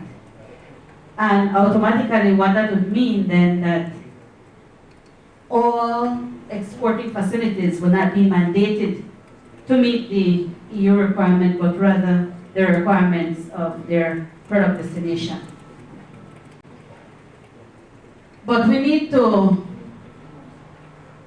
be careful in the drafting of our regulations that we don't water down everything. And that is why I am concerned when we have a regulation that is strictly for export. And what about the one for import when we are eating whatever is being imported? And under the WTO, if my local facilities cannot meet a certain requirement, then it is illegal for me to impose a higher standard on the imported product when I'm not applying that same standard to the domestic product. So yes, it's true that we do have our deficiencies, but I would like to caution and at the same time put a little word of encouragement that we need to see how we walk with those stakeholders who really need to be given a guiding hand to move from where they currently are to be able to meet those requirements that really assist in ensuring that the product that is on the market is a safe product for human consumption. It is something that we really need to be very innovative in coming up with those strategies and programs that will assist them to move from where they are and hopefully graduate to a higher level of conformity. And I promise I won't say anything else for the rest of the day. Can I maybe just... Sure. I have 10 minutes more, so... All right, okay. Actually, I'll just sort of reply to that to say, yeah, I mean, that's exactly right. I think, I just want to say one thing though, which was, when we're talking about the import question, so you're exactly right that you can't impose a higher standard for imports than you have for your domestic products. But that doesn't mean that you've got just to remember, you haven't got a single standard. So it's not like the bar is set at your lowest level. It could be for certain, you might be able to separate out different categories. So you might be able to say, actually, domestically, we insist on this standard for this type of fishing vessel or this type of fish product or whatever it might be. As long as that's defined properly, then you can apply those same standards to the things coming in. So as long as you're doing equivalent for equivalent with the products, that's okay. So again, that would allow you to say, actually, we're going to, you can apply different standards for within your own sector for different segments of the industry or the sector. So I think that's quite useful. I don't know if there's any more comments. I sort of just want to maybe just to wrap up a little bit about sort of what I've taken from today and what I think we still need to look at. And maybe if I sort of go over that, I might just want to respond to that possibly. So I got so actually first of all, thank you very much everybody for very interesting discussions. We never quite made it to the breakout group, but I think actually it worked very well this afternoon, and a lot of the sort of questions I was hoping to discuss, we've discussed. I think there's one or two things I think I've taken very that are sort of quite clear. So I think one of the things is which is one of the easier things perhaps for me to do is the recommendation from George Kernan about pruning, I think, a little bit that what's not really a specific fisheries matter. I can see it's a bit sort of flappy, as it were. So I think that's one thing to do.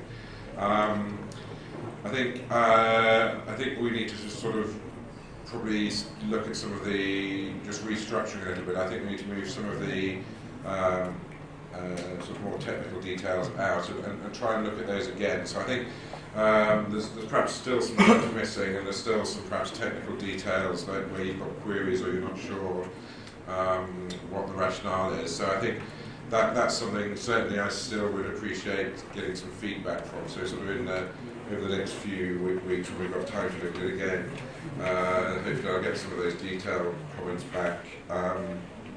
And if you've got any immediate questions, you're welcome to email me or speak to me during the breaks or whatever. I think we're still not maybe completely agreed on the sort of scope and what should be in and what should be out. I think I've got a slightly better feel for that. I think we have talked a little bit about plants. They come into the food safety bit as well as the aquatic plants, as well as the animal plant health. But I think we still need to sort of perhaps tweak a little bit some of the other areas of the scope. I think what I'll do is I'll just try and sort of look at it again, but again I can take comments on that. I think in this sense it would be really useful for you to look at your own experiences, your own sort of legislation, and say, well, actually we have specific fisheries regulations on this. This is what we would like to cover, and I could then maybe get a better sense of. I mean, I've seen sort of most of it, and I didn't really just from looking at the legislation see any kind of sort of established pattern. But it may be just sort of when you sort of come back and say, actually, well, this is what we think is really important in kind of the fishery side, that might give a slightly clearer picture. And then I think there's this question we've been talking about quite a bit today about sort of where to set the standards or how to set the standards. And I think my view still really is that we need to include in the model legislation the full Monty, as it were. We need it all in there to allow those that want to the EU, for example, to be able to do that. That needs to be permissible within the system, but we're not saying that that's the standard or the requirements that everybody has to meet. So we need a sort of a flexible approach to sort of licensing and to enforcement and so on, which allows you to define the standards for your industry as a whole or for different sectors in different ways at the level you want. So. And I think we want to try as far as we can to keep the regulations sort of flexible and not too want to sort of detail, we leave as much of the detail as we can to the protocols. Is that, have I sort of summed things up reasonably? Does that sound like an approach? Are there any sort of additional comments to that? I think we can let Elise speak again if they want. I think that's a reasonable summary, certainly from my perspective. I think you also need to look at what issues are fisheries specific and really needs to be addressed here. George made the point a few times that some issues may be more general and could be just dealt with and would be covered in the food safety legislation. And certainly we have some issues that are very fishery specific, and even though we didn't delve into this as much as we could, and probably need to at some point, because in fisheries you have many different species. I mean, we're talking generally fisheries, but the truth is you have many different species with different standards, different requirements, etc. And those need to be dealt with, because at the end of the day, whether or not you're exporting queen conch, whether or not it's live and meant for meant to be eaten raw, a completely different set of standards and rules, and we have tuna, shrimp, etc.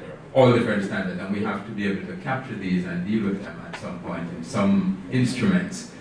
And I think maybe the schedules or the protocols or whatever would be the place to address those levels of detail. So we need clarity in terms of what type of things are going to be kept in the regulations, what will be in the schedules, what will be in protocols, or whatever other instruments we have accompanying the policy and legislation to facilitate implementation.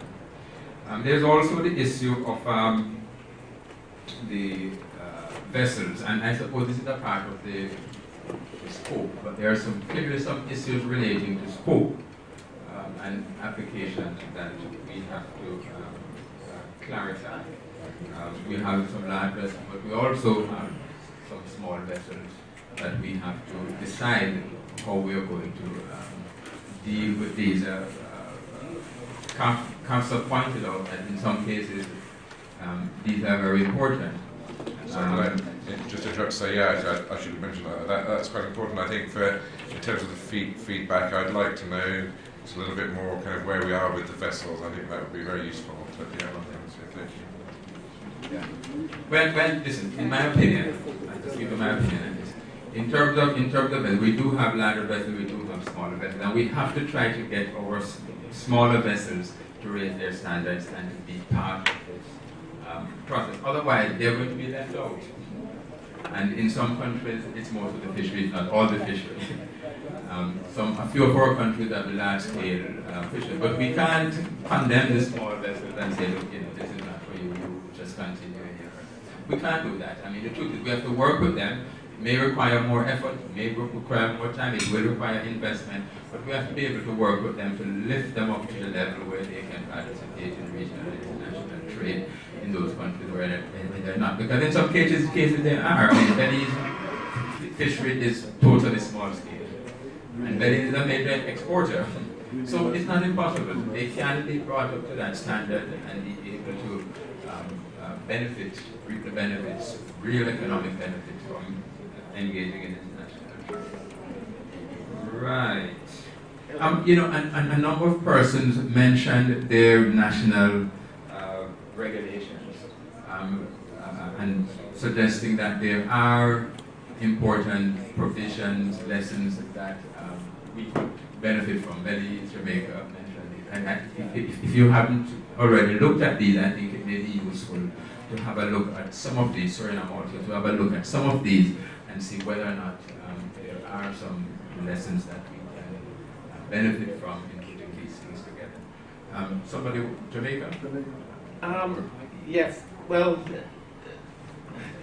and speaking about vessels, because it was a concern that we had in Jamaica as we only defined freezer and factory vessels.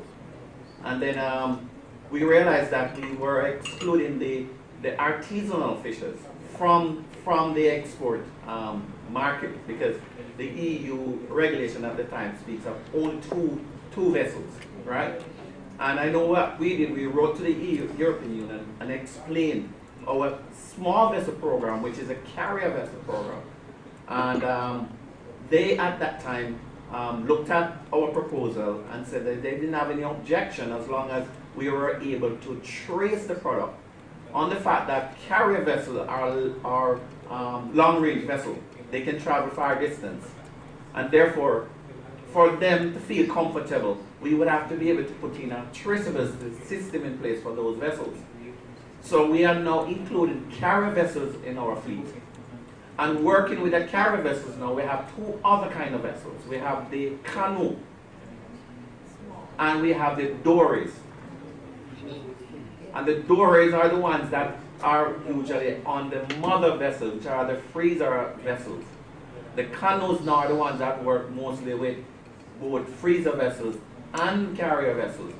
But they are defined and they are inspected, and there is a criteria that we put in place to include them, right? So we could give you examples of how we lobbied to the EU to include the small vessel program. And interestingly, when I went to Iceland, I realized that you do have a FFPP system that is there. So apart from the factory fishery, you have a fresh fish processed product system that uses a similar system of a carrier vessel, where it goes to sea and get back within 24 hours. I think when we went there, they were doing cod, where they leave in the morning to catch cod and come back in the afternoon and offload, which is a system that is recognized by the EU.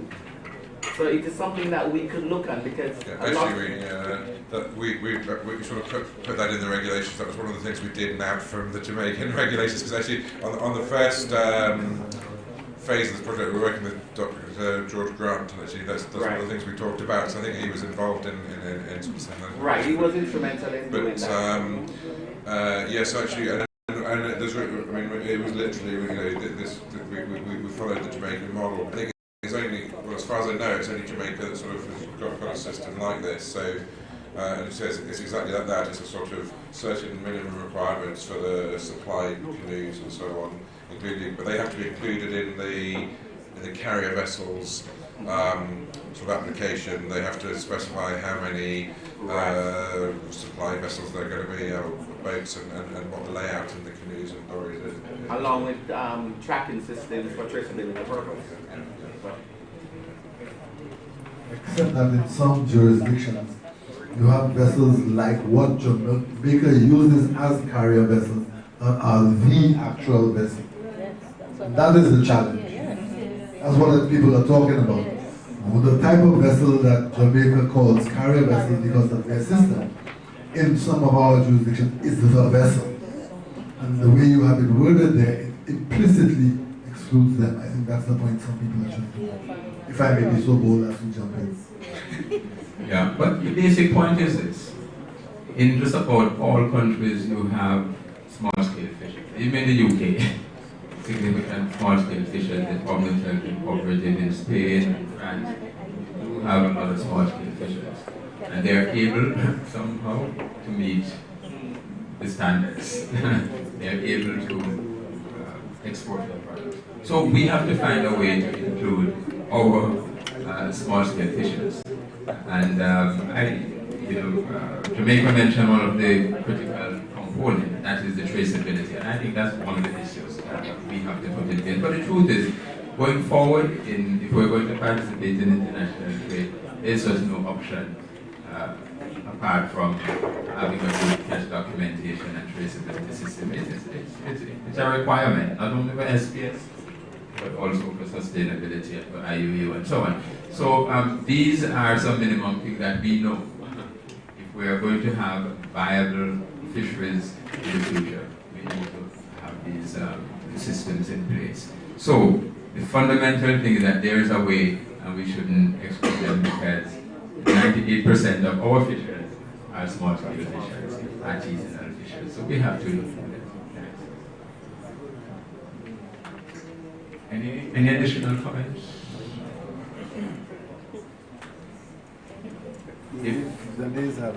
If not, I think we can wrap up. I just want to make one final comment on the issue of scope of the regulations, because that's right. That's one thing that you had raised, and I think there's some question about the scope of the regulations. And I don't know. I think, in my opinion, the scope, it has to be comprehensive. It has to cover the entire supply chain. Otherwise, you can't have gaps. It just doesn't make sense. So if you're putting in place a system to ensure the safety and quality, SPS, that you have to be following the product from the time you take it out of the sea all the way to the market. Otherwise, you can't evaluate. So the system has to be comprehensive and cover the entire. So I think the regulation just needs to be very clear in all its aspects and address all the different components in a clear manner. Just for the record, I just wanted to add that I haven't forgotten one other thing, which was in the guidance we're also going to ring fence or identify those areas where we think might be suitable also for primary legislation, and also perhaps we might need to just provide a little bit more detail the relationship between some of the other instruments. So we'll look at that. That's going to be done as well. But I think for me, thank you very much again to everybody for all your help. Okay, well, we're adjourned for the day. Thank you very, very much for your very useful suggestions, for sharing your ideas and for contributing to the discussion. So have a good night and see you tomorrow.